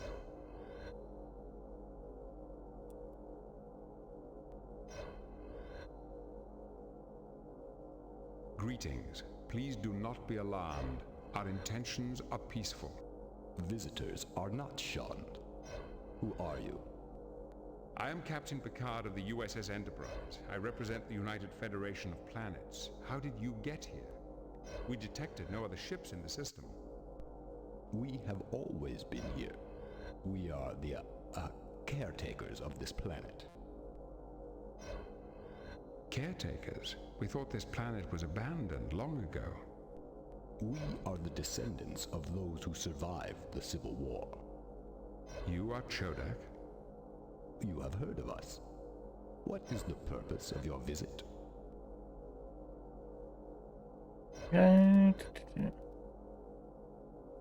We are trying to find out why two fleets have invaded Federation space. Whose fleets are they? One fleet is Romulan. The other fleet belongs to a civilization we have never encountered before. Their aim is not conquest? They only attacked when they ran directly into our defenses. Their goal appears to be in the unexplored space beyond the Federation. So, what do you hope to find here, when these fleets are on the other side of the Federation? The evidence we have found so far indicates that they are seeking an ancient weapon, possibly built by your ancestors. In my pupil stage, I heard tales of a device built eons ago. These legends claimed that the device gave our ancestors almost godlike powers. Now suppose such a device truly exists. What makes your Federation worthy to possess it?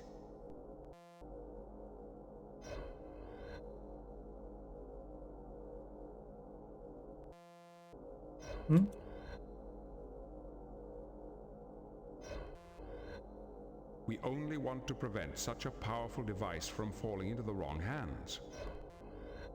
Yes, that would unfalsely be a calamity. Do you know where the main computer center is? We found a remote terminal, but the data link was damaged. There is a working computer in the Hall of Records, but we do not have the proper encryption rod to access the data.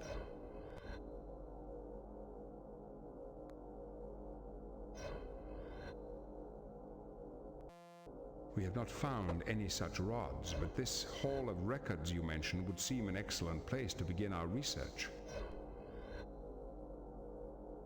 The historical archives are stored in a computer, and there is no way to access the data without an encryption rod. We have expertise in data encryption. Perhaps we can extract the data without a rod. It is not unworthy of a try. Please follow my optimators to the Hall of Records. I am familiar with all known encryption techniques. Yes, your drone could be useful. No need to trouble yourselves if you'll just point us in the right direction. I cannot let you wander unguided. The way to the Hall of Records is not direct, and there are many hazards. We can look after ourselves, I assure you. As you wish. Right.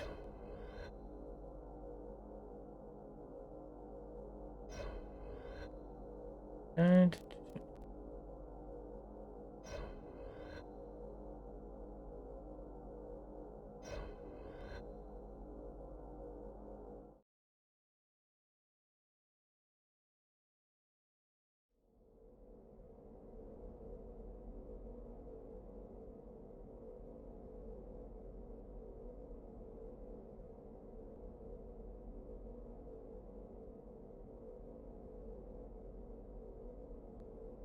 I think I missed something.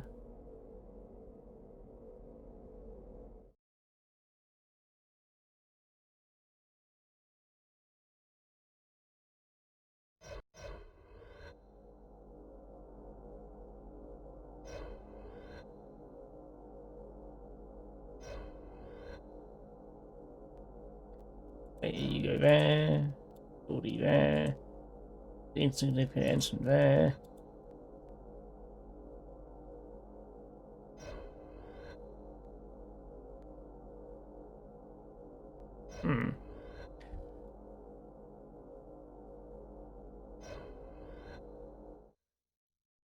Authorized use panel.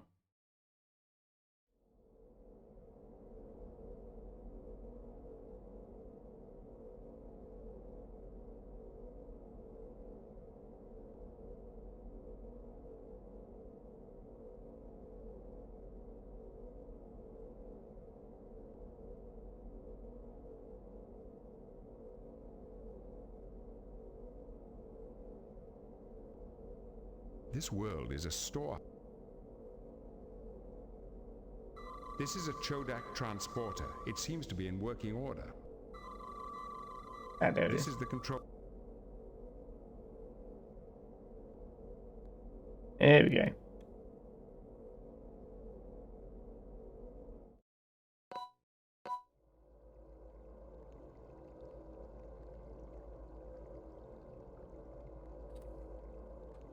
Right.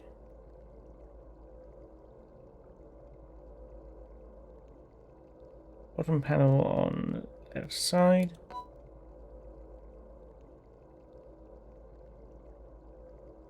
Top left.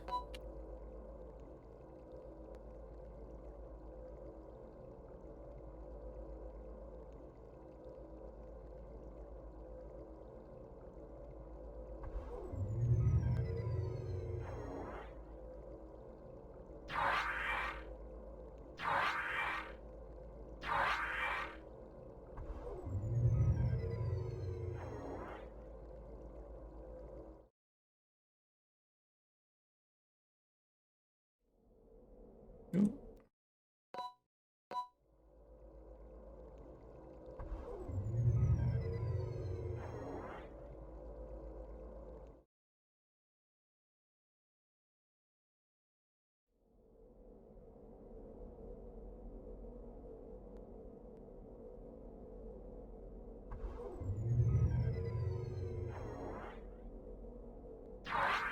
There we go.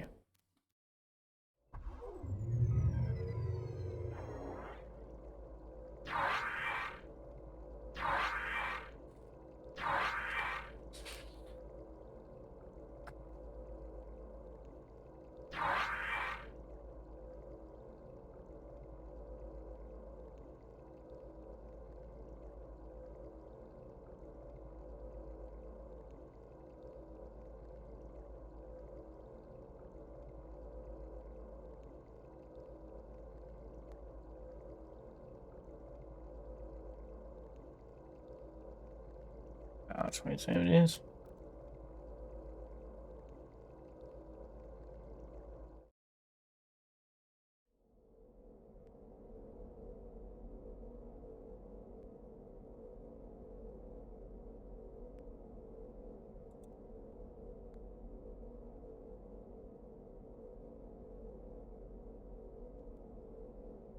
Continue through.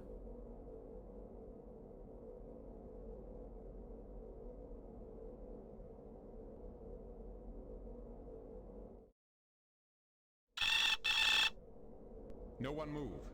We've just tripped some kind of alarm.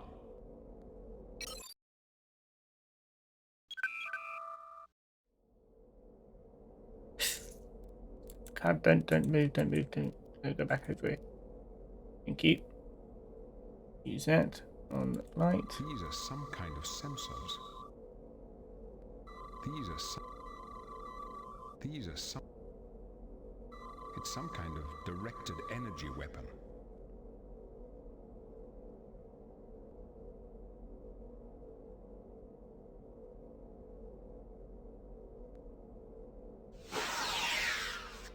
No effect. The security devices must be protected by some kind of shield. There has to be a frequency gap in the shield to allow the sensors to function. If we tune our phasers properly, we might be able to overload the sensor input. So it's the data, use tricorder. Yep. There is a frequency window in the sensor shields at a wavelength of precisely 737.32 angstroms.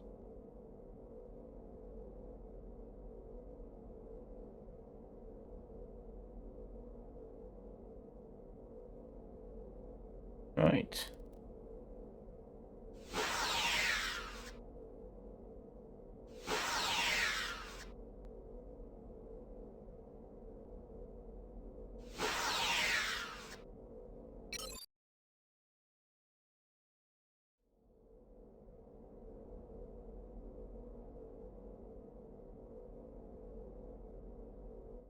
There we go.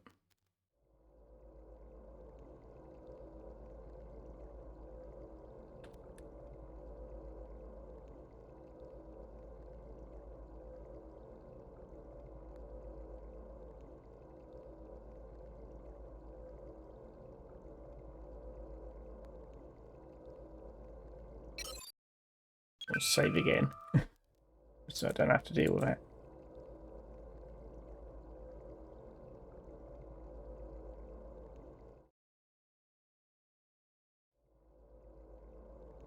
So I'm going to go here.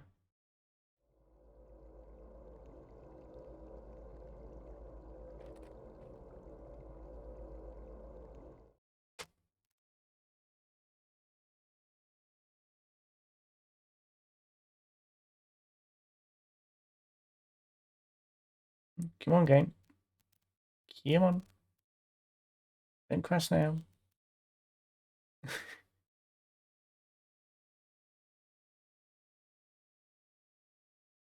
Give it a moment.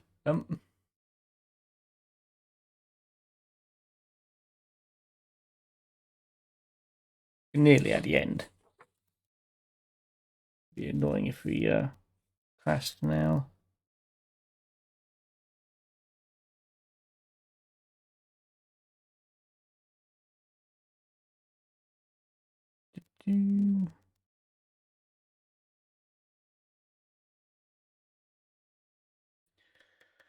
Ah.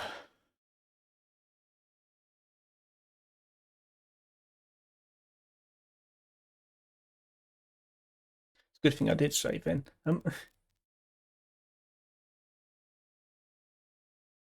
Let's see, what is DOSBox doing? It's doing nothing.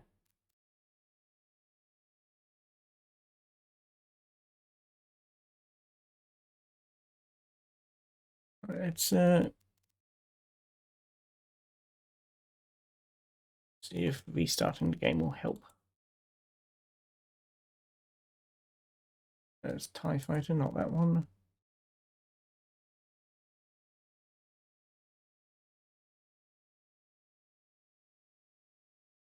Come on.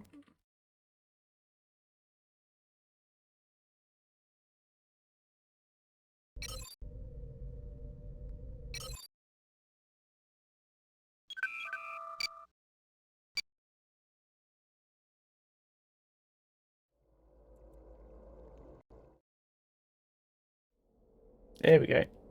Right, use the panel. So use you. There.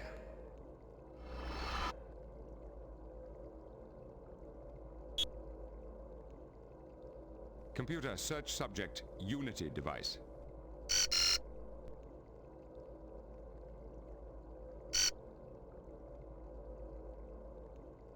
This star chart may provide us with the location of the Unity device.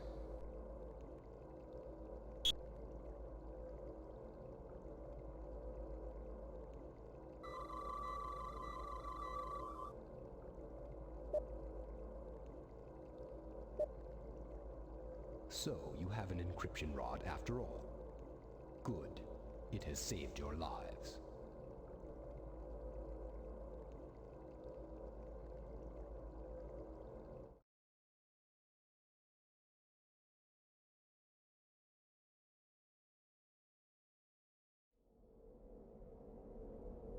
Oh, let me introduce myself properly.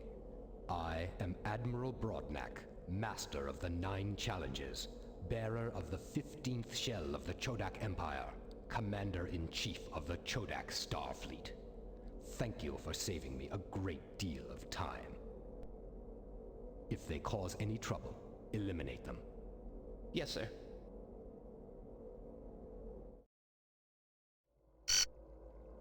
Transfer and erase Chart 45 NXD.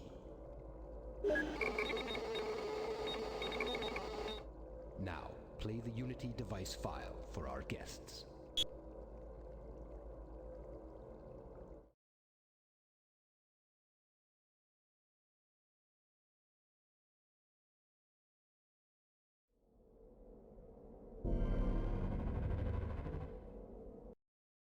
From the time the first Chodak grub made his fateful journey to the beauty and freedom of a new shell, to the first Chodak in space, to the building of our great empire, no achievement compares to the creation of the Unity device, the culmination of 650 years of research, development, and construction. The Unity device opens up the path to a bright and happy future for all Chodaks.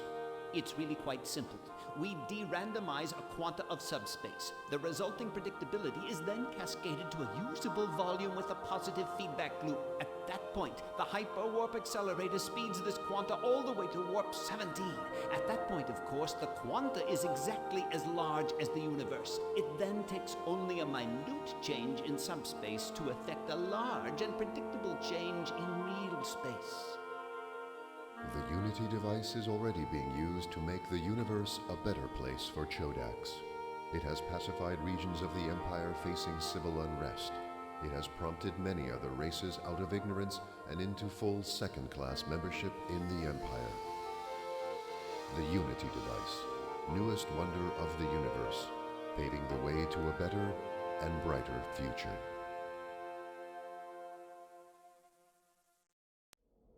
Such power, and it was thrown away. Ages ago, a group of rebellious scientists sent it into the future, claiming it should only be used for celestial engineering. Now the time of its return is near. With the ancient star charts from this computer, we can pinpoint exactly when and where the Unity device will reappear. Goodbye. I feel that in the short time we have been together, I have grown almost fond of your species. We will meet again, soon. Perhaps your Federation will qualify for second-class membership in the new Chodak Empire.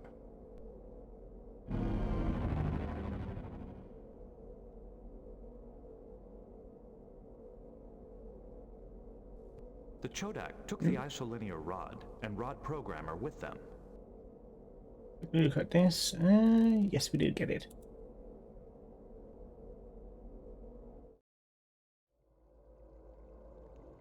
That's odd.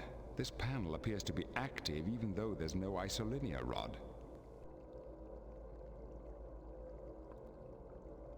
Right.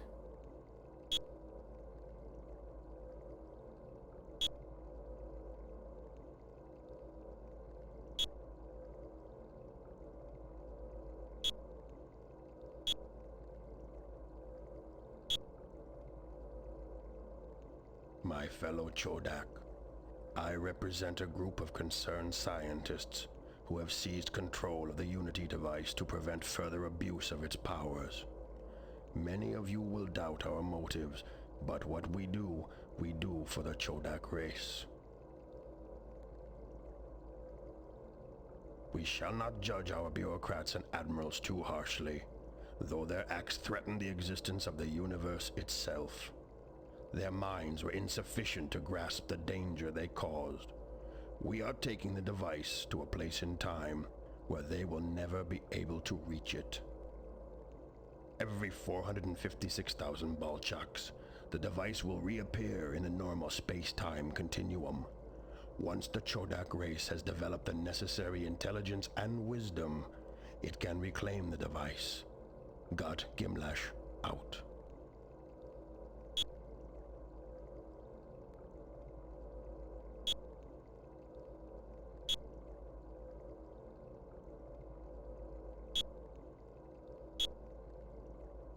I think that's pretty much it. Do yes. Only a...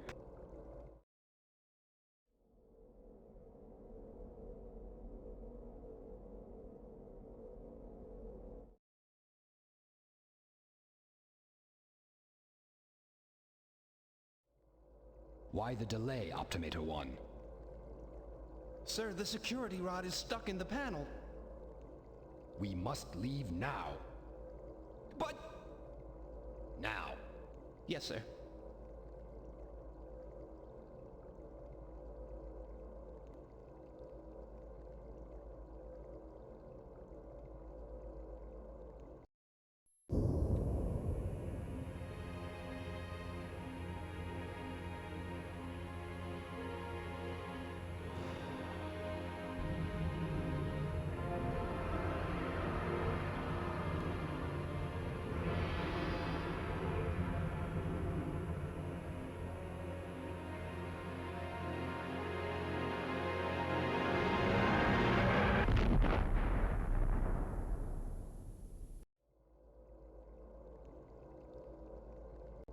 Right.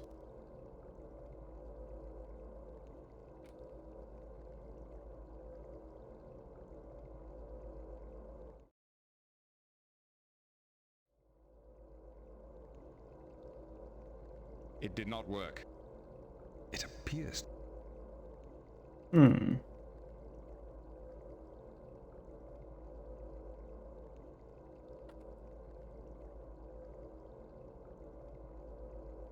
Come back to that later.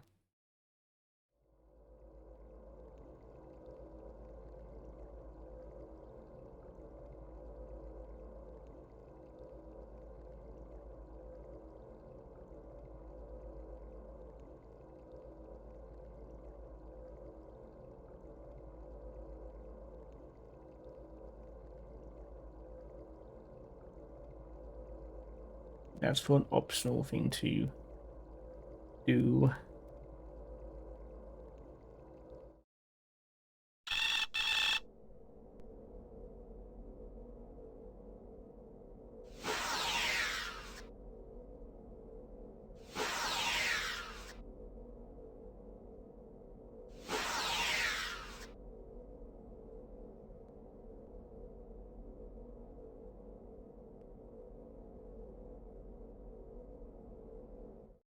There we go.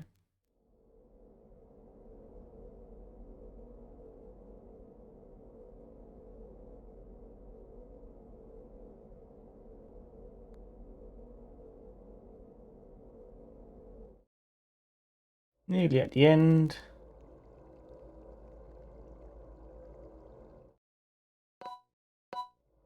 Right. Middle button.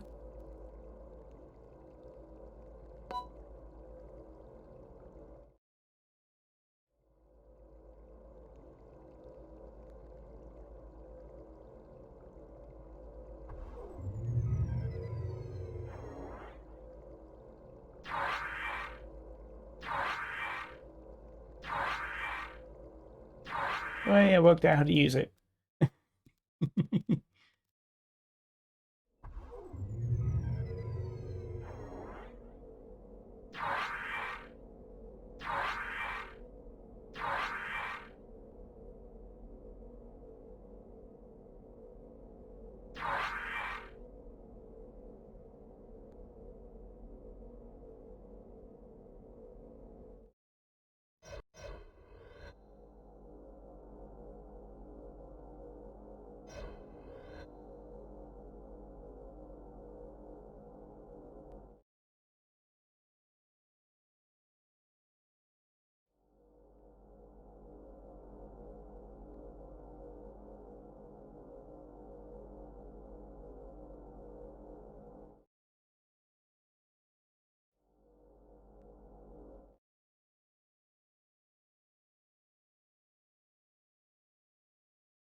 Right, nearly at the end.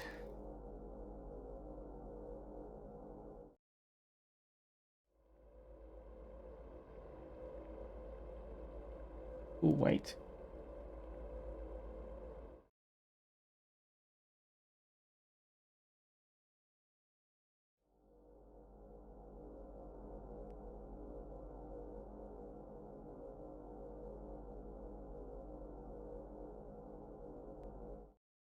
Let's see if we can do this without having to...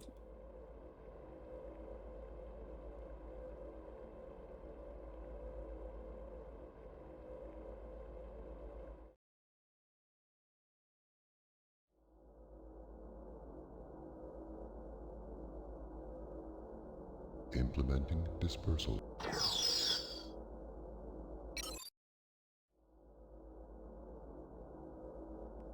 Implementing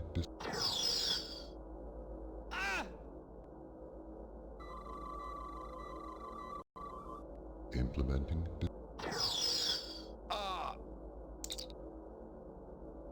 Beam us up. Have we survived? Data, Yes, we I want did. you to run a full analysis on the information we discovered on the planet. The analysis is already underway, sir.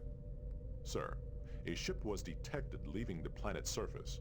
It matches the description of the alien ships that recently invaded Federation space. Then there's no doubt left. The ancient Chodak have returned in force to reclaim their Unity device. Can we intercept the Chodak ship? They are already out of sensor range. It is undoubtedly headed for the Unity device. Send its last known heading to Starfleet. Perhaps another vessel can intercept them. Aye, sir.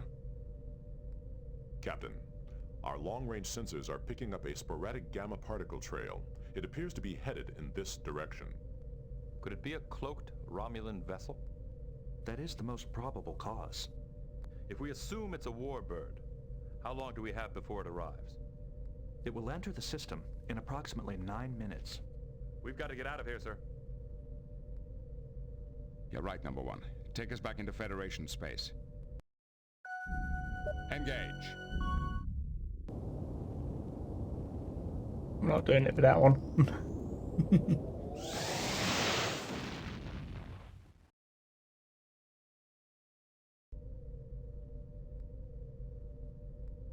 The analysis is complete. The Unity device is in Sector 313 at coordinates 9-14-16. Shall I lay in a course to the Unity device, sir? All right, Data. Make it so.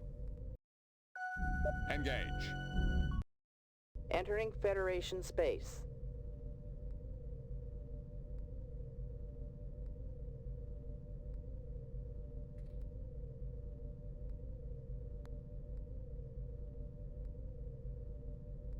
I'll just let it count down. I can't be bothered to mess about with Warp 7's fast enough.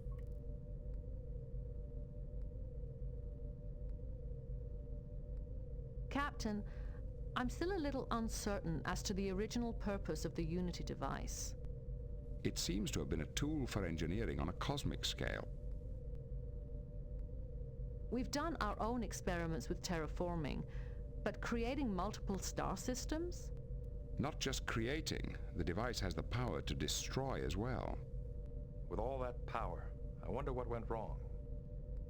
A group of Chodak scientists rebelled against their empire. They disagreed with the use of the device as a tool for political and military gain. They seized control and somehow sent it into the future.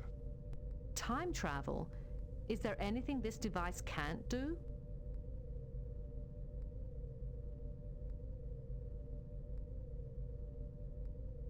Warning. Entering nebula.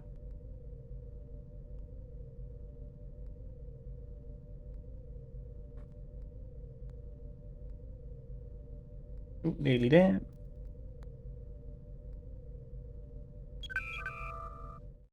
Captain, our sensors are picking up an on screen.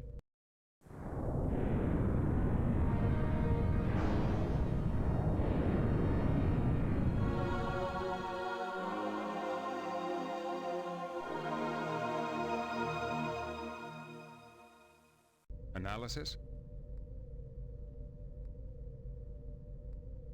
It is extremely large, approximately 314 million kilometers in diameter.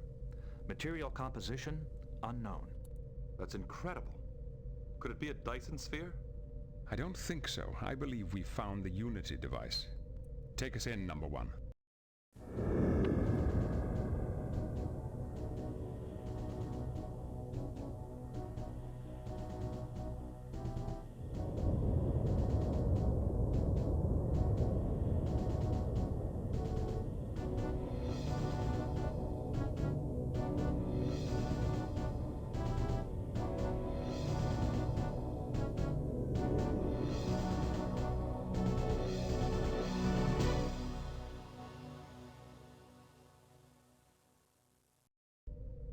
Sensors are unable to penetrate the device structure, but gravimetric analysis indicates that it is probably hollow.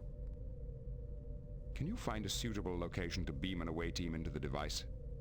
Sir, I do not advise using the transporter. Why not? The device does not fully exist in this time continuum. The temporal boundary surrounding the device would disrupt our transporter signal.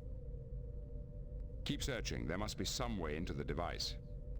The sensors are also picking up a large quantity of debris around the device, as well as significant residual radiation.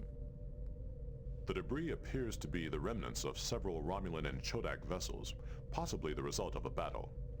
I do not detect any survivors in the vicinity. The Geridian warbird is uncloaking. It is the Asirum. We are being hailed. On screen. Greetings, Captain Picard. Captain Pentara, it appears that the Romulan and Chodak fleets have destroyed each other. Not exactly. From what I've managed to piece together, it seems that when the two fleets began shooting, it triggered the Unity device's defenses, which destroyed them both. I suspect that anyone foolish enough to discharge their weapons near the device would suffer the same fate. Then it appears that we both have incentives for peace. How is the situation back on Garrod? Not good.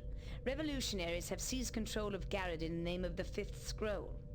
Anyone who questions their actions is executed as an enemy of the people. I wish I'd never set my eyes on that miserable parchment. So, what are your intentions here? I intend to win the Unity device for Garrod. It will take a miracle to restore order to my world. Perhaps this device can supply one.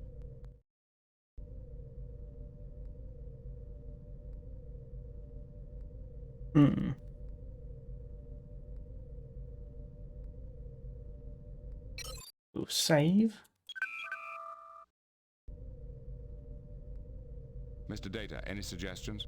I suggest we contact... Captain, vessel approaching bearing 161 Mark 204 on an intercept course.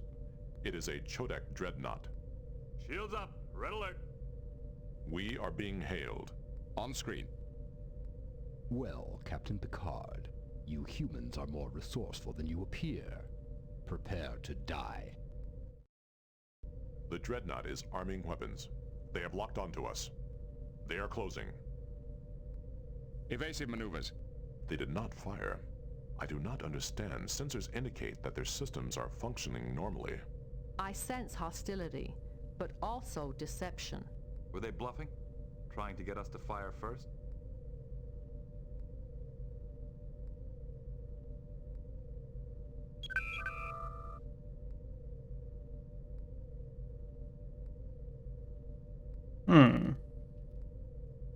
Captain, we've just intercepted a transmission between the Dreadnought and the Unity device. It is a coded binary signal. The transmission is opening a large access port on the surface of the device. The Dreadnought has launched a shuttlecraft. It is heading towards the access port. The Garidian vessel is also launching a shuttlecraft. Mr. Worf, assemble a security team and meet me in Shuttle Bay 3. Data, you're with me. You have the bridge, number 1. Captain, I know what you're going to say, Will, but I'm not going to stay here and let those people decide the fate of the Federation for us. Understood, sir. Good luck.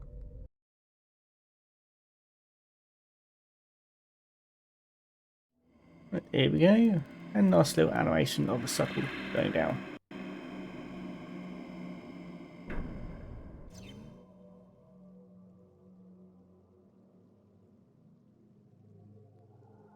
Sir, according to the ship's sensor reports, both the Garidian and the Chodak shuttlecraft landed nearby. I see no signs of either landing party, Captain. We'll have to find out which way they've gone. They have superior knowledge of the device and a head start. I'll set that back down to down.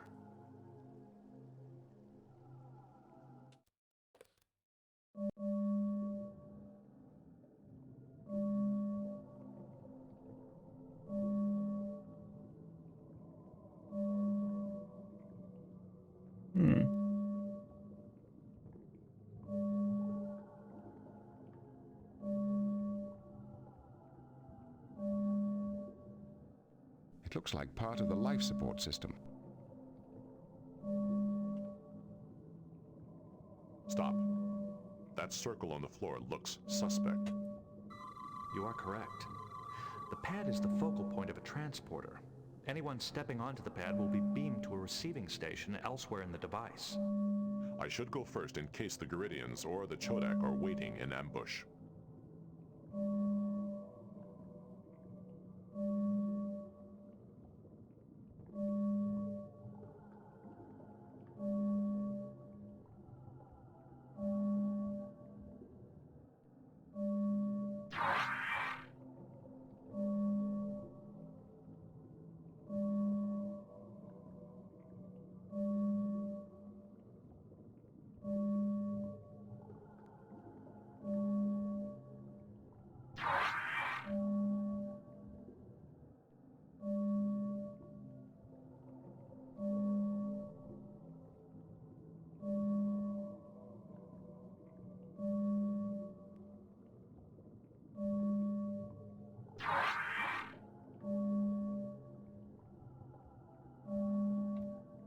Going wide in it.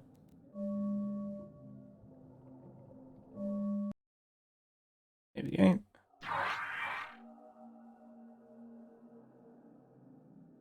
Where is the rest of my team? My phaser and tricorder are gone. Oh, they're not dead. Well, Butler maybe, but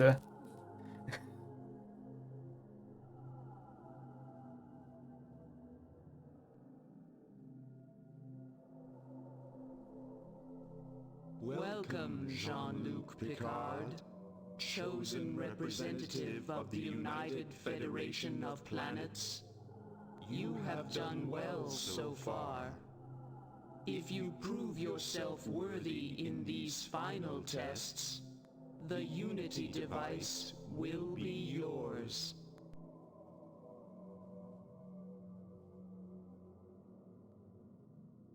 Who are you?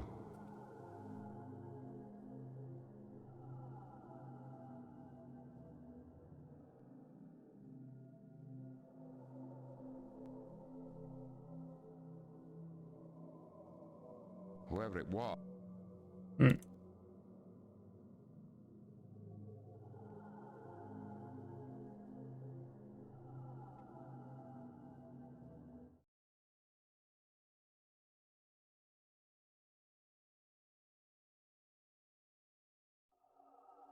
I have examined the shuttle.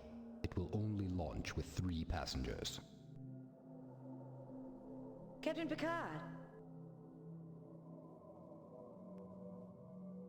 What do you know about these tests?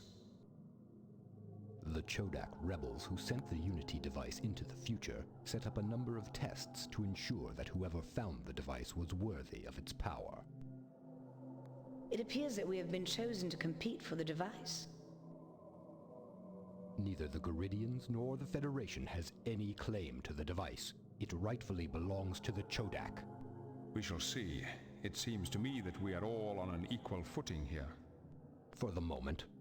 Where is my awaitee? We don't know. Our team also disappeared when we went through the transporter. Their fates are insignificant compared to the matter before us. If they have died, at least it was for a good cause. This shuttle will take us to the Unity Device Control Complex.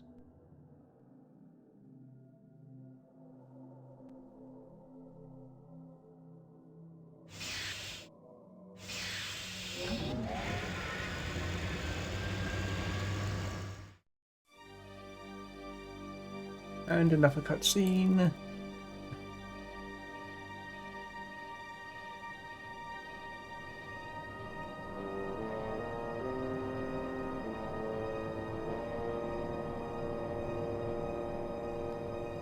Coming up to the 5-hour mark. I would like to know more about the tests we face. I do not know exactly what form they will take, but trials and tests have always determined rank and position in Chodak society.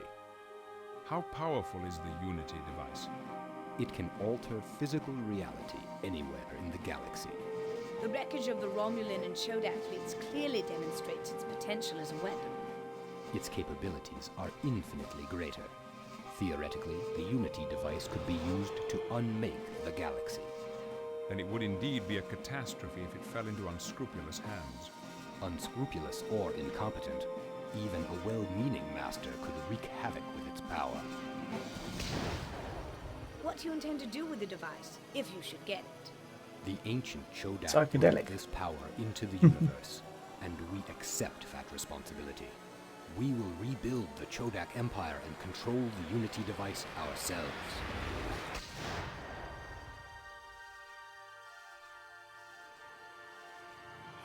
Garidian society is on the verge of anarchy. It will take something as powerful as the Unity device to restore order. Our need outweighs your fantasy of empire building. And you, Picard? The Unity device is too powerful for any one race to control. It must be used for the common good. Perhaps its power can help establish a lasting peace between our peoples. You speak of my fantasies, Pentara. We are about to dock. May the worthiest species prevail. There we go.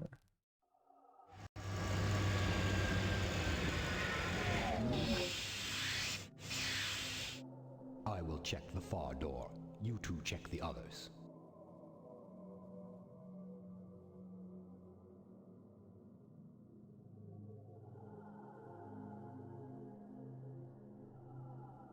Your words made much sense to me, Picard. You and I should work together. Our governments may not be allies, but at least we share many of the same values. If Broadneck gets the device, we both lose.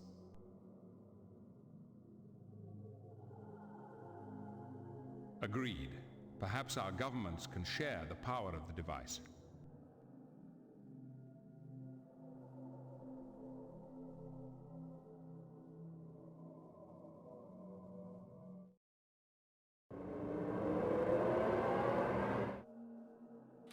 Do not be alarmed, Jean-Luc. Using the power of the Unity device, I have returned from the future to warn you. Do not trust the aliens. They will betray you and take the device for themselves. Take this artifact. It will help you. Help us win the Unity device for the Federation. Picard.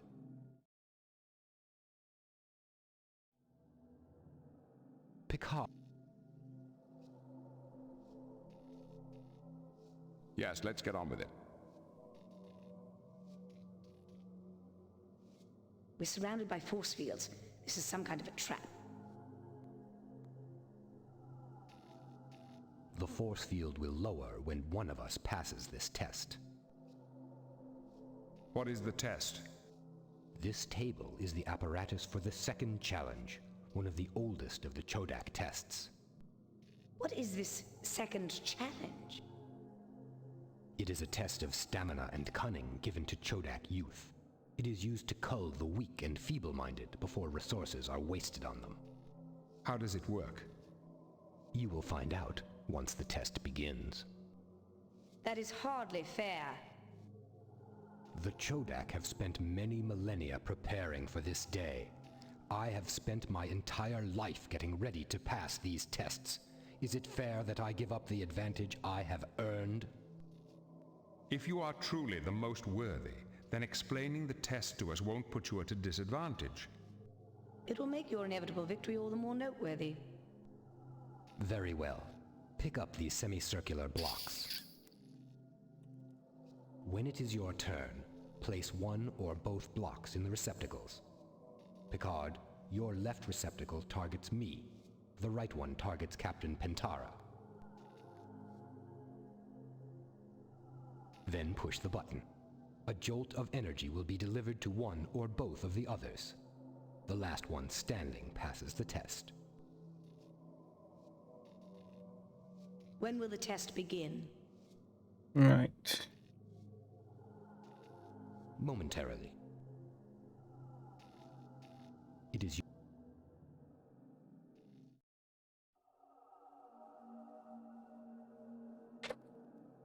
in the left one.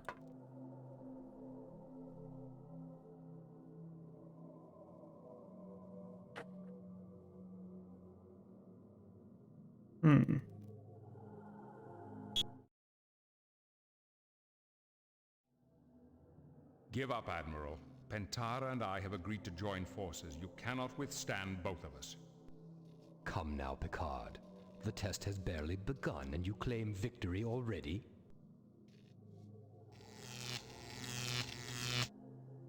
It is your turn, Captain Pentara. We will defeat you, Broadneck.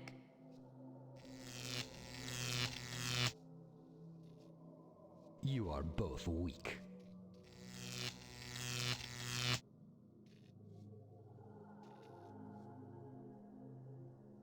It is your turn, Captain.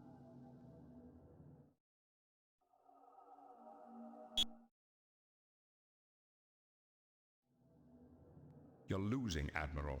If you agree to give up your quest to rebuild the Chodak Empire, we can work together and find another way out of here. You don't understand. Membership in our empire would improve your species. I like my species the way it is.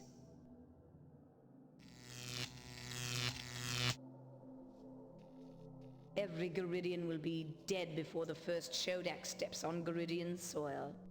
If that's the way you want it. It will be interesting to see which of you falls first.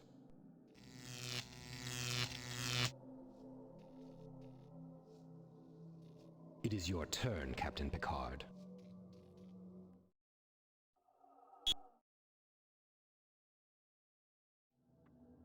You can't win, Broadneck. You have not defeated me yet.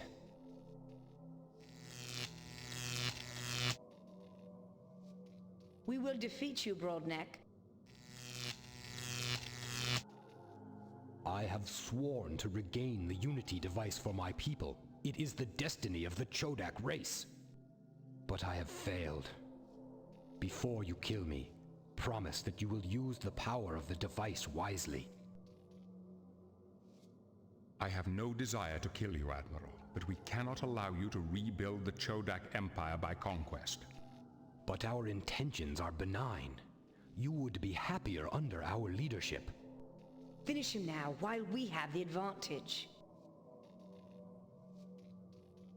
Even if we defeat Broadneck here, the Chodak will still have to be dealt with. The Unity device will take care of them. No.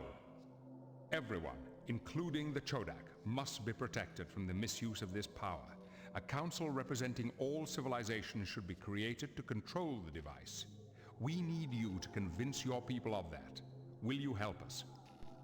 The thought of untested species using the Unity device is almost unthinkable. but there is wisdom in your words, Picard. I will cooperate. Good. Now, let's find a way out of here. How do you intend to disable the force field, Picard? I don't know yet. Right, let's have a look at the generator.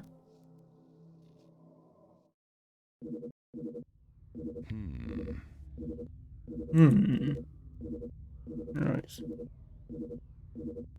The force field energy is emitted through this device. The force field energy passes through this coil, out the field emitter, and returns to the common terminal. The lower air gap is larger than the upper air gap. If I can somehow make the lower air gap smaller, the field energy would jump directly to the common terminal and bypass the field emitter entirely.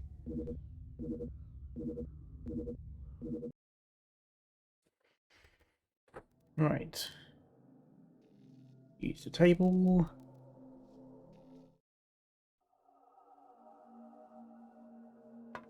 These blocks from the test are metallic, and together they're exactly the right size to fit into the lower air gap. The table can...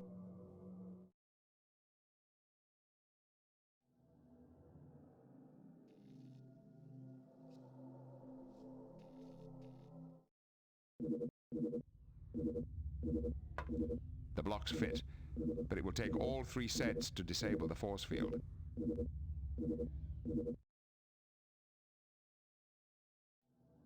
I need all the blocks from the test. Take them. Here.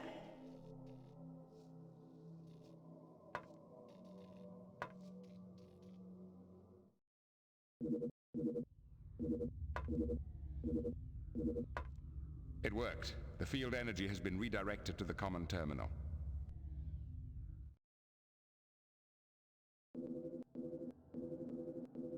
Force field is down. You humans are resourceful. Now what? Walk right.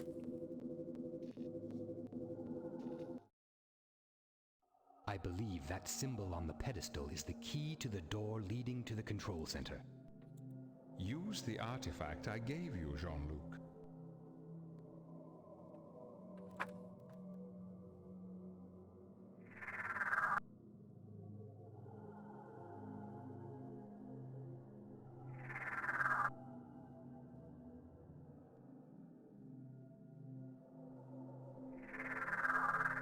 I don't understand why you brought us across. We agreed to work together. I had assumed that agreement was a compromise you made out of weakness. You had the opportunity to take the Unity device for yourself. Compromise isn't always a sign of weakness, Admiral. It's the basis of trust. That is an unusual concept. I shall ponder it.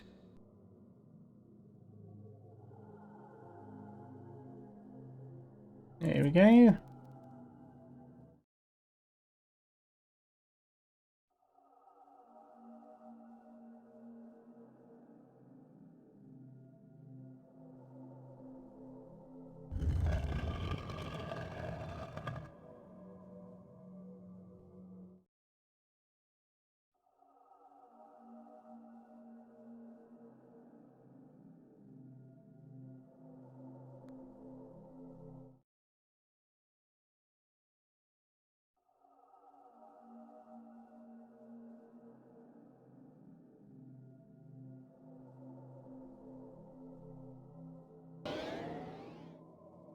Greetings, aspirants to the Unity device. I am your judge. Before you advance any further, you must each tell me why you deserve the device. The Unity device was created by the Chodak. It is our birthright. Whoever controls the device controls the galaxy. The Garidians deserve it as much as anyone else. I am here to make certain the Unity device is used for the good of all species. What would you do with the device, Captain Picard?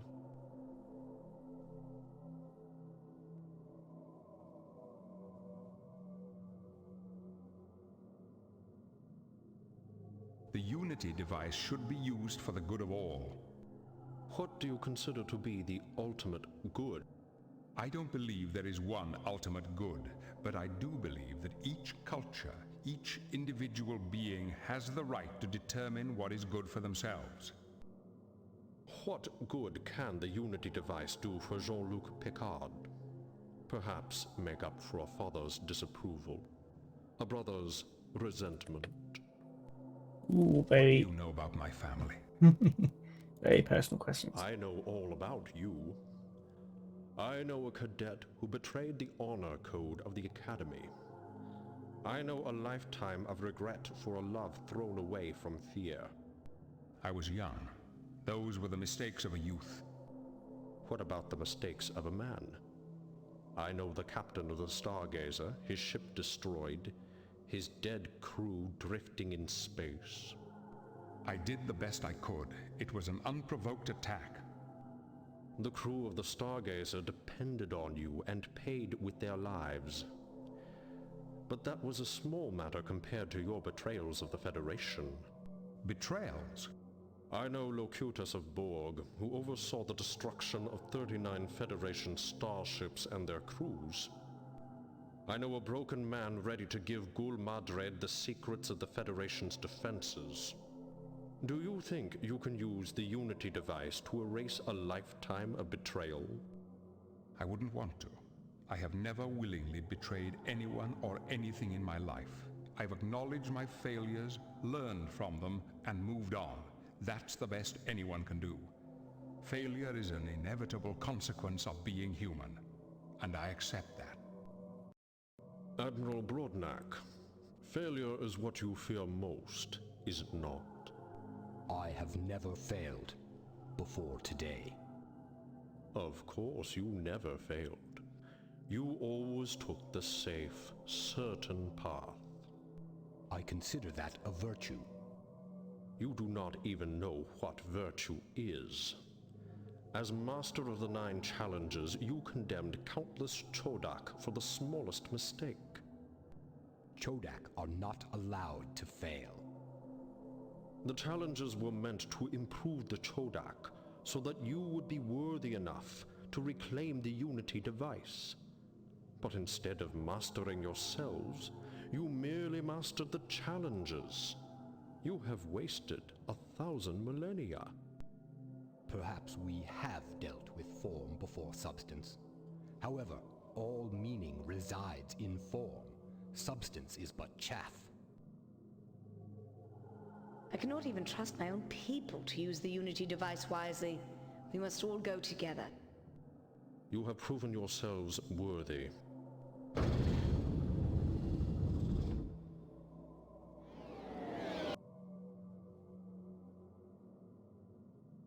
And here we go.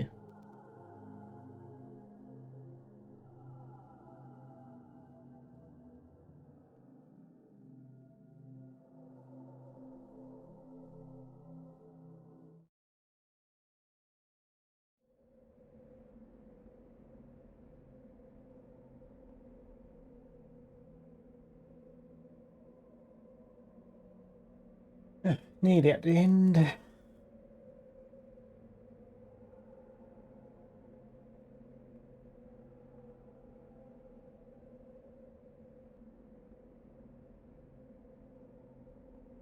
Be able to finish in about a few minutes, so.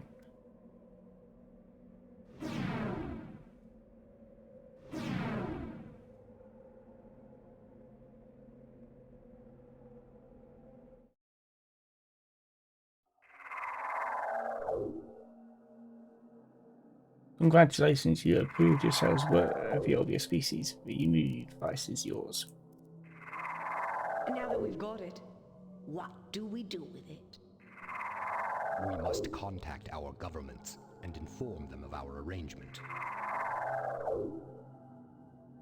Attention. The Unity device has detected the approach of a Borg invasion fleet. Without intervention, it is estimated that the Borg Collective will destroy Federation, Garidian, and Chodak civilizations within 1.2 years. Use the control panel to select a response to this threat.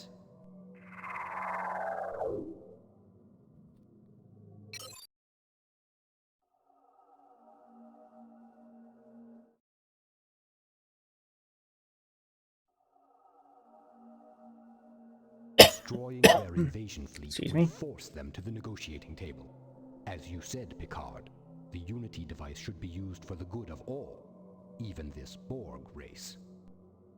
Are you mad? The Borg don't negotiate, and they don't give up. You should know that better than anyone, Picard. We have to eradicate them. It seems that yours is the deciding vote, Picard.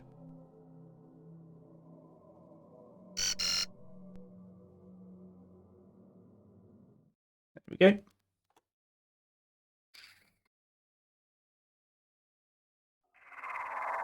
What are you doing, Picard? If we are to share power, we must make decisions together. The prime directive of Starfleet prohibits me from interfering with the normal development of any society. The wisdom of that directive has been proven many times. You have chosen wisely. The Unity device must never again be used to settle petty political disputes. You have... Who are you? We are the guardians of the device of Unity. We are one with the device. Are you the Chodak rebels who sent the device into the future? Yes, and others. You seem tired. We are weak at this time and place, but elsewhere in time, we are strong. Each member of our collective identity anchors a span of time. Without these anchors, the space-time continuum would tear apart into isolated fragments of existence. We need one of you to join us, to become one with the device, and establish an anchor in this time. I will join them. It is my duty. But we agreed to share power. There is nothing to share. Our purpose is our own. We do not serve the purposes of others. What is your purpose? You could not truly comprehend unless you joined us. Suffice it to say that in many places throughout this galaxy, there are rifts in the fabric of existence. It is our task to mend them and keep existence unified. Broadnack, Admiral, Master of the 9 Challenges, bearer of the 15th shell of the Chodak Empire, are you ready? I am.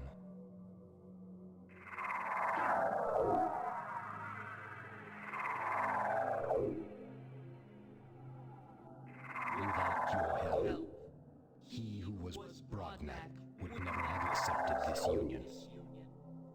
You have our thanks. Farewell. Have we got a cutscene? Not quite. Captain, are you all right? The rest of the away team were beamed back to the ship hours ago. We're reading a massive energy surge inside the device. It seems to be phasing out of time. Beam me out of here!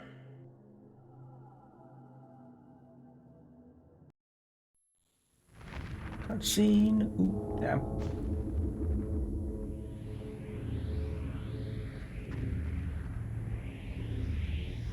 Cutscene.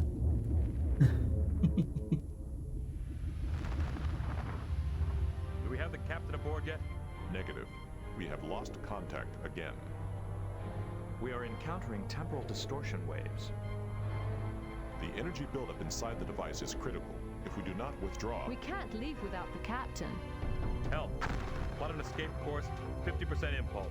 Transporter room. Keep trying to get a lock on the captain.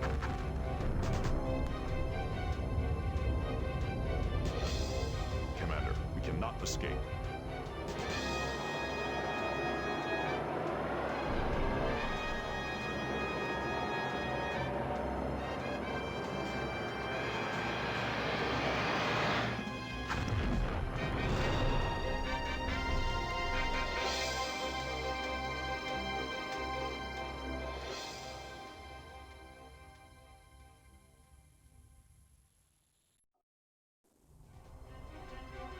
Damage reports. No serious damage. A few minor injuries. What about the captain? We were not able to... Sir, I am picking up the captain's communicator signal. Sensors are reading life signs. He's okay.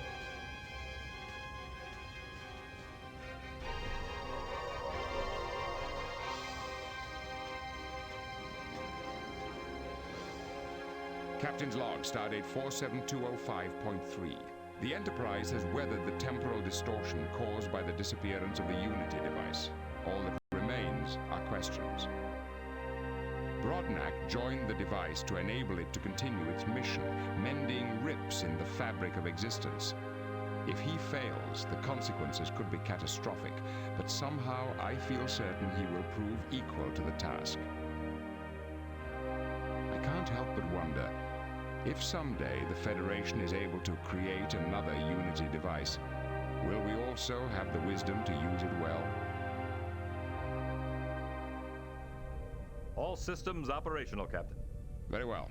Helm ahead, warp factor 2. Engage.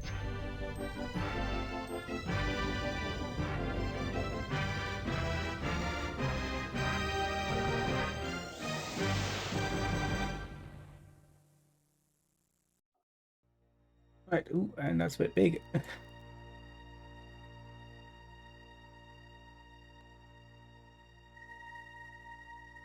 And that is the end of the game. 5 hours and 20 minutes, I'm going to say that. So it's been a very long time since I played this game. Should face the final point. But yeah, quite pleased about playing that. And I'm going to get ready to bed because it's 20 past 11 at night. So yes, thank you everyone for joining me. And yeah, I hope you have a lovely time. I'll just let the credits finish. And yeah, that's pretty much it really. I'm not going to raid somebody. It's I can't be bothered.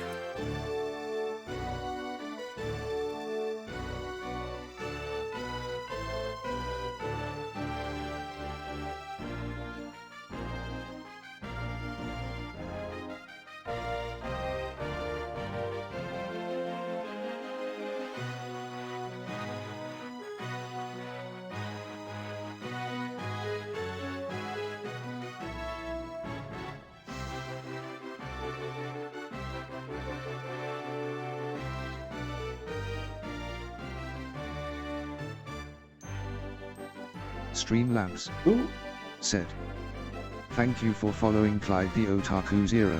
Thank you for following, Clyde. Hope you're having a lovely day. And yeah, I'll just finish. And the game actually just closed itself. Yeah, but thank you very much for the follow. I hope you're having a lovely day, by the way. Let me just change my louds. So yes, I'll yeah, the game just closed itself. So Clyde yeah, the Otaku Zero said, "Hello." Hello there.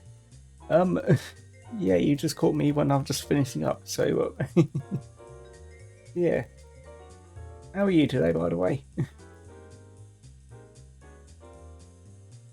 And I just finished playing Star Trek The Next Generation, A Final Unity, so I'm quite pleased with that. It's been many, many years since I last played the game. So yeah, I'm just going to end up the stream, so yeah, thank you for the... Clyde the Otaku Zero said, "I'm doing good, what about you?" I'm alright, just very tired now because I don't normally stream this late. So yeah. I'm just going to start finishing up the stream and then heading off to bed. So, yeah. I will be streaming again tomorrow. I'll be playing that new Sonic game, the Sonic,